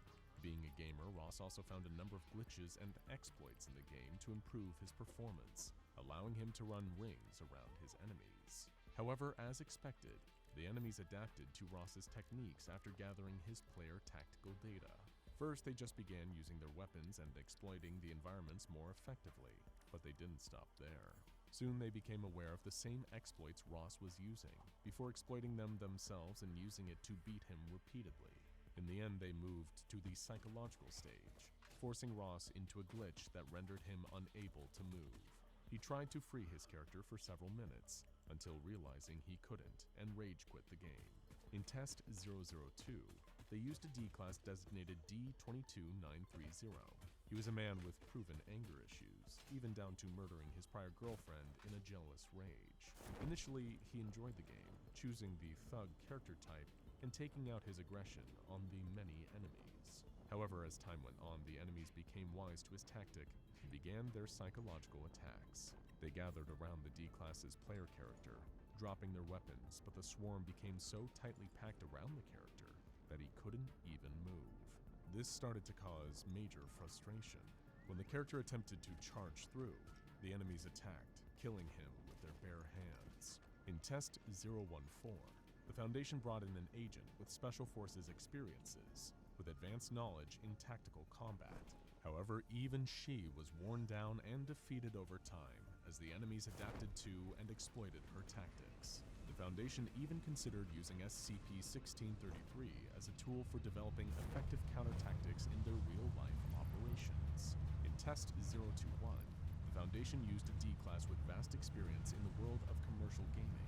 He was told to complete the game in one playthrough, taking pauses rather than proper breaks. As predicted, with no time to run the background processes and create player tactical data files, the enemies weren't able to improve, and the D-Class was able to complete the game in around 13 hours. However, the game did create a player tactical data file in the aftermath of this playthrough, and used it to offer a new Game Plus mode to the D-Class. When he began to play this new game, the screen displayed a seemingly random pattern of black and white pixels, visually similar to television static. This image appeared to be cognitohazardous, as it caused catatonia and later death for the player, in what felt like a decidedly petty move for SCP-1633. As alluded to earlier, the game was first discovered by junior researcher Ross, who was an avid follower of the independent game studio initially producing the game. However, while frequenting developer fan forums, he found that various members of the team were quitting the project for seemingly bizarre reasons. While this wasn't enough on its own for the Foundation to intervene, it was what first attracted official attention. They moved in after the death of Gregor Tillman, a game tester for the company, who died not long after joining the project. The Foundation moved in and after that gained control, shutting down the studio and taking everything they had. All anomalous elements were isolated, secured, and contained.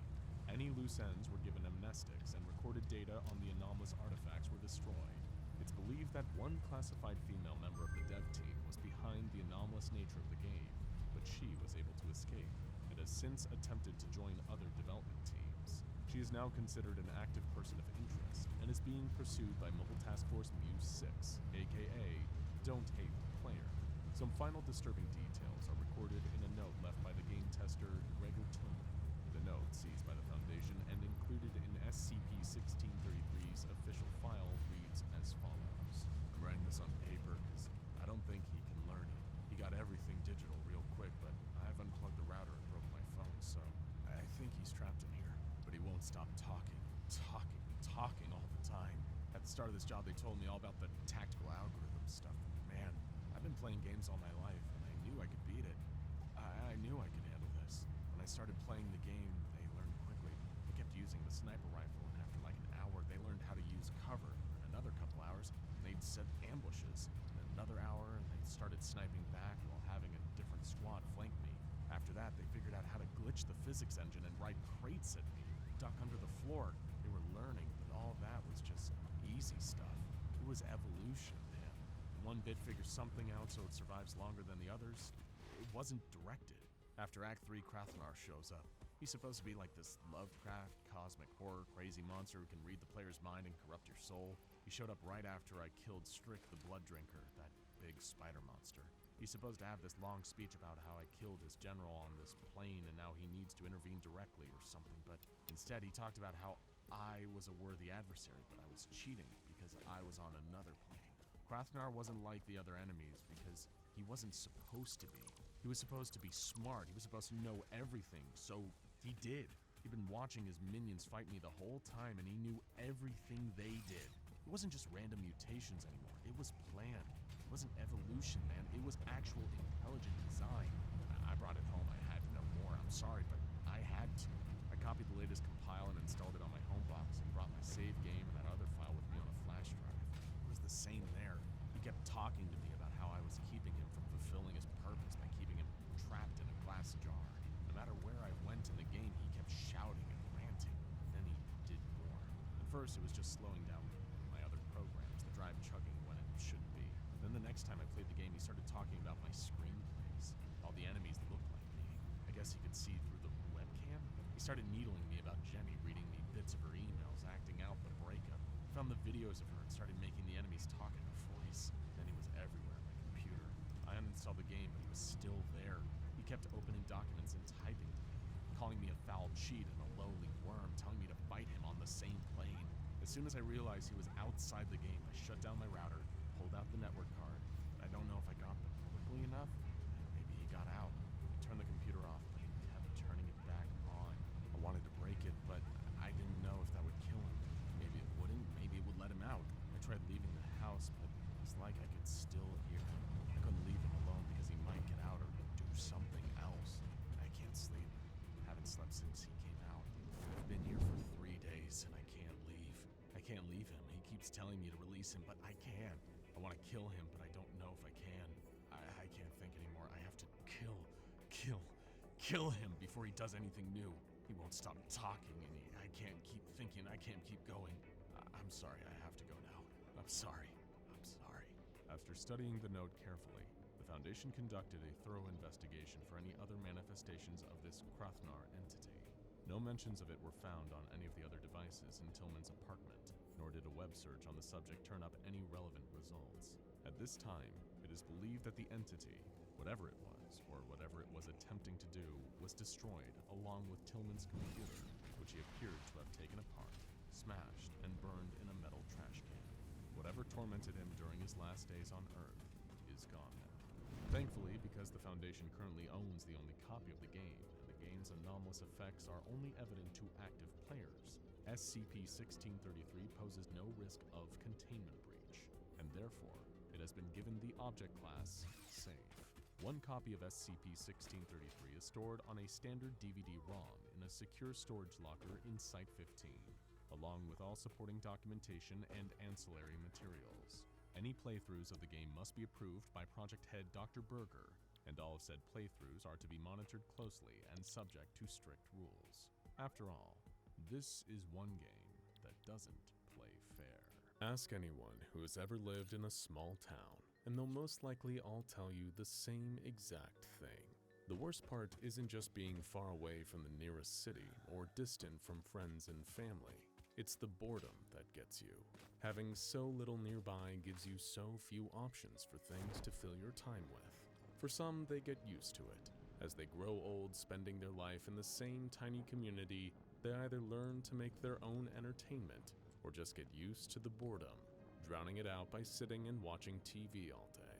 But others, they just can't stand being bored, being stuck somewhere with nothing interesting to do, and ultimately, they can end up getting so sick of it that there's only one option: leave, pack their bags and hit the road, up sticks, and move to a new place far from the small town they were born in. Thing is, leaving isn't cheap. Moving to a new town, a big city, or even an entirely different state is a luxury that costs a pretty penny. Some might work and save their wages until they can realize that dream of moving away. But not everyone has that much patience. Some want to be free of the boredom as soon as they can.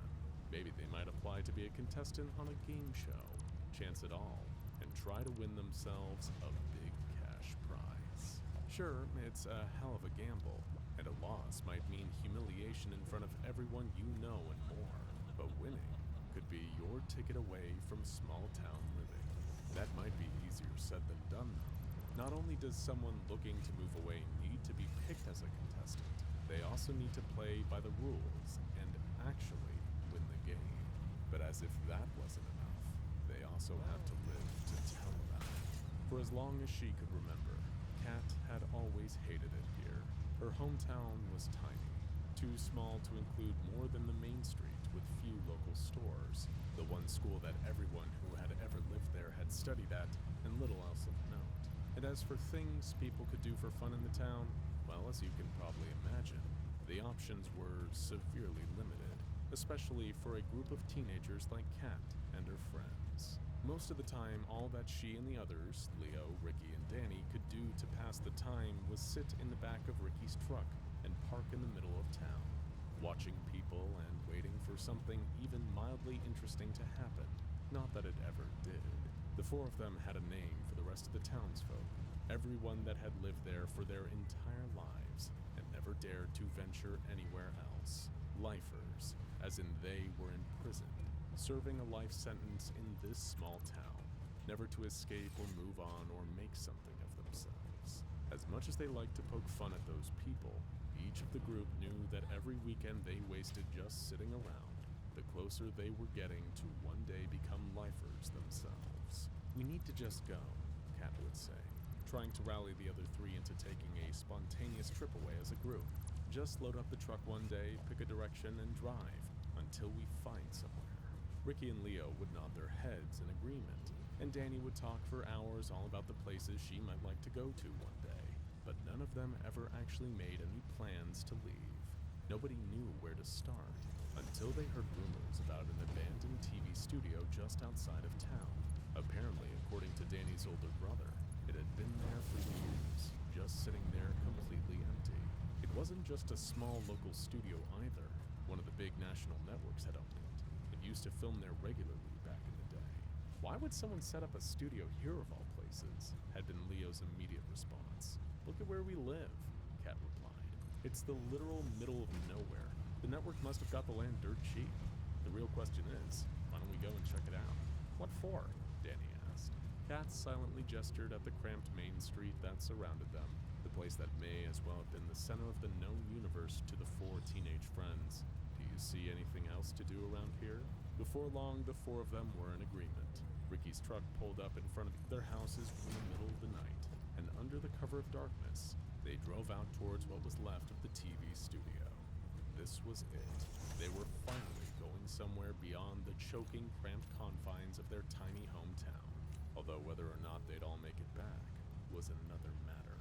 Here's a hard lesson for you kids. You can't fight for life you believe you deserve if you don't have a little skin in the game.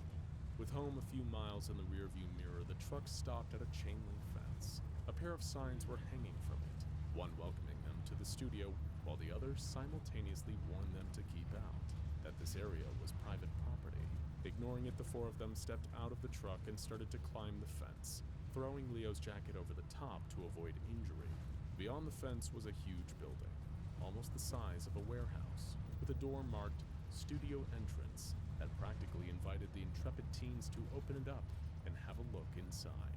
Each one of them carrying a torch in hand, the group walked up to the abandoned studio and gently pried open the door, trying not to make too much noise. Even though they knew the whole place was abandoned, they still didn't want to attract too much attention and get caught trespassing. The lights were all dead as Kat led the group, her hand being tightly squeezed by Danny next to her, the two boys behind. None of them had been sure what to expect.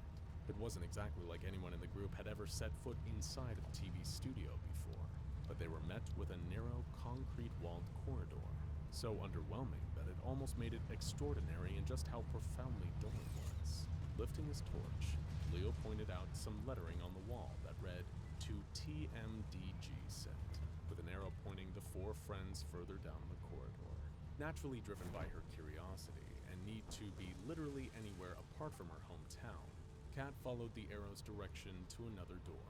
Pushing it open, she stepped inside, her torchlight immediately being blocked by a thick curtain. Brushing her hand against the material, she started looking for a parting, but before she could... Welcome, contestants! A voice boomed through the dark, coming from somewhere in the space beyond the curtain. Instantly, Danny screamed at the sound, almost wrenching Kat's arm off in sheer surprise. Before we begin, the voice continued, I need you all to tell me, are you ready? Kat shot a look back at Ricky, the friend furthest behind her, fumbling with the door they'd entered through. It was locked. He couldn't get it to budge. He turned and met Kat's gaze, shaking his head. Sure, we're ready, Leo suddenly piped up, calling out to answer the voice. Before the rest of the group could turn and glare at him, the curtain around them lifted. So much bright light came pouring in that it practically dazed the 4 of them, each taking a moment to readjust. When her vision cleared, Kat saw they were standing in a huge soundstage, blinding spotlights pointing at her and her friends from somewhere above, with seating area big enough to seat their town's entire population. In that case, folks, you know what time it is, came the voice again, talking as if there was a live studio audience present, despite every chair being unoccupied. These 4 lucky challengers will go head to head, each one looking to take home the victory as well as a huge mystery prize. But only if they dare to take on the most dangerous game! There was a pause, as if this unseen announcer was waiting for a round of applause. Without warning, more lights came on, illuminating the space in front of the 4 very confused friends. Standing before them was what looked like part of an obstacle course, a series of 4 horizontal beams over an empty space. The glare of the light was so intense that even squinting, Kat couldn't tell what was beneath. It just looked like a void, nothing but total darkness, with 4 narrow beams bridging the gap between where they stood and another platform beyond. Well, what are you all standing around waiting for? The announcer declared, almost mocking the 4 teens, urging them on. Oh, the rules, of course. There was another awkward pause, like the voice was waiting for laughter. Reached. It's simple. The 4 of you will be competing to make it through each of our obstacles. Make it to the end before our timer hits 0, and you'll be tonight's big winner. Not fall behind or cheat, and it's out with you. A huge digital countdown illuminated on one side of the soundstage, telling the group they only had 10 minutes to play. Kat, Leo, Danny, and Ricky barely had a chance to question what was going on, exchanging quick, concerned looks before the announcer started urgently counting them down. 3, 2, 1, he cheered. Simultaneously, the 4 teenagers felt a presence looming behind them, like a figure was standing just out of view, blocking them from turning back. Carefully putting one foot in front of the other, Kat started shimmying along the beam in front of her, trying to keep herself steady while also moving as fast as she could without falling. Out of the corner of her eye, she could also see Danny on the beam next to her, doing the same, but finding it a little easier to balance. Leo was having no problem at all, sidestepping with enough speed to keep him practically neck and neck with Kat, but Ricky was wobbling. Every foot he placed on the beam, he felt like it might give way beneath him, but it was just a game show, right? Sure, it shouldn't even really be running right now, but regardless of why or how, the worst that could happen was that he would fall. His next step missed the beam entirely, and Ricky could feel himself toppling. Guys, he called out to his friends, trying to shift his weight onto his back leg. Kat, Danny, and Leo all froze and snapped their heads back to look at him, just in time to see Ricky wildly flailing his arms. His whole body toppled to one side, and he dropped off the beam with a loud scream. Not one of them saw him land, or even heard it for that matter. It was as if Ricky had just been swallowed up whole by the dark void beneath them, his scream getting more and more distant until it couldn't be heard anymore. Oh, tough break. Talk about falling at the first hurdle, the voice exclaimed, as if what had just happened was some kind of joke. So long, Ricky. We hardly knew you. Staying perfectly still, but clearly distressed, Danny called out Ricky's name. There was no answer. Kat just stared wide-eyed at the abyss below, only looking away as she heard Leo jump the last bit of his beam onto the platform. Danny, come on, Kat whispered to her friend, who looked back at her with tears streaming down her face. The pair of them carefully stepped further along their respective beams, trying to stop themselves from looking down or at the huge clock, seconds ticking away and putting them under even more undue pressure.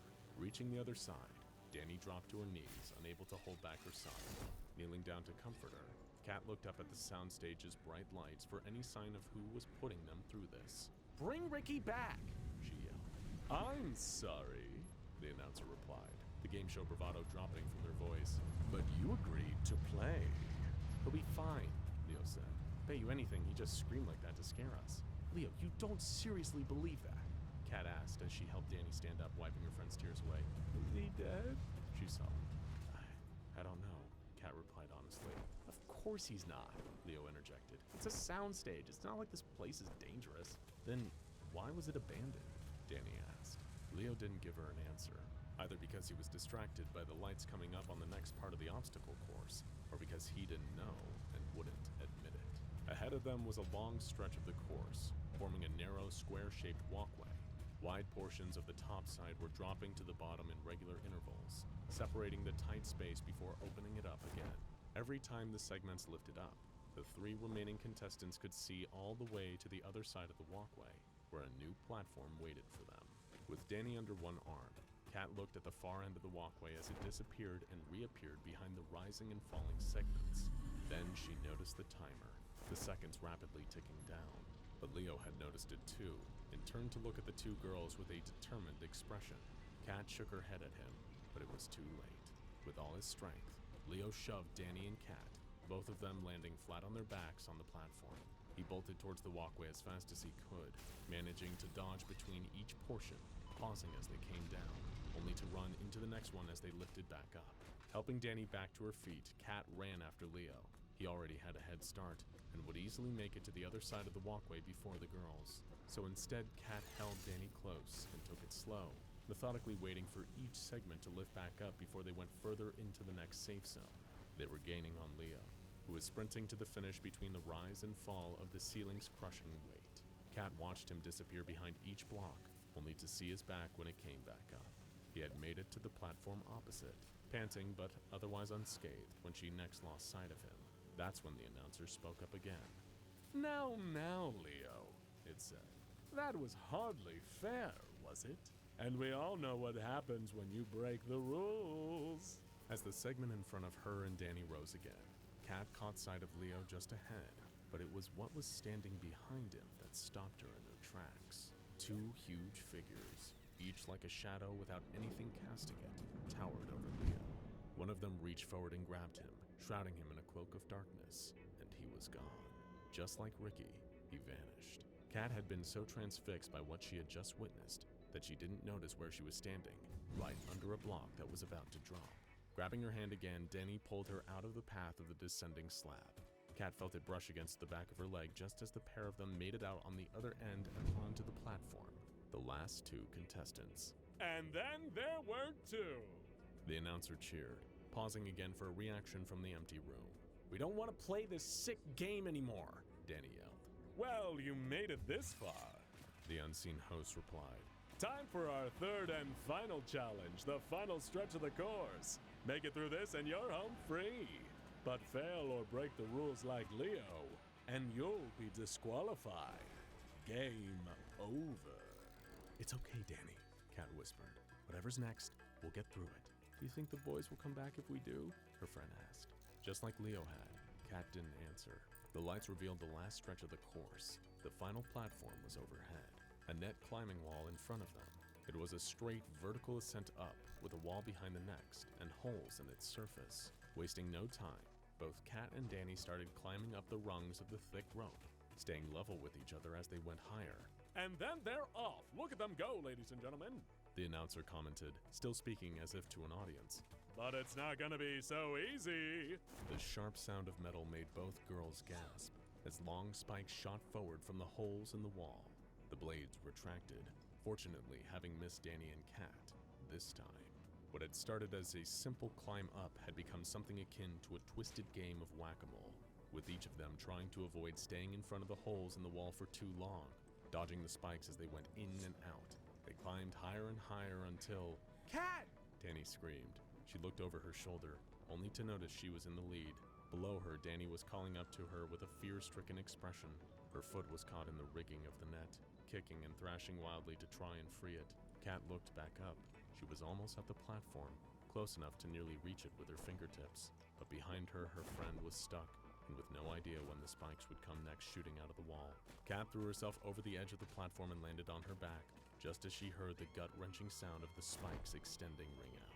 She was beside herself, tears streaming down her face. It wasn't uncommon for people to be overwhelmed to the point of tears at the end of a game show, but Cat wasn't crying with joy. We have a winner! The disembodied voice declared, barely audible to the surviving contestant as she wept. After she'd finished explaining what had happened to the police, a group of mysterious agents flocked to the soundstage to lock it down, stopping anyone else from getting close to it. They'd found a VHS tape in the mailbox at the front office of the studio. On it was a recording of the game show, a live audience cheering as one by one, Ricky, Leo, and Danny failed to complete the course. One of the SCP Foundation agents had come to interview Kat, asking her to recount the whole story all over again. Her account lined up perfectly with everything seen on the tape. Then the agent asked her what her prize had been after she won. "A car," Kat replied. "The four of us always wanted to leave home." Ah, technology. A double-edged sword of our own making that can provide both ultimate convenience and the threat of a grim future ruled by unfeeling machines. Well, maybe the stakes aren't that high yet, but our over-reliance on technology can have some terrible consequences. The number of traffic accidents continues to increase year by year, as our main mode of overland transportation also puts us in harm's way for longer and longer portions of our day. The internet can allow us to access any information we may desire, but it can spread misinformation twice as fast. And what about video games? An interactive artistic medium that can provide simulated experiences so vivid that many of us can eventually lose interest in our real lives. What starts off as a fun indulgence in our favorite hobby can quickly spiral into an obsession. The risks and rewards of virtual space are satisfyingly predictable compared to the chaos of modern living. And sometimes we just can't stop ourselves from striving for a few more easy wins. Minutes, hours, and even days can go by without any apparent activity on our side of the screen, and yet the world of the video game has changed drastically due to our actions. But at a certain point, that initial rush of dopamine wears off, and you find that you need a much greater challenge in order to feel any sense of accomplishment. So you choose to pick up some harder video games, and you grind away until you can complete them just as easily. But that's not enough either. Surely there must be even tougher games out there. Games that will never go easy on you. Games that won't allow you to make even a single mistake. Games that make you proud of the frankly inexcusable amount of hours of your life that you've spent sitting in the dark, clutching a controller, squinting at your screen. You need a game that can do all of that and more. And because you've effectively given up your chances at ever being a social butterfly, you could also use something to help you mitigate the overwhelming loneliness that now constantly defines your everyday life. Well, worry no longer, you weary, downtrodden gamer you, because here at the SCP Foundation, we've cooked up a one-of-a-kind mod that is sure to redefine your gaming experience. If this doesn't turn out to be the game of the year, I don't know what could be. Among Us 2, maybe? The latest in a long line of Last of Us remakes? What about Half-Life 3? I digress. Introducing the Foundation's brand new killer app. The cutting-edge tactical heuristic algorithms of SCP-1633 combined with the 24/7 companionship of SCP-1471 Mal-O. I can tell by your expression that you're already eager for a playtest. But slow down, we need to catch all the normies out there up to speed. Let's start with the digital canine companion that is all the rage, SCP-1471, or should I say Mal-O version 1.0.0, a Euclid-class SCP object which comes in the form of a free downloadable app for your smartphone. There has never been any reviews of this app for as long as it has existed, but honestly, are you really going to trust the words of a bunch of crooked reviewers when you can find out for yourself? Words to live by: don't trust anyone who isn't part of your precious gaming hobby. The description of Mal-O version 1.0.0 reads, "Never settle for those awkward feelings of being alone ever again. Mal-O is an exciting and interactive experience that will keep you engaged and intrigued. The anxiety of social situations can be nerve-wracking, but just after a few hours of Mal-O, you will soon forget all about those painful emotions of disappointment. Be part of the new craze that is quickly becoming the next social substitute. Remember, the more you participate, the more Mal-O will engage you. Your experience is completely up to you.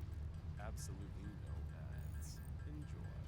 The app has never received an update, but that's because SCP-1471 has been a completely functional experience since its release. All one needs to do is download the app, and within a matter of hours, Mal-O version 1.0.0 will begin to send the user photographs of familiar locations. These can include photographs of the user's work, home, or public places they often frequent, such as cafes and nightclubs. In the case of you, a complete shut-in gamer, these photographs will probably be limited to the interior of your favorite gaming room.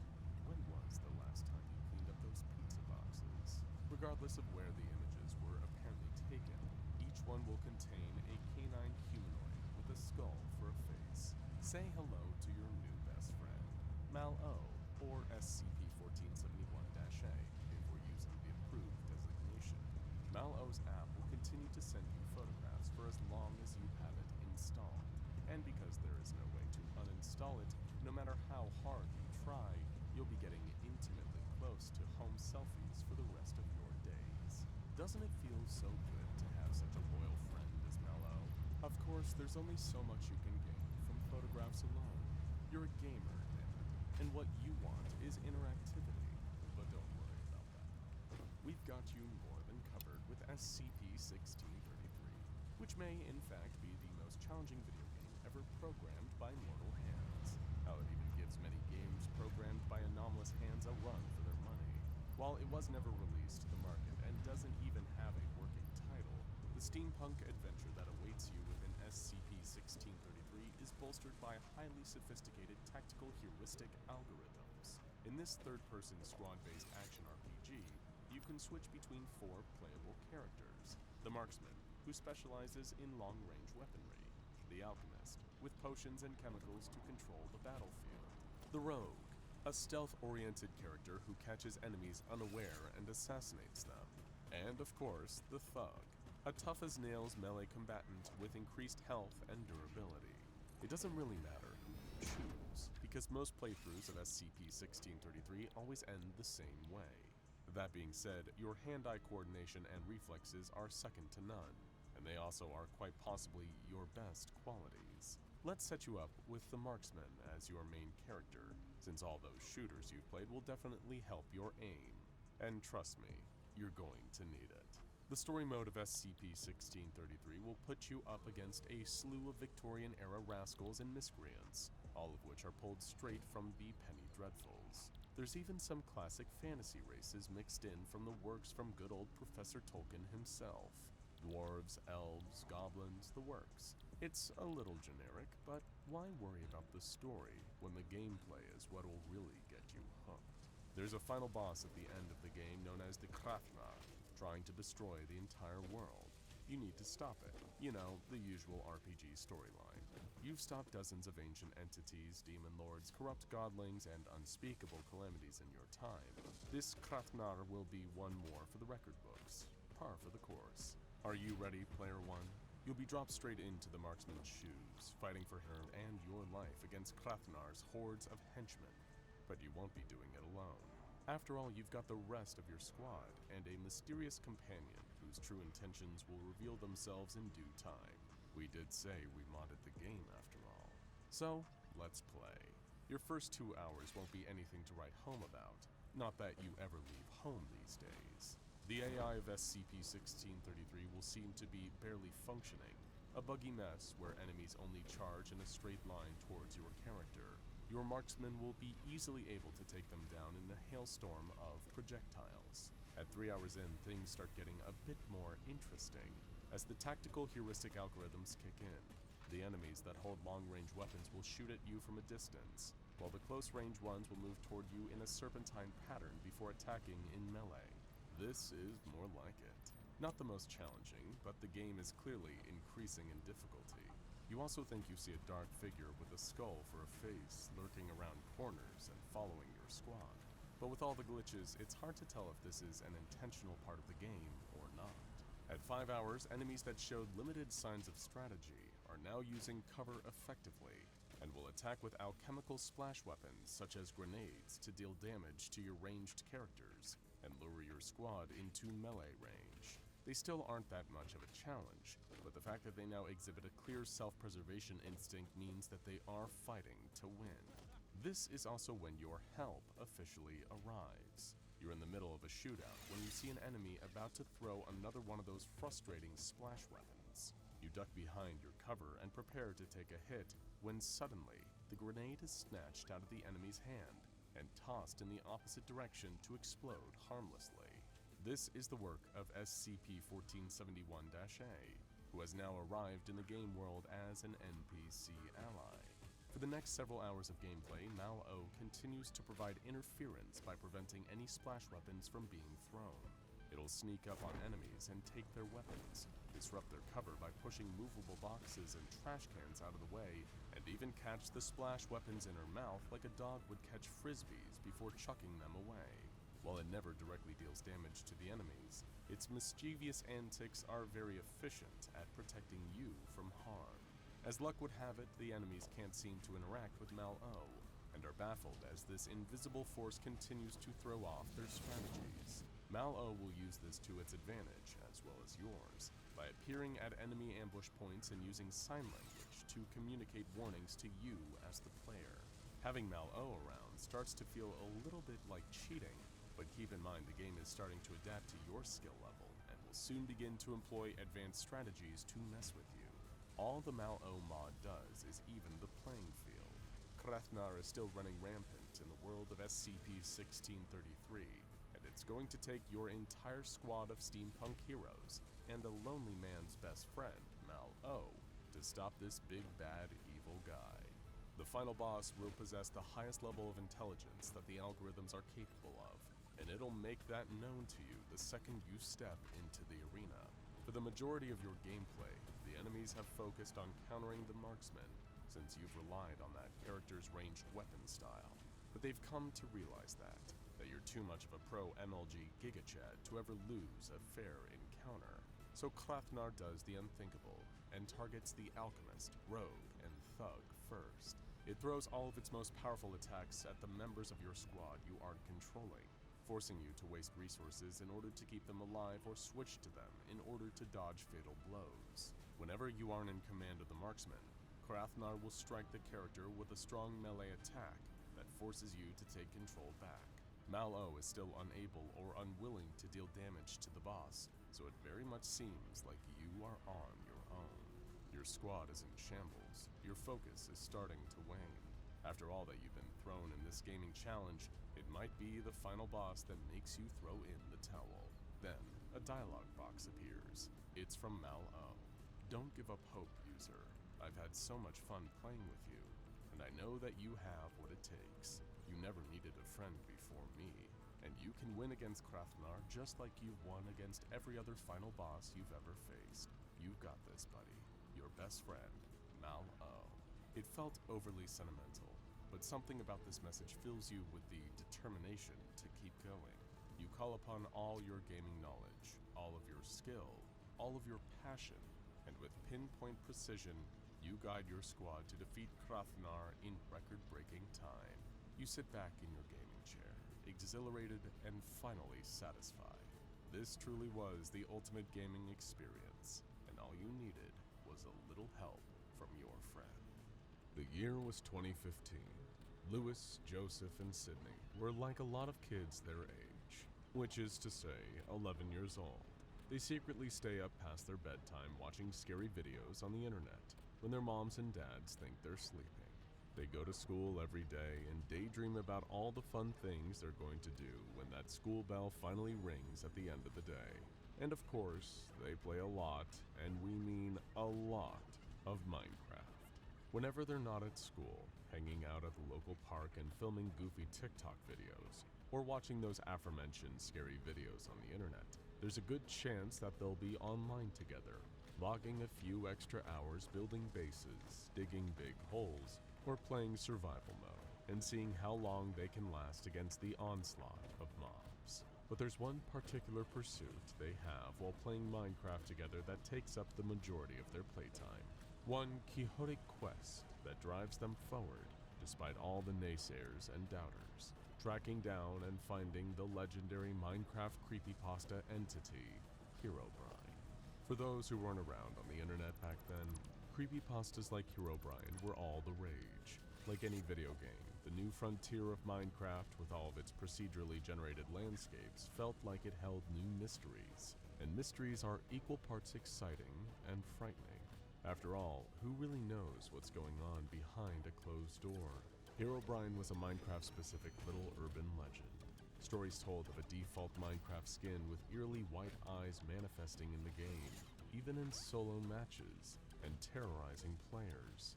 One internet sleuth who looked into the mystery of Herobrine claimed it to be the haunted soul of the dead brother of Minecraft's creator, Marcus Persson, also known as Notch. In the years since the legend first started, Notch himself has come forward and disavowed the claim, saying that, in fact, he didn't even have a brother, and never had, so the rumors were completely baseless.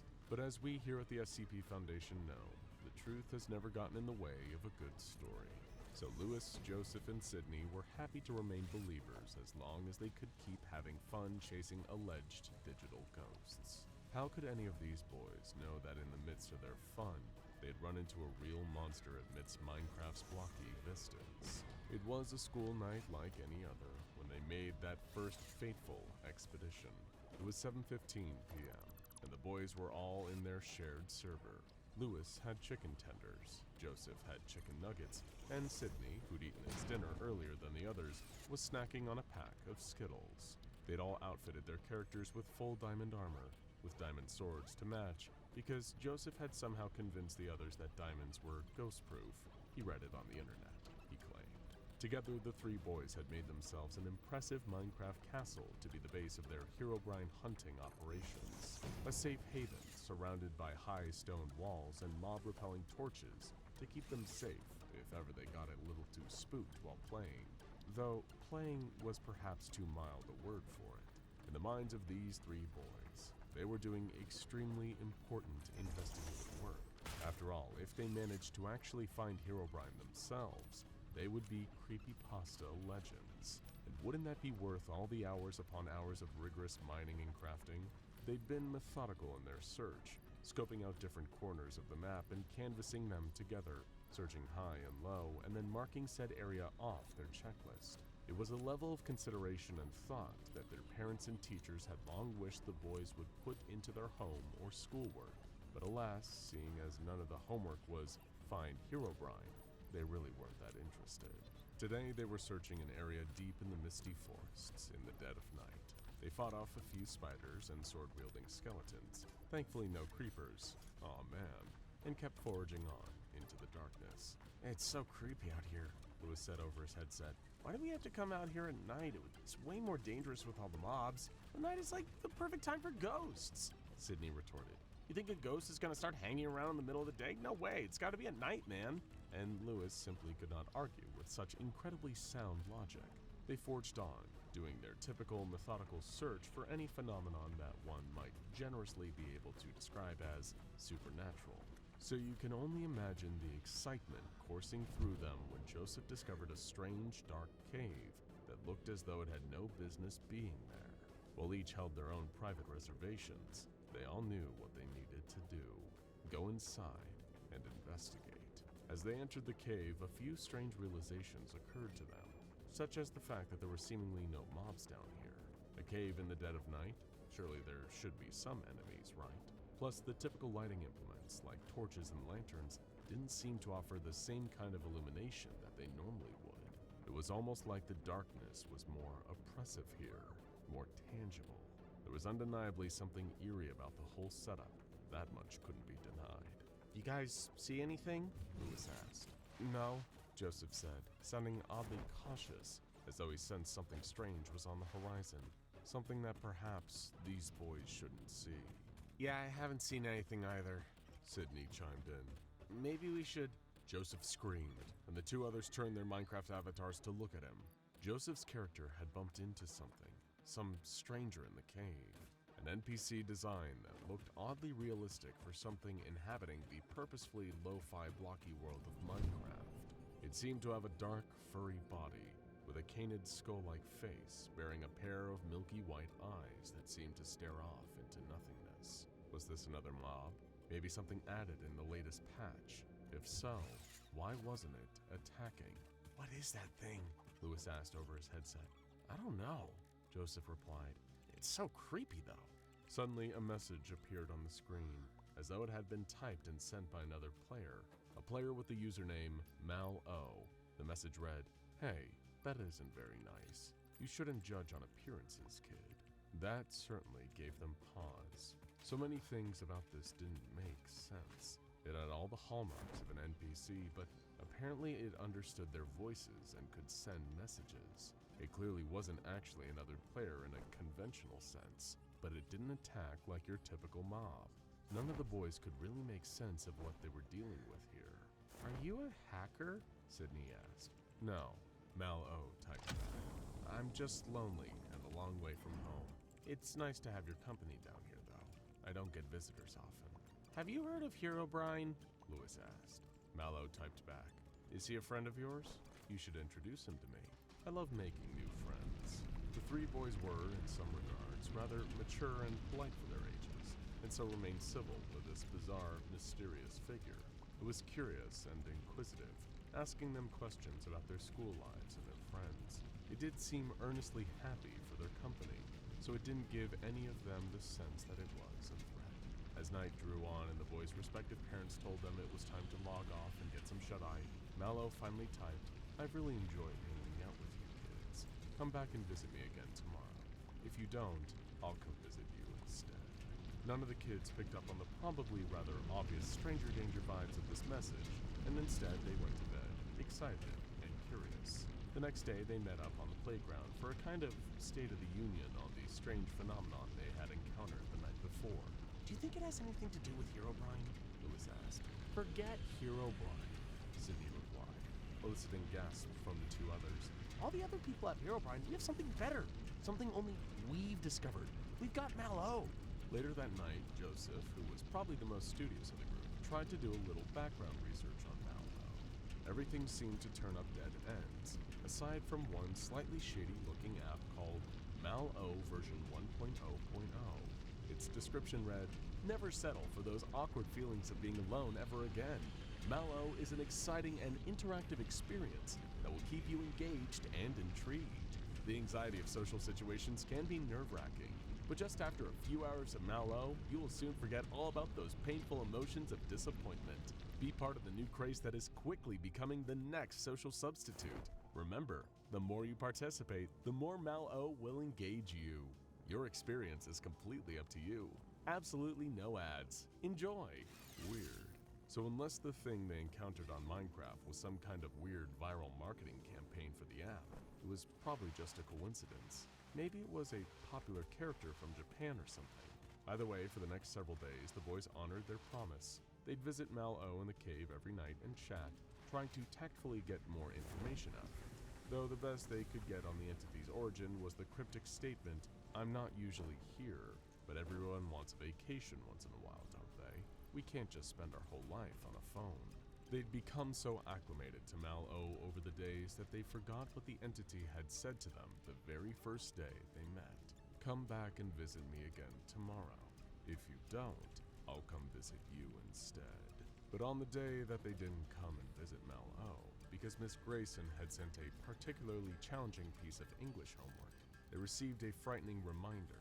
That very night, they all started receiving strange texts on their phones. As you can probably expect, they were all photographs, each and every one depicting some regular haunt that the boys all like to frequent, with one addition.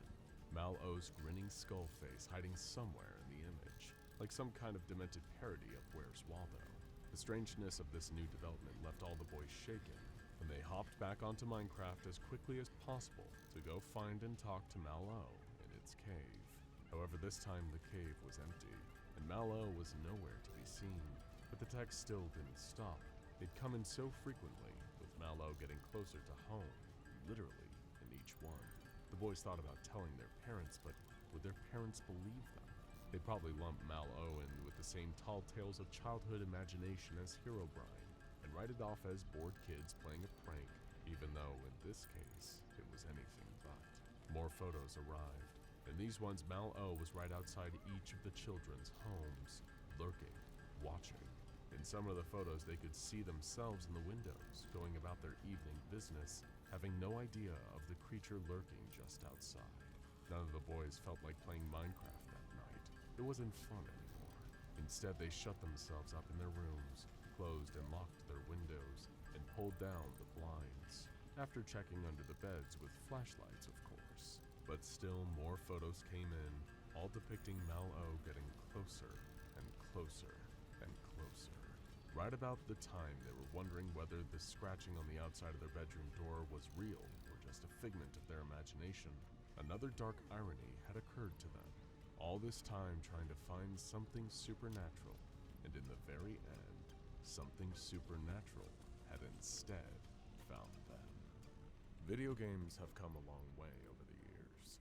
We've gone from the days of Atari and Pong to virtual reality headsets, PS5s, and massive multiplayer online games where you can fight horror movie villains or wage war in a fantasy land.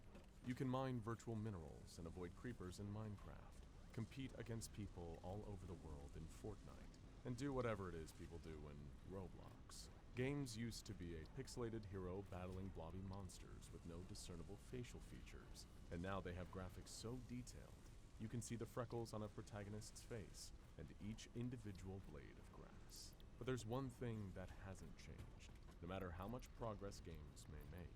Whenever a shiny new console comes out, everyone wants to get their hands on it. It was Christmas season in 1986. Walk Like an Egyptian by the Bangles was at the top of the charts. Eddie Murphy's The Golden Child was the #1 movie in America, and hundreds of thousands of kids were writing to Santa and begging their parents for one thing: the Nintendo Entertainment System. The NES was an 8-bit home video game console, and the only place to journey through the land of Hyrule in The Legend of Zelda, or help Samus hunt space pirates in Metroid. But with such an extreme demand for the system, stores were selling out all over the country. Anyone who didn't beat the crowds was doomed to disappoint their kids with socks, with less flashy toys like dolls or tiny plastic trucks, or with boring, non-electric, violence-free board games. Well, board games are only violence-free if you're not playing Monopoly. But back to 1986. Beverly Harrington was a single mom, doing her best to provide for her son, Jason, and give him the Christmas he deserved. She had been picking up extra shifts at the local diner, making sure to save up all the extra money for a real Christmas tree from the farm just out of town, for a beautiful honey-baked ham, and, of course, for presents. She knew that though he was a shy kid and would never demand it, Jason desperately wanted to find an NES under the tree on Christmas morning. She got so absorbed in her work, so exhausted from the extra shifts and trying to make everything perfect, that she forgot to do her actual shopping until the very last minute. She woke up the morning of December 24th with a start, her heart jumping into her throat. She hadn't picked up Jason's present yet. She threw on her coat and rushed out into the snowy streets, making her way to the store and saying a silent prayer that they would still have one more NES in stock. Lucky for her, they did. Less lucky, two parents were already wrestling for it, fighting each other with a raw, animalistic rage of two wolves competing for the same piece of meat. If she tried to grab it and join in, she could get hurt, or the console could break apart. She asked an employee if they had any in the back, but she already knew the answer from the exhausted look in his eyes. There were no more in the back. There were no more in town, nor the next town over, or the next town over from that. Not only would she have to get Jason's present at the very last minute, but she would also have to get him something he didn't even want. He would smile and thank her, but she knew how sad it would make him to go back to school and hear his friends bragging about their Christmases. She shoved her hands into the pockets of her coat and began her slow, sad march back through the snow, trying to come up with what to do next. Then something caught her eye, a brightly colored sign reading, "Wondertaining Toys." Beneath it, it was a storefront she had never seen before, and right there in the window, a video game console. It wasn't the NES, not exactly, but it looked so much like it. She couldn't help herself. She had to go inside and get a better look. The store was filled with toys, games, and puzzles. They were all inviting, with vivid packaging and labels depicting children having fun, but she had never seen any of them before. Perhaps it was a new brand, and she was one of the first people to happen upon the store. It seemed odd for a toy store to open this close to Christmas, rather than taking advantage of the shopping season and opening earlier in the year. But she couldn't dwell on that, not when she was this close to a solution. Toward the back of the store, she spotted the video game console from the window. The label read, "Pretendo," so the resemblance to the NES was no coincidence. This console was intended as a knockoff of some kind. She asked the sales clerk, a man with a strangely wide, unmoving smile, if the console was capable of running Nintendo games. "You bet your bottom dollar," he replied. "We don't carry those here, though. But can I interest you in some of our Wondertainment originals? We have all kinds of games here, and they're just as good or your money back. There's a whole world inside each and every one." It wasn't what she'd set out to buy, but this was clearly the best thing Beverly was going to find this close to the holiday. She paid the man for the Pretendo console and a selection of the store's most popular video games. He even gift-wrapped it for her in a colorful box with a shiny red bow on top. The next morning, Jason and Beverly sat in the living room, sipping cocoa and opening presents together. She started small with a classic pair of new wool socks and worked her way up to the big box in the corner. As Jason tore the paper off, his eyes lit up with glee. "Thank you, Mom, thank you." He gave her a huge hug, then looked at her with nearly manic excitement. "Can I play it now, can I?" She laughed and promised that after he helped her clean up the wrapping paper, he could play his new games. She was just so glad he was happy with it. He didn't care that it wasn't the name brand console. He knew that this gift was special, so she was perfectly glad to let him enjoy it, and she could get started on that ham for later. Jason plugged in his brand new Pretendo and looked through the games his mom had picked out for him. There was Farmtastic Farming Simulator, Historical House Hunter, Magic Wizard Quest, Super Fighters, and one simply called Spooky. It was emblazoned with the image of a cartoon ghost in front of an abandoned cabin, and it piqued Jason's interest. He always loved scary stories and legends about ghosts and things that go bump in the night. He decided that this would be the first game that he would play. He placed the cartridge in the console and hit the power button to turn it on. As he clutched the controller in his hands, he began to notice something strange. His room, once decorated in posters of his favorite movies, turned dark.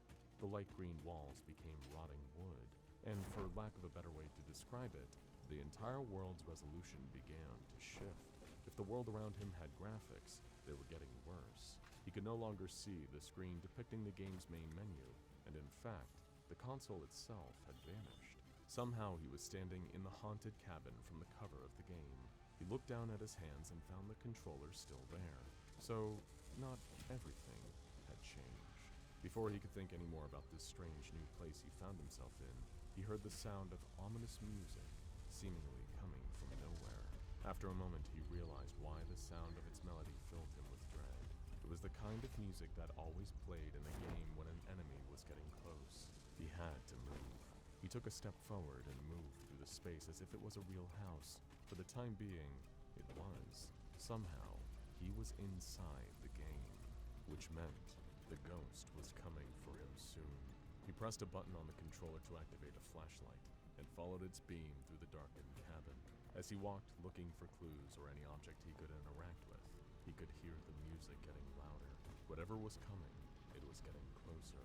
The flashlight's beam illuminated a scrap of paper on a small table. He moved to take a closer look and could just barely make out what it said. "They hide in the darkness. Find the exit. Don't stop moving."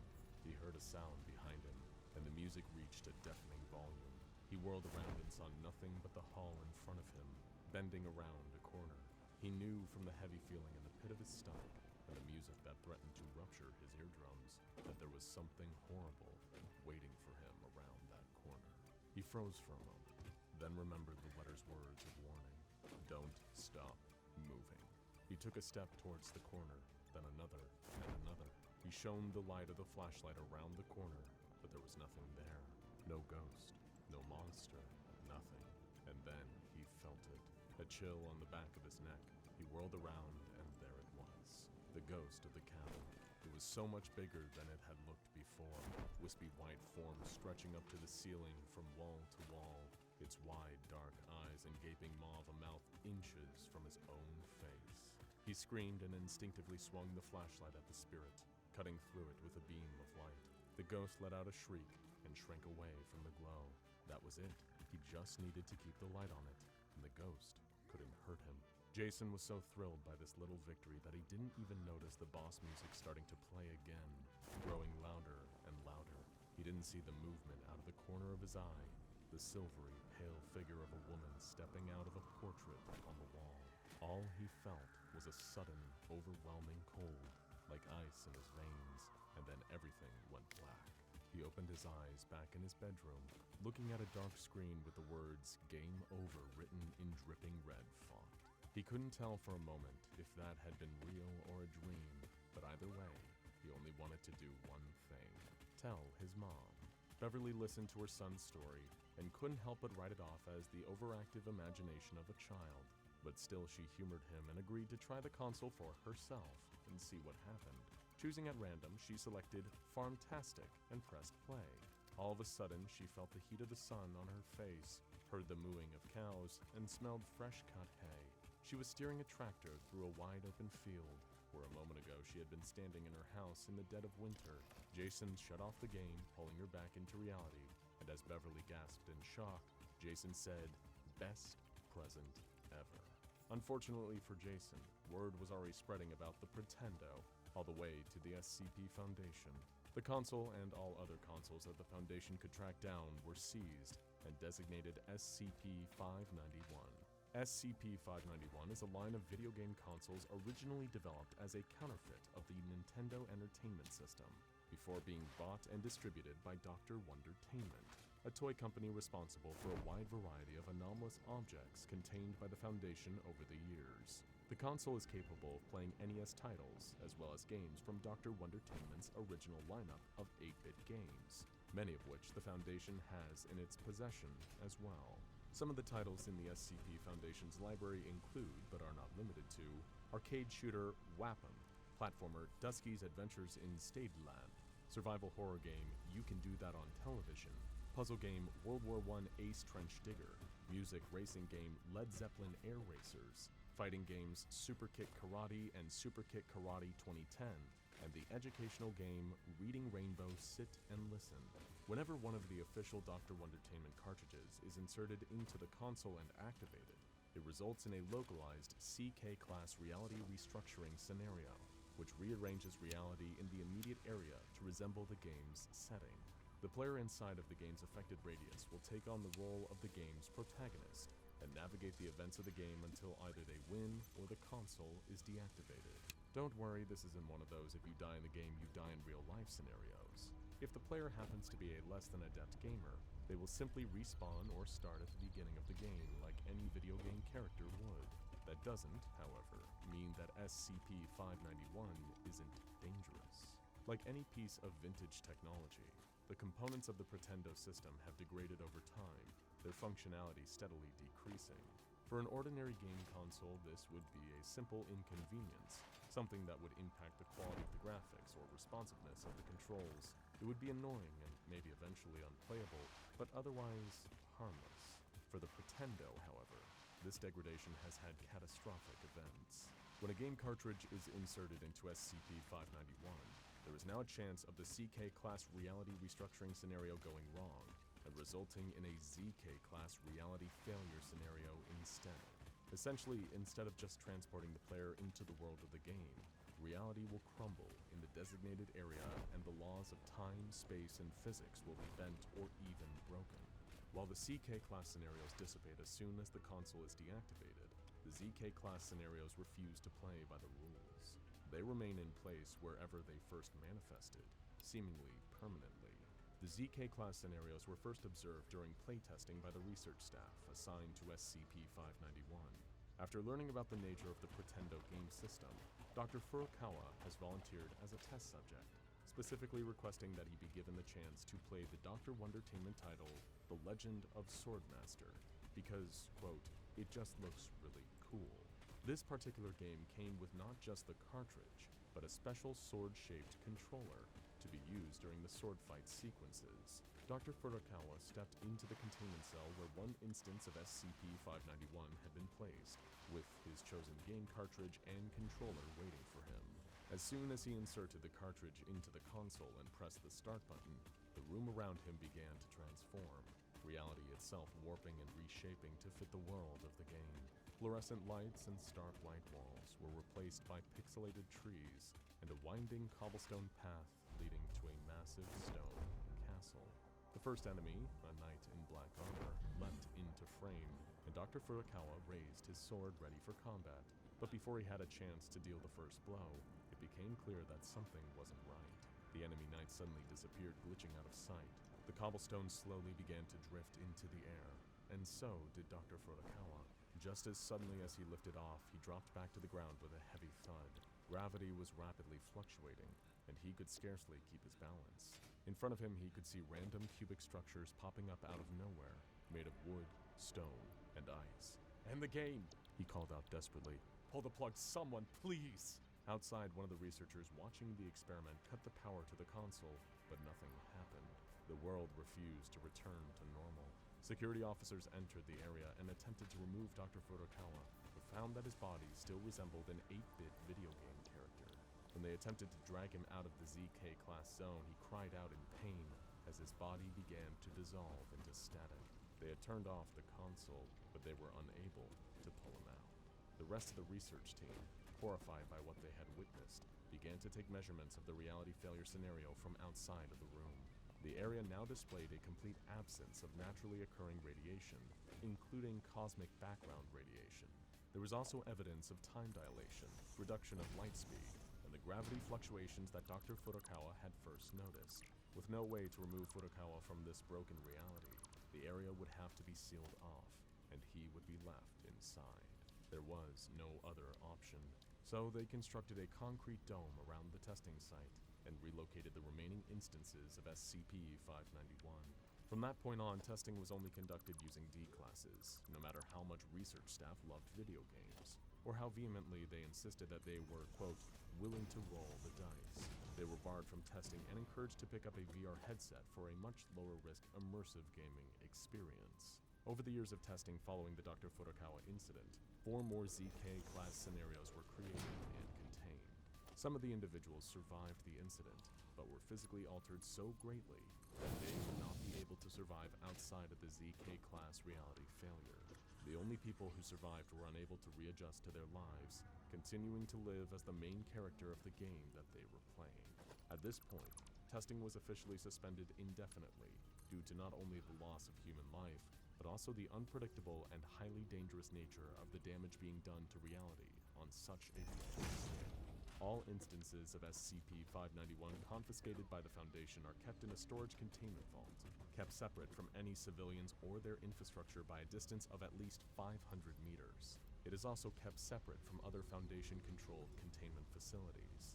Unless it is being used for official, approved testing by Level 3 staff, it is to remain deactivated at all times. Any ZK-class scenarios created by an instance of SCP-591 will be contained via the construction of a closed concrete dome, and given the designation of Sector W number.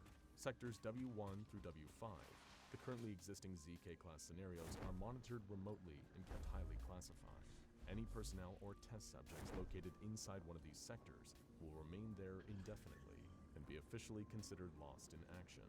Any additional instances of SCP-591 located in civilian stores, households, or any public place are to be removed and contained indefinitely.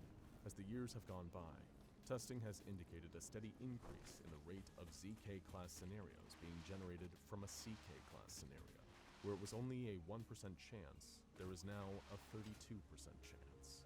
According to Wondertainment Company records seized during a Foundation raid of one of their toy factories, there are still plenty of SCP-591 instances out there in the world, just waiting for some unsuspecting gamer to fire them up and get lost in the story, literally. If the documents found are accurate, there are around 243 consoles and 1,300 consoles still in circulation. These also may or may not include a Pocket Pretendo model that was developed as a prototype, but never officially released on the market. If it was, and the chaos of the Pretendo system is available in a portable form, well, it's best not to think about that for too long. The Foundation is doing its best to track down the remaining Pretendo systems, but there is no way to know for sure what distant corners of the world they've made their way to. So when you're picking up a shiny new game console, or a nostalgic vintage model to relive some of your favorite childhood memories with, take an extra close look at the label, and make sure you're getting the real thing. Because if you're not careful, it just might be game over. It's frightening to think about how many people go missing each year. Approximately 1,600 individuals mysteriously vanish each year in national parks alone. One moment they're there, making their way down a hiking trail or stopping for a granola bar by a lake, and the next, they're gone. Missing people are an unfortunate fact of life, one we all just try to put out of our minds as we silently hope we, and those we know and love, will be fortunate enough to avoid joining the ranks of the lost. But some places, some very strange, obscure places, nestled in the quiet countryside and tucked away under blankets of fog, lose so many people that it becomes, well, anomalous. One particular town, a seemingly innocuous place with a thriving tourism industry, was the site of so many unexplained disappearances that it drew the attention of the SCP Foundation. They dispatched a team to enter the town, to gather as many facts and figures as they could, and to see what exactly had become of these missing people. Leading the team was none other than the sometimes fearless, often shameless, Dr. Jack Bright. How did the infamous Dr. Bright get here? Well, for many employees of the SCP Foundation, leading a task force to investigate a new, potentially anomalous location would be a promotion, or a welcome diversion from yet another round of testing to see if maybe something will finally destroy SCP-682. But in this particular case, it was a matter of discipline. After Dr. Bright was caught giving SCP-999 a triple shot of espresso to, quote, just see what would happen, he was assigned to fieldwork as part of his punishment. For the record, what happened was SCP-999 ricocheting off walls at such a high speed that it broke several windows, damaged the ceiling, and knocked out the power for half of the site. And so, Dr. Bright found himself with a task force of Foundation operatives trudging reluctantly through beautiful but boring rural New England toward the town of interest. As he drove down the winding road, grumbling to himself and wishing he could be anywhere else, he spotted the sign marking their intended destination, Welcome to Silent Hill. Up ahead, a thick fog rolling off the lake covered the town in a dim gray blur. He couldn't make out anything through the unnaturally dense haze. He squinted and turned on the high beams, but the light did nothing to cut through the fog, bouncing off of it like a billowing curtain of white. Just as they passed the sign, the van began to slow rapidly, its engine sputtering and grinding as the vehicle skidded to a sudden stop. Damn it! Dr. Bright thumped the steering wheel in frustration. Any of you know how to fix a car? He looked at the team of operatives in the back seat. They all shrugged non-committally. The only thing worse than wandering into that fog would be sitting in the broken-down van watching Tweedledum and Tweedledummer try to attend to the failing engine. His private joke almost lifted his mood, but not quite. He popped open the door and stepped out into the cold, damp air. Well, figure it out. I'm gonna go look around. Dr. Bright shoved his hands into his pockets and, not knowing what might wait on the other side, began his walk into Silent Hill. With each step, he ruminated on the events that had gotten him here. Where did those guys at the Foundation get off disciplining him like an unruly child? Sure, he liked his pranks.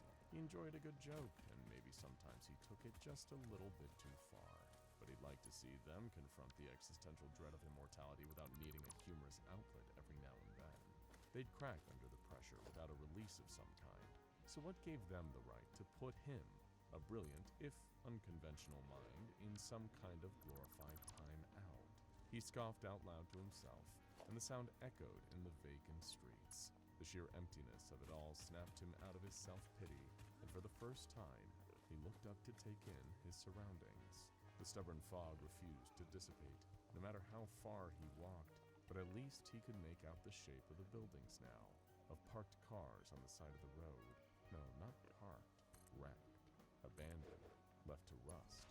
He scanned the fog for human silhouettes, listened for voices, for any signs of life, but there was no one. He approached a building and found it dilapidated, rotted wood collapsing in on itself, windows cracked, door boarded up tight. The buildings next to it looked very much the same. What the hell? He was sent to investigate recent disappearances, but this town looked as if its entire population had vanished decades ago. Or, he thought with a small shudder, all decided to leave in a hurry.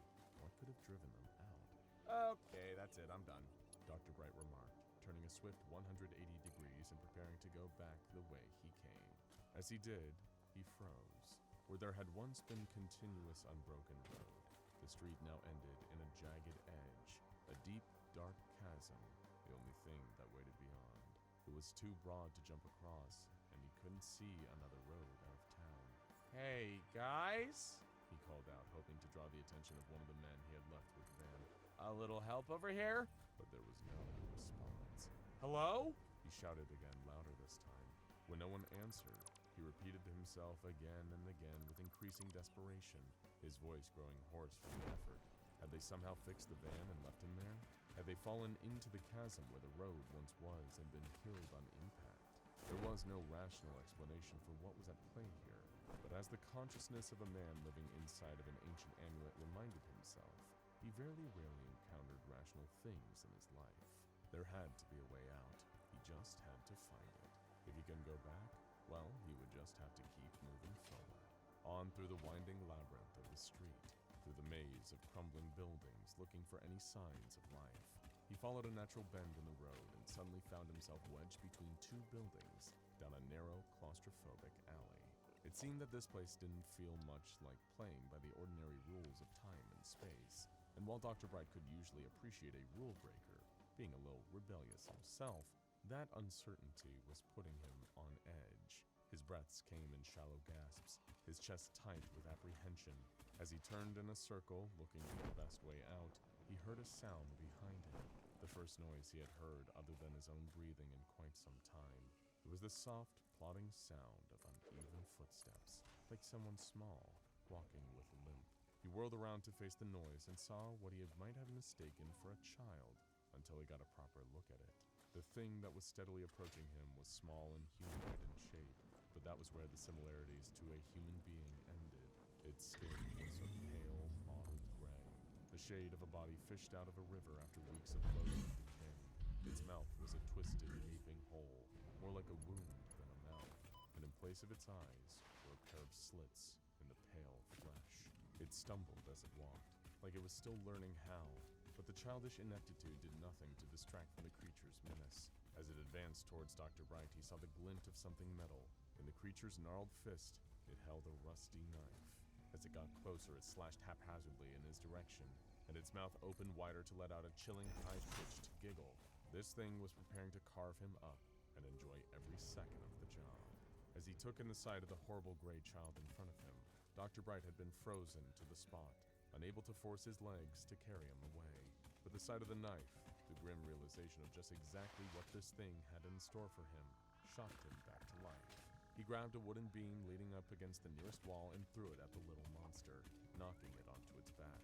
It was immobilized just long enough for Dr. Bright to get his bearings, turn, and run toward the wider street. As he did, he could hear the gleeful laughter as the creature climbed back to its feet, and it only pushed him to run faster.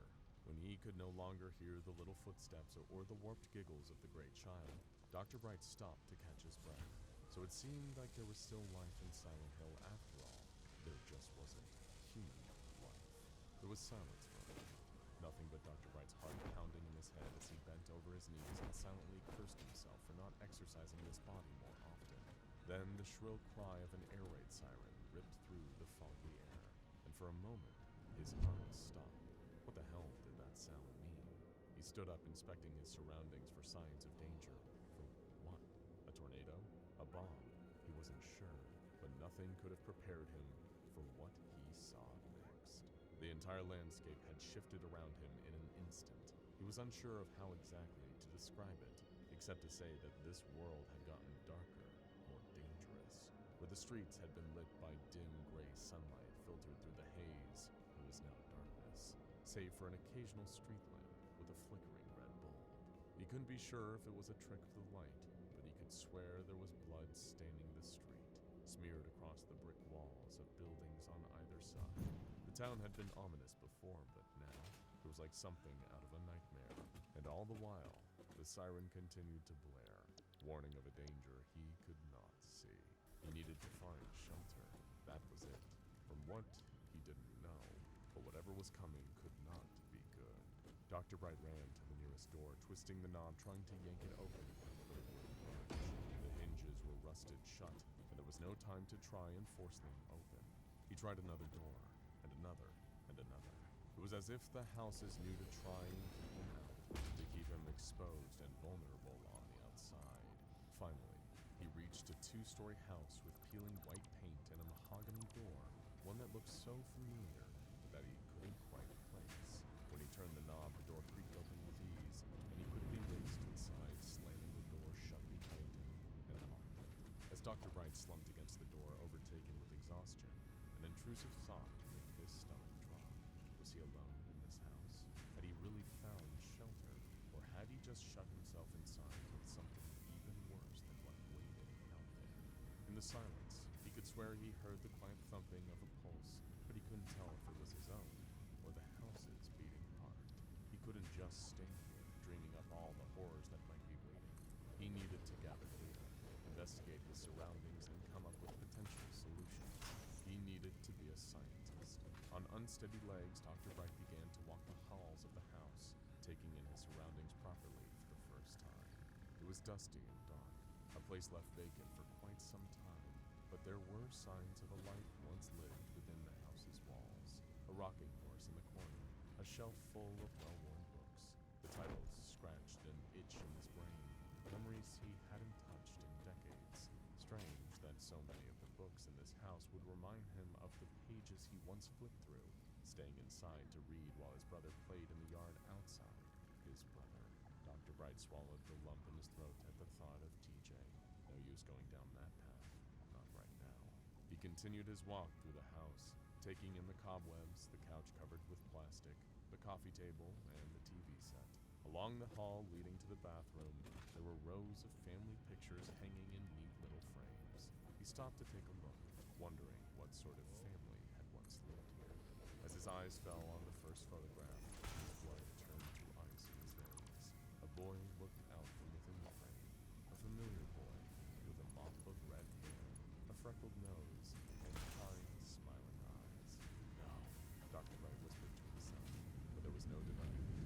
It was TJ, his brother, somehow looking at him from inside a photograph in an abandoned house in Silent Hill. Next, there was a photo of TJ and an older man. Dr. Bright stumbled. Their father. Every photograph was of his family, the family he would never know again, not the way they would. And there, in one photo in the middle, TJ and his father were joined by another family, one with the face scratched out of the picture. He knew, though he couldn't see for certain, that it was him, removed from the family photo by force, but the bond between them all forever broken. TJ's eyes in the picture seemed to be filled with tears, heartbroken. His father glowered out of the frame at him, pure hatred in his gaze. He couldn't look anymore. On the opposite wall, another photograph of TJ was waiting. Dr. Bright felt wild rising in his throat. He recognized the photo. He saw it sometimes when he closed his eyes at night. It was a picture taken with SCP-978, the desired hammer, the anomalous hammer that reveals its subject's innermost desires. In the photo, TJ's hands were pressed to the lens like an animal clawing at the boundaries of its cage. His eyes were filled with tears, spilling over and streaming down his cheeks, and his mouth was wide open in an endless scream of fear and agony. This, Dr. Bright knew, was the wordless scream inside his brother's mind at all times, after so much testing that the Foundation had destroyed. I tried to help you, he whispered to the picture. I did, too. I did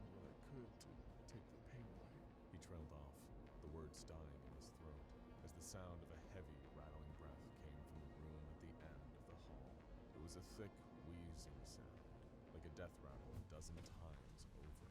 He didn't want to see what was making the noise, but as if in a trance, he found his feet carrying him towards him, across the threshold of what should have been in the kitchen, but instead found himself in a dimly lit hospital. The air smelled of formaldehyde and dried vomit, the steady beep of a heart monitor joining the chorus of heavy, agonizing breathing. At the end of the long hall, there was one single room, the door standing slightly ajar. With slow, agonizing steps, Dr. Bright approached the room. The breathing grew louder and louder, the beep of the heart monitor almost deafening in his ears. He could barely separate the strange breathing from his own, finding his breaths coming in time with the painful rattling sound. He pushed the door open and saw a figure lying in a hospital bed. It was once human, but it could only be described now as a conglomerate of disease and pain. On top of the figure's head, thinning in patches but still recognizable, was a lock of red hair. No, TJ, no. Dr. Bright's voice broke off in a sob at the sight. The thing that was once his brother turned, seeking the sound of his voice, though he could not see. Isn't this what you wanted? A low voice rumbled behind him. Dr. Bright whirled around to see a dark shadow, red eyes glowing in low light. It moved like a wisp of black smoke, but he knew that voice well enough to tell him just who it was. His father. You let them do this to him. I didn't mean for this to happen, Dr. Bright stammered. You didn't care, the demon father roared, and the light bulb above their heads flared and burst, sending shards of glass scattering everywhere. All he ever did was help people to heal pain, and all you ever did was cause it. Dr. Bright found the strength to move, running through the doorway, sending the shape of his father in every direction as the smell of sulfur and blood filled his nose. I'm sorry! I'm sorry! I'm sorry! He wept as he ran, hearing his father's agonized cries, his brother's labored breathing as he tore back down the hospital hall. As he did, hands began to reach through the walls, the floor, the ceiling. They were rotting, flesh gone green and stiff. Arms followed the hands, then shoulders, then faces. He recognized D-class uniforms, lab coats, face after familiar face. Everyone who had ever worn the amulet, he realized with a sudden wave of nausea. Everyone whose body he had taken, who he had killed, so that he could live. This is what you do. He could hear his father's voice just behind him, the curls of black smoke nipping at his heels. What kind of creature kills to live? Something that deserves to die. But you can't, can you? You're a parasite, sucking all the good in the life from this world until it's an empty husk, just like you. The living graveyard of victims reached for Dr. Bright, tearing at his clothes as he passed them. There were so many, he never realized how many until he saw them all lined up like this. I'm sorry! I'm sorry! I'm so sorry! He said to every face he passed, but there was no forgiveness in their dead eyes. His father's voice fell silent, but there was no reprieve. Instead, there was the sound of heavy footsteps pursuing him, the grating shriek of a large bladed weapon dragging along the ground. Dr. Bright glanced over his shoulder and saw a massive hulking figure, like a man, but with a jagged metal pyramid covering his head. He was clad in blood-stained clothing, and approaching Dr. Bright with the casual menace of something that had killed endless times before, and was ready to do it again. It didn't care to chase him. It knew it would eventually catch up. As he looked at the figure, it began to warp, to change. It morphed into something else, something he recognized. A man with black hair and gray eyes that revealed nothing but cold malice. A body covered in tattoos of the arcane and the occult, with merciless grinning faces belonging to ancient monsters. And in his hand, a long-bladed weapon, a curved sword perfectly engineered for battle. It was impossible he should be contained, but there he was, SCP-076-2, looking at Dr. Bright the same way he had on the day he had first worn the amulet, the day he became an abomination. The sound of his brother's breathing grew louder, his father's voice bellowing in his mind, and he felt the grasp of the fallen Foundation employees at his back. It was all too much. Too many reminders of every failure, every hurt. Dr. Bright collapsed to his knees and bared his neck to aid in submission. You're right. I should be punished. I've done nothing but hurt and kill and destroy everything I touch. Just punish me, please. I'm begging you. Then something Dr. Bright never could have expected. The figure that looked like Abel but couldn't be began to laugh, a cruel, hollow sound.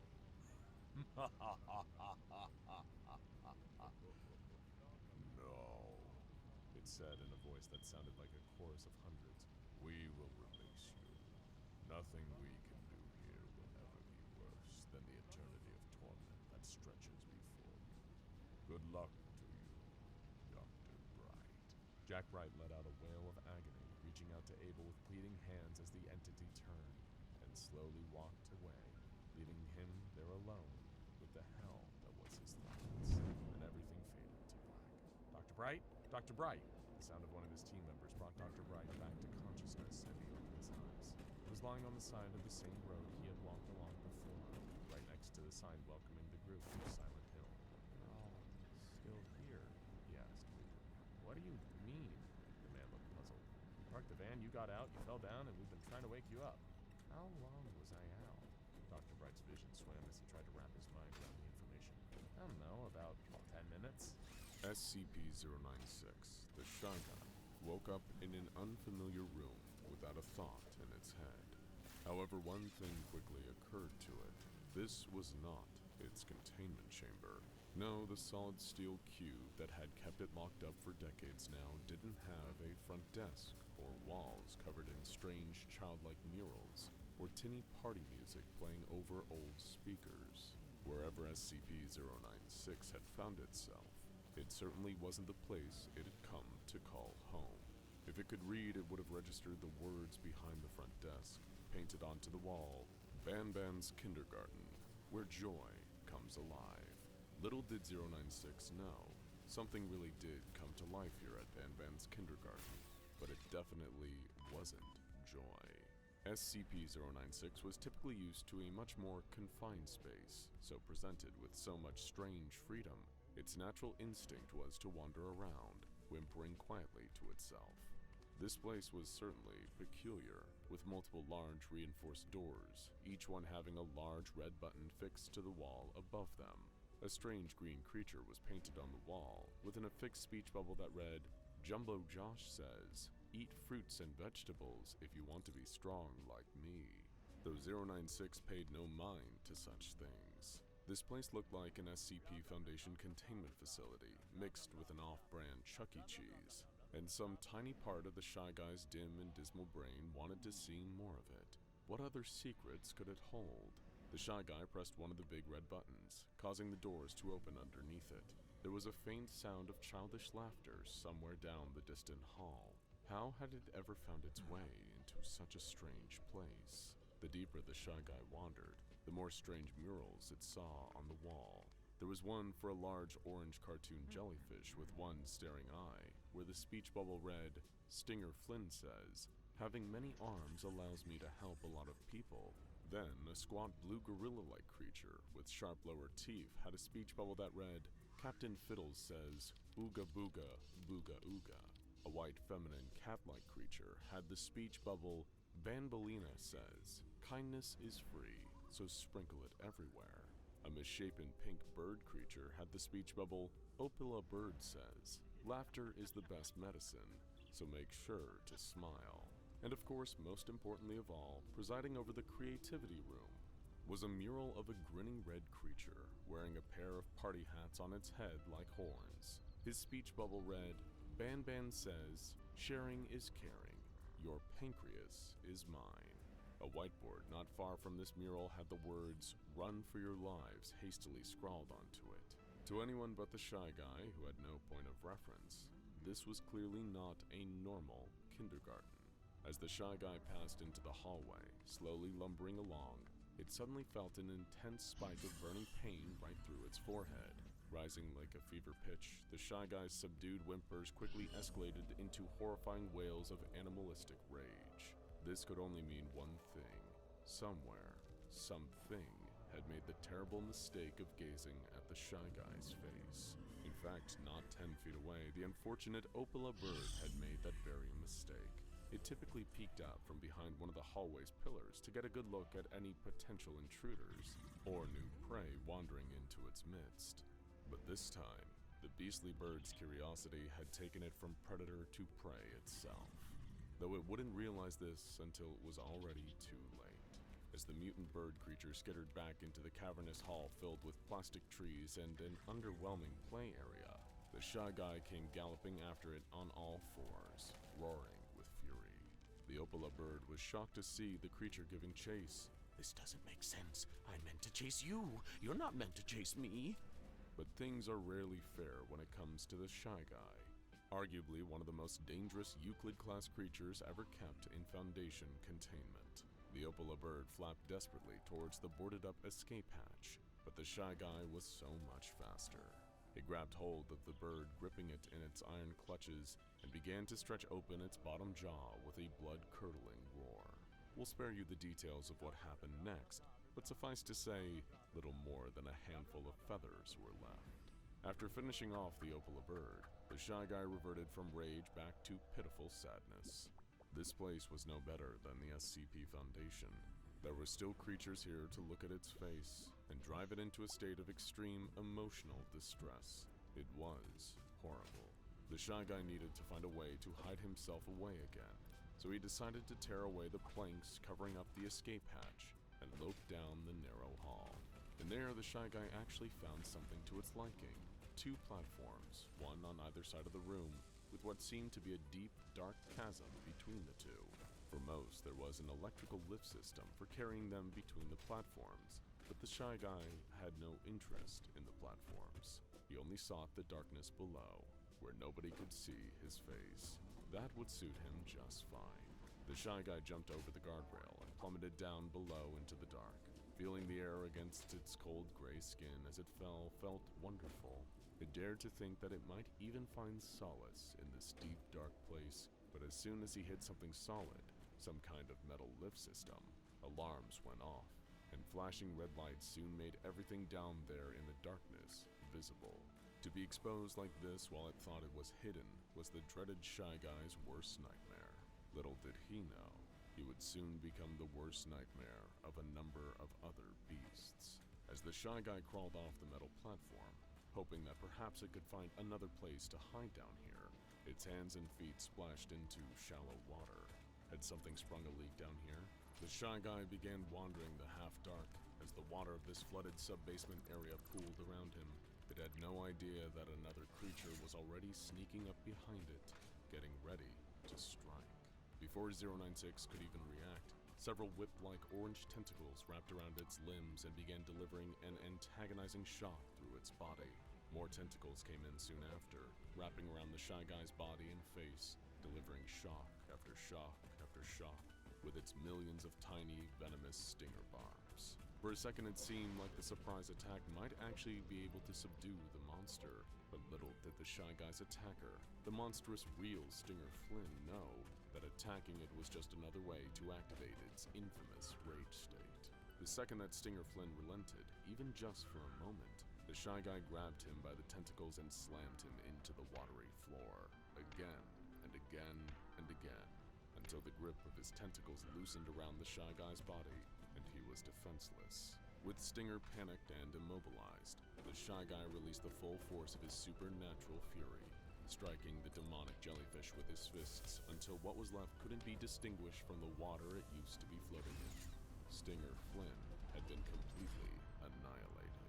The Shy Guy once again temporarily returned to a state of calm and wandered out of this watery basement into a nearby hallway, where everything was bright and dry. The walls were painted in garish, childlike drawings of a jungle with janky-looking animals. The Shy Guy paid no mind to any of it. All he wanted was to find somewhere that he could actually be alone, and away from prying eyes of all these freaks. This dream was short-lived, because as soon as the Shy Guy found a new room, a wide-open auditorium filled with inflatable jungle trees, like a crude play area, he was being stalked yet again. A powerful, muscular predator, with veins stretching over its bulging muscles and blue skin. It knew that this intruder had already killed 2 of its fellow garden dwellers, but this time, it would put this spindly, pale stranger in its place. The Shy Guy heard something rumbling towards it from behind, and turned upon hearing the blood-curdling war cry of Ooga Booga Booga Ooga. It was the gorilla-like Captain Fiddles, with strands of saliva hanging from his tusks. He leaped onto the Shy Guy and began pounding into its hideous face with his huge blue fists. Captain Fiddles would destroy the Shy Guy, pound him into the concrete until he stopped moving. The one thing that Captain Fiddles didn't expect was for the Shy Guy to start fighting back. And he was about to learn the hard truth that the Shy Guy could fight a lot harder than him. The SCP's spindly but immensely powerful arms grabbed Captain Fiddles by the shoulders and threw him into the wall, causing huge cracks to crawl up towards the ceiling. Before Captain Fiddles could even think about wrenching himself free, the Shy Guy leaped to his feet and bounded over to him. The Shy Guy grabbed Captain Fiddles by the ankles and ripped him out of the wall, letting his body drop to the floor and then unleashing hell upon him. Captain Fiddles would have begged for mercy if he wasn't already dead. Before the Shy Guy could even begin to calm down, a trapdoor opened in the floor beneath him, dropping him into a new area, a multicolored maze where 096 was trapped like a helpless rat, with the body count of an atomic bomb. Once again, the Shy Guy didn't need to go looking for trouble, because trouble was already on its way. The pure white, cat-like Banbaleena pounced from a sharp corner in the maze, claws bared. She jumped onto the Shy Guy, latching onto him and clawing, trying to scratch his nightmare of a face. If the Shy Guy had ever possessed anything resembling patience, it would have run out long before now. He grabbed Banbaleena, shrugging off the pain of her claws and tossing her into the darkness high above. She flew off with a cat-like yowl and hit some distant ceiling with a crunch. Suffice to say, she wouldn't be back to bother the Shy Guy again. Tired and angry, the pale abomination didn't feel like wandering through a maze. Instead, it just charged straight through, destroying colorful wall after colorful wall. When it encountered whatever was behind this extremely frustrating afternoon, it would destroy it with extreme prejudice. That was almost certainty. After breaking through one more wall, the Shy Guy tumbled out into a strange room, where a grinning red creature was waiting for him. Wearing two party hats on top of his head, this was no mere lackey. It was Ban himself, the one behind this nightmarish kindergarten. He stared right into the Shy Guy's face with no fear at all, almost like he knew something that the Shy Guy didn't. And it was true. He had no plan to fight the Shy Guy himself. He'd brought a champion with him. As the Shy Guy started to scream in rage, all the boxes behind Ban tumbled out of the way as a huge figure rose. A behemoth at least 50 feet tall, with green skin, giant teeth, and huge, staring eyes. It was Jumbo Josh, and if the Shy Guy wanted to graduate from this nightmare kindergarten, it would need to defeat him and Ban. The Shy Guy growled, digging its claws into the ground and preparing to charge forward. Challenge accepted. Did you hear that not so long ago, a 5-year-old boy went up against 12 of Russia's greatest chess grandmasters? And do you know what happened?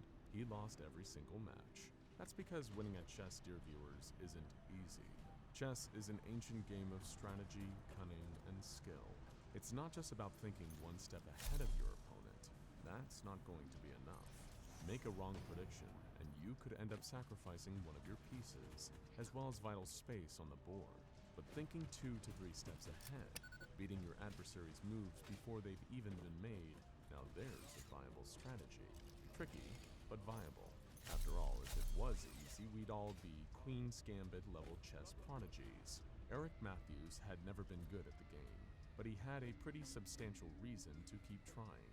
And that reason's name was Brian Matthews, his father. You see, for as long as Eric could remember, his dad had regarded a high level of skill on the chessboard to be a sign of intellectual superiority. Intelligence was something that Brian put quite a considerable value on, given that he was a professor at a university in their home country of England.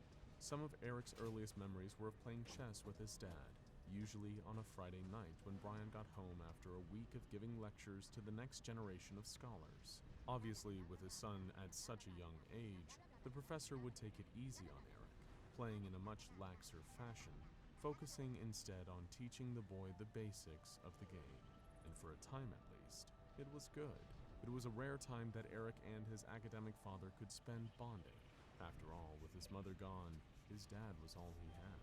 But as the years passed, the game changed. By the time Eric was a teenager, Brian had stopped pulling his punches on the chessboard.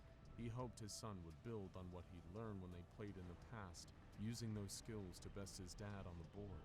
But to Eric, playing chess had never been about a purely educational experience. It was more about spending time with his old man.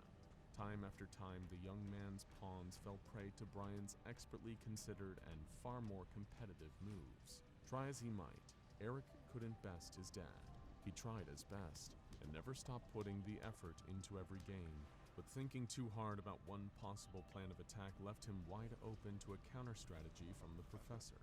Over and over again, he landed himself in checkmate or made illegal moves without even realizing it, every time earning criticism and chastisement from his scholarly father. Every game it got worse. It was like Eric could feel his father's gaze and the weighty expectations behind it with each move he made across the board. There were so many nights where he wondered if it would be better to give up entirely, to knock down his own king and concede.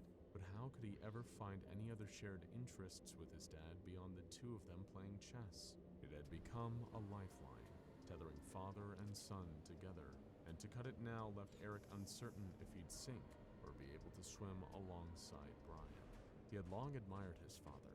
His achievements in academia were impossible to avoid, with more framed certificates hung up on the walls than there were photos of the pair of them together. But the shadow it cast over him made Eric desperate to keep this one shred of common ground alive. Eric wasn't the type to give up, despite how much of an uphill struggle the situation felt like. Taking a leaf out of his professor father's scholarly ways, he decided to learn the game inside and out, every known move and strategy. He would research the entire history of chess itself, if that's what it took to play with the same skill as his dear old dad. Over the coming weeks, Eric checked out every book at his local library on the subject, beginner's guides, advanced rulebooks, and even a few volumes on notable players throughout the extensively long history of the game. Along the way, a chapter of a certain book stood out to Eric. It described a chess prodigy from Russia who had created an early mechanical chess device known as the Samurai. It had been designed to be a traveling curiosity and would sit playing chess games against volunteers taken from a spectating audience, each one of them having forked over some of their hard-earned money to watch this man-made wonder. The Russian chess prodigy's young daughters also had a love for the game. Seeing that gave Eric a pang of jealousy, wondering if those daughters had as much trouble playing their own father as he did with Brian. But at least there was an underlying shred of hope there too. If this father and his daughters could bond over chess, maybe there was a chance for Eric and his dad too. Sadly, it's one thing to try and learn all the facts you can about chess. It's an entirely different beast to put all that information to use and apply it to an actual game. Despite having read every book he could get his hands on, Eric still couldn't best Brian at the board. It was like nothing had changed. His father barely noticed when Eric tried to replicate movesets he'd read up on, and still managed to not only counter those moves, but check his queen in the process. So practice, Eric thought.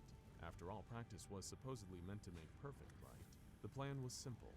If he practiced his chess moves enough times, and figure out how he could call on what he'd learned, then he might stand a chance at winning when he and his dad played each other. There was just one hiccup to this plan.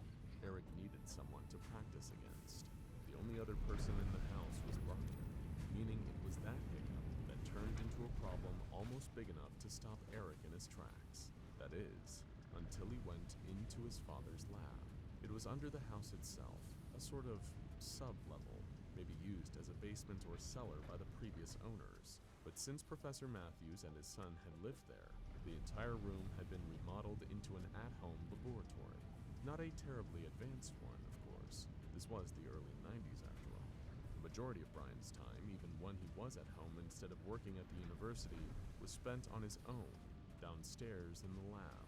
Eric had gone down there in search of his dad, to ask him if there was anyone whom he knew who he could practice and develop his chess skills with. But instead, what he found down there was the last thing he expected to see. Not that he had any clue exactly what it was at first. The thing was some kind of bizarre contraption, a collection of components that didn't seem to be in any logical configuration.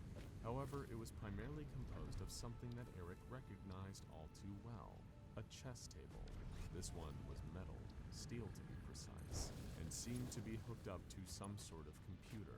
While back in the 90s, computers were hardly as commonplace as they are now, Eric had seen a fair few at school and the library.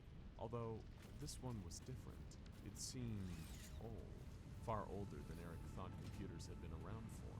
As far as he knew, they'd only really come to prominence in the mid-80s. But this computer looked like it predated even that period. Noticing another part of the contraption, a large steam engine with the words, "Manufactured by Maudsley Sons in Field, established 1840," engraved on one side, made it seem that this whole device had been around since the Victorian era. The next part that caught his eyes was the chess pieces themselves, each one standing neatly in its place on the board. They looked delicate, intricately carved from some smooth substance. For a moment, Eric toyed with the thought of how they could even be made from bone, noticing how each pawn, knight, rook, bishop, king, and queen were all about the size of a human finger bone. He dismissed the idea. Nobody would ever do something like that. Eric grabbed a sheet covering a large component hooked up to the base. Lifting it away in a swift pull, it unveiled what was sitting beneath. A full suite of 18th century samurai armor. Eric looked closer at the embellishments on the surface of the pauldrons. He was no expert on feudal Japan, but it looked authentic enough to be the real thing, if not a very close approximation. Taking a look at the collection of oddities all tethered together in his father's lab, a certain detail of all his chess research came to the forefront of Eric's mind. The armor that had given it away. This was the samurai, or at the very least, a crude, homemade version of it that his dad had put together. But if it worked, it was also something to practice against. It didn't take Eric long to start tinkering with the contraption, trying to get it to work. All the while, the question of why his dad owned such a thing kept drumming up noise in the back of his head. Had Brian built it? Or was this the original made by that Russian chess prodigy? Was this machine the reason that Eric's dad possessed such an unbeatable skill at chess? And would using it give him the edge he needed to best him at the game and earn his father's respect? After what felt like hours upon hours of trial and error with a machine he could barely comprehend, Eric seemed to have cracked it. As far as he could tell, the steam engine powered the whole contraption and could be set to 5 different speeds, labeled on the side in Roman numerals.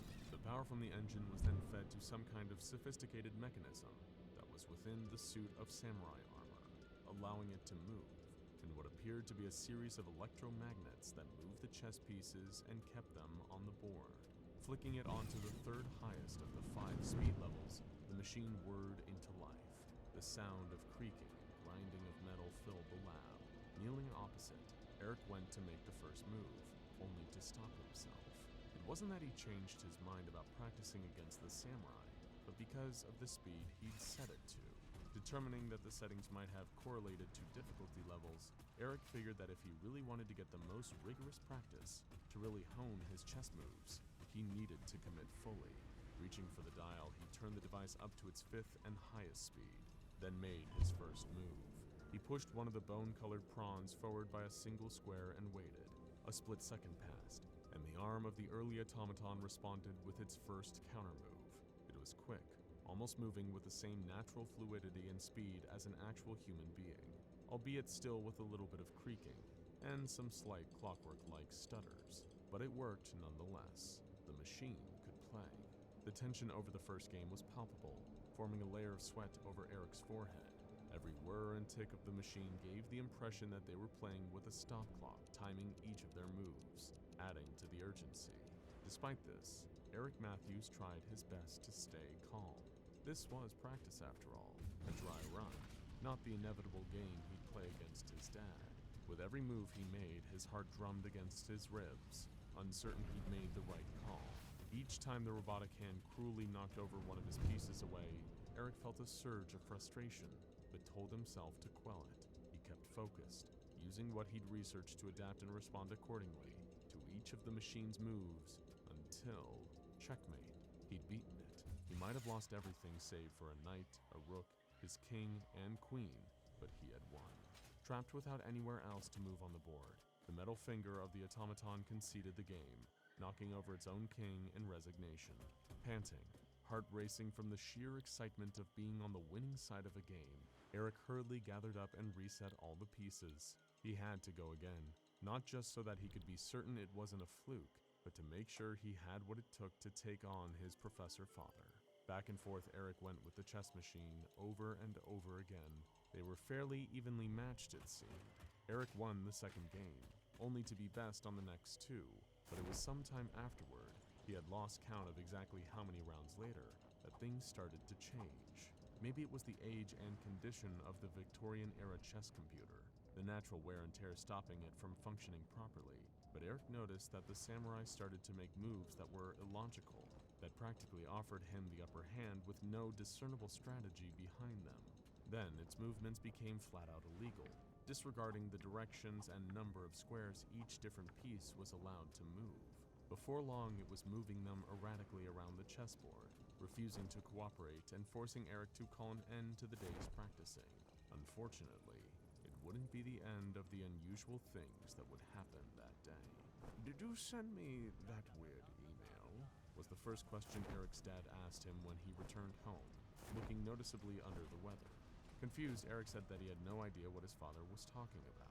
Professor Matthews then went on to describe what he'd received on his work computer. It had been an email, with a file attached to it named Shachmeti, a word in Russian that translates to chess. Embedded in the email below, although it had taken a long time to load, being opened on a 1990s computer, there had apparently been a photo as well. "It was rather odd, Eric," Brian went on. "Quite unnerving, to tell the truth. Black and white, all sort of distorted and stretched, but it looked like two young girls, one grinning and the other screaming. I've been feeling, well, not quite myself since I saw it." With that, Brian excused himself, stating that he'd been suffering from headaches and a high temperature, and as a result needed to go and lay down.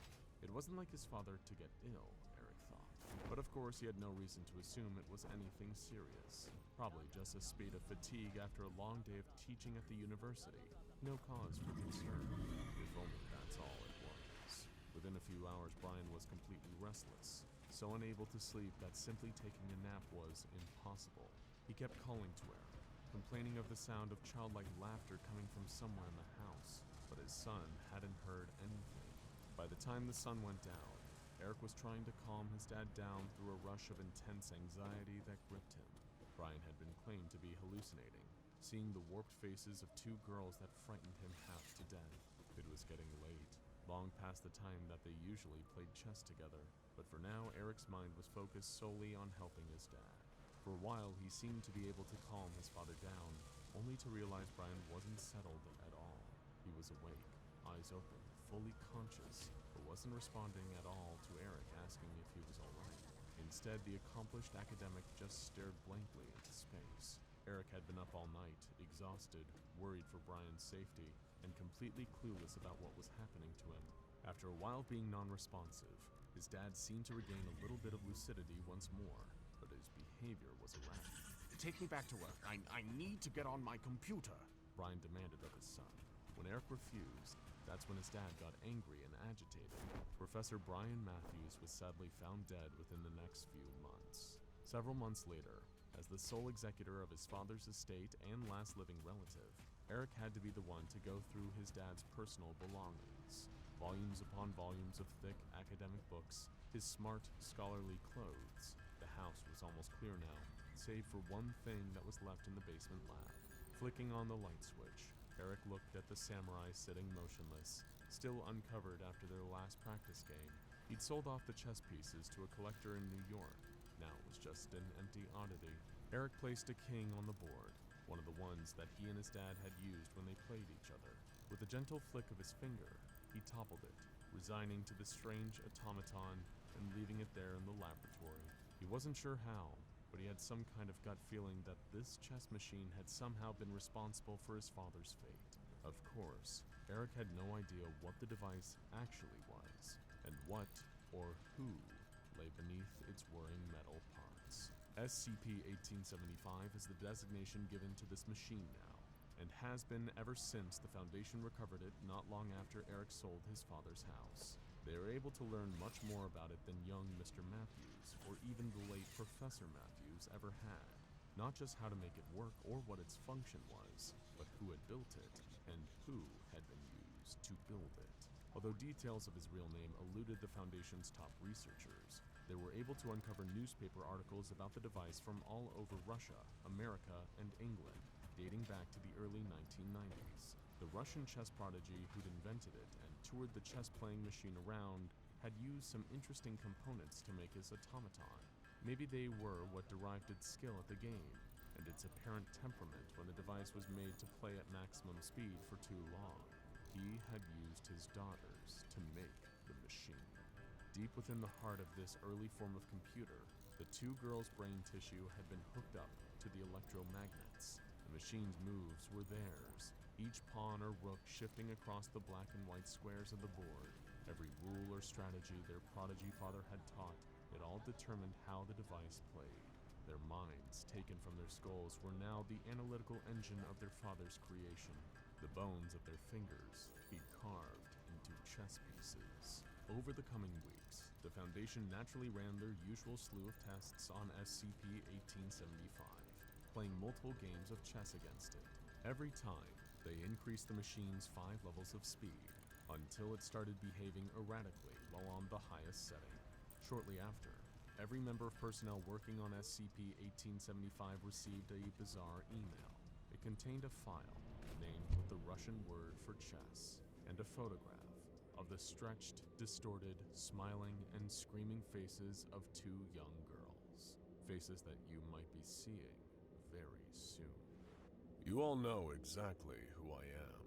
The bald chemistry teacher looked around at the men surrounding him in the desert. Cadillacs, leather jackets, blacked out shades. The gang members shifted nervously from foot to foot as the man bragged openly about what he's done to build his criminal empire. Walter White's attention turned back to the man in front of him. A slight sneer played around his lips. Now, say my name. The man took a moment to reply as the desert wind blew behind him. He seemed to be weighing his options, realizing quickly that he had lost all control over the situation. You're Heisenberg. You're God. Bang! Walter White fell to the ground dead. The characters all around yelped in surprise, drew their guns, and started wildly pointing them around the circle, trying to figure out who killed the great Heisenberg. But his killer just stared in awe from his couch in the front room as the Netflix show kept playing on the TV.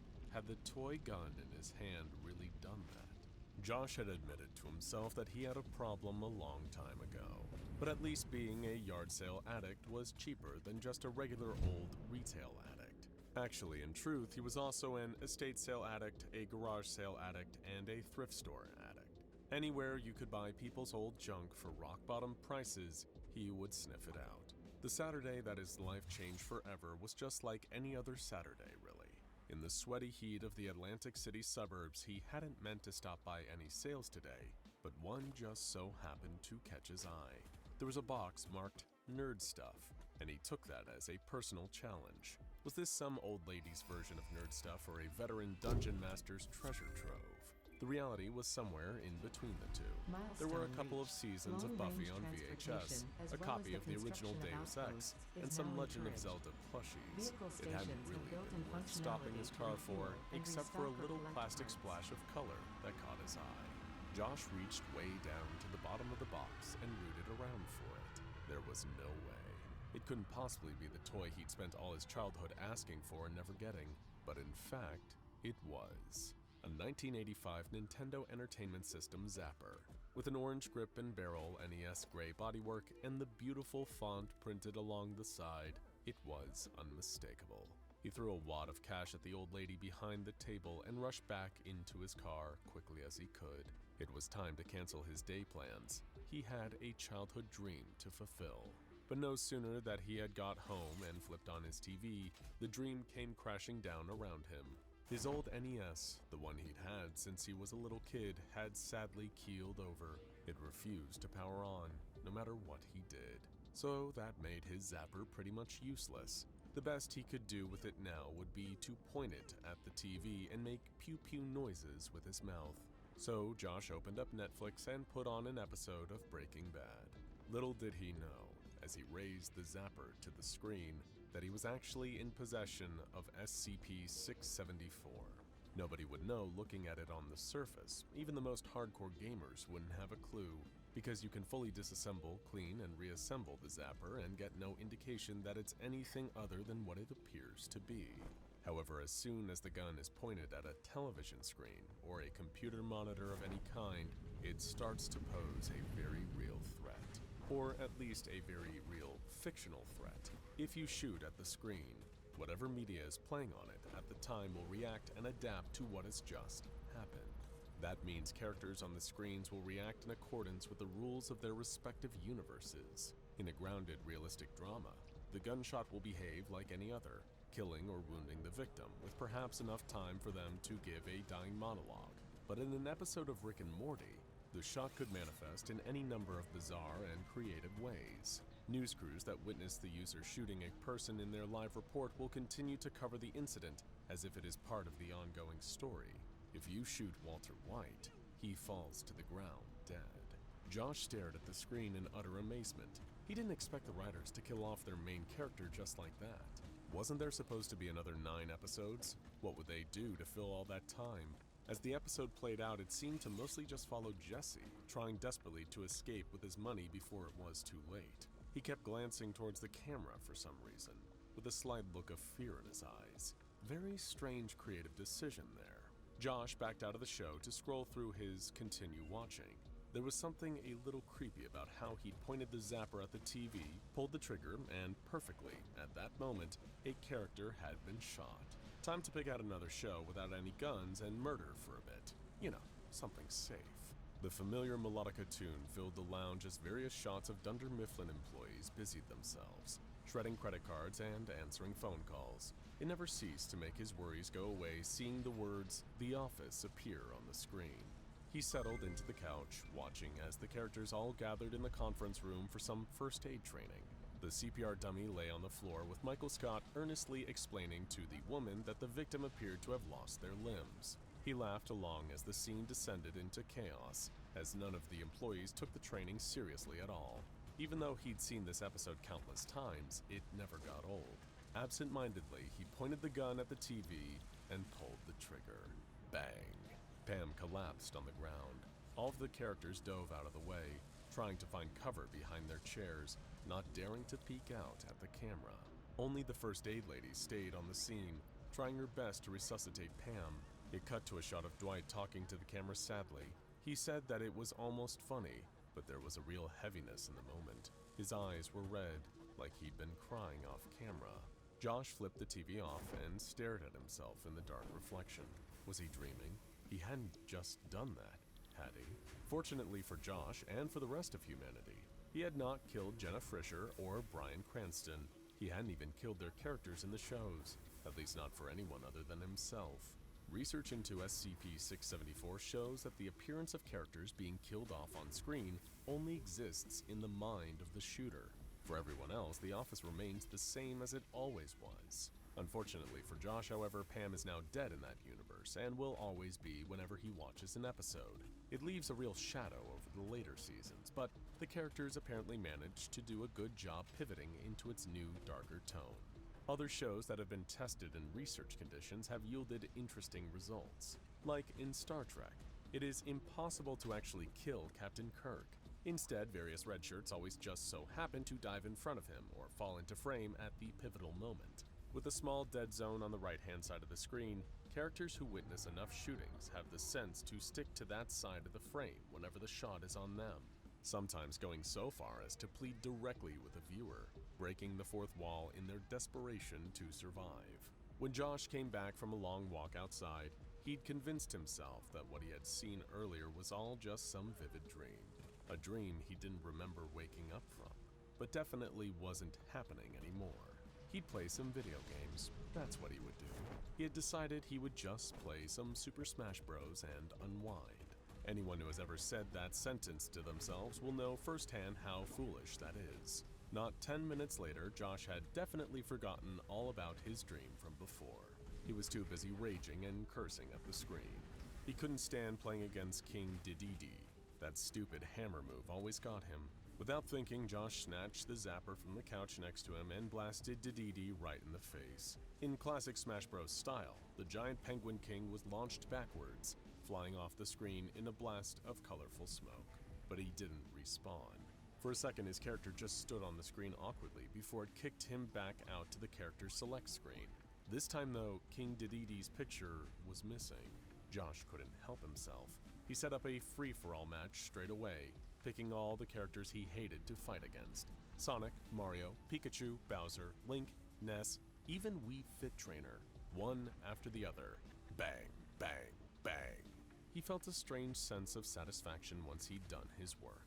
Great. Now the character list only had the fair, balanced ones left. They just so happened to all be his favorite characters too. But why stop there? Josh jumped across to Elden Ring and marched his knight up through the gate to Stormvale Castle. Before Margit even had gotten through his opening cutscene, Josh had shot the boss right in the face. This boss battle that he'd been stuck on for hours was over before it even started. What could he do now? He put on an episode of Stranger Things and shot the Demogorgon, then Moff Gideon in The Mandalorian, and some goblins in Hogwarts Legacy. The clickers from The Last of Us took a couple extra shots but went down easy enough. He went over to his PC and killed the Ender Dragon in Minecraft without blowing up any beds. He won a game of Rocket League 53-0 after he shot both cars on the opposing team. He played through doors in Roblox without a single jump scare. He would just shoot any monster that filled his screen. What could be better? He reckoned it was time for more movies. Walking back across the lounge, spinning the gun around his finger like a Western, he wondered if now would be a good chance to hunt down all the legendary animals in Red Dead 2. It would certainly make the job a lot easier if he could kill them all in just one shot. He'd just need to be careful not to shoot Arthur by accident. But then Josh sat on the remote. The TV flicked over to an old rerun of Bob Ross, just as he'd been squaring up to shoot. He pulled the trigger before he could react. The canvas was splattered red. From somewhere off camera, he heard the artist's wheezing voice try to comfort him. There are no mistakes, just happy. But he died before he could say another word. The exposition gun first came onto the SCP Foundation's radar when a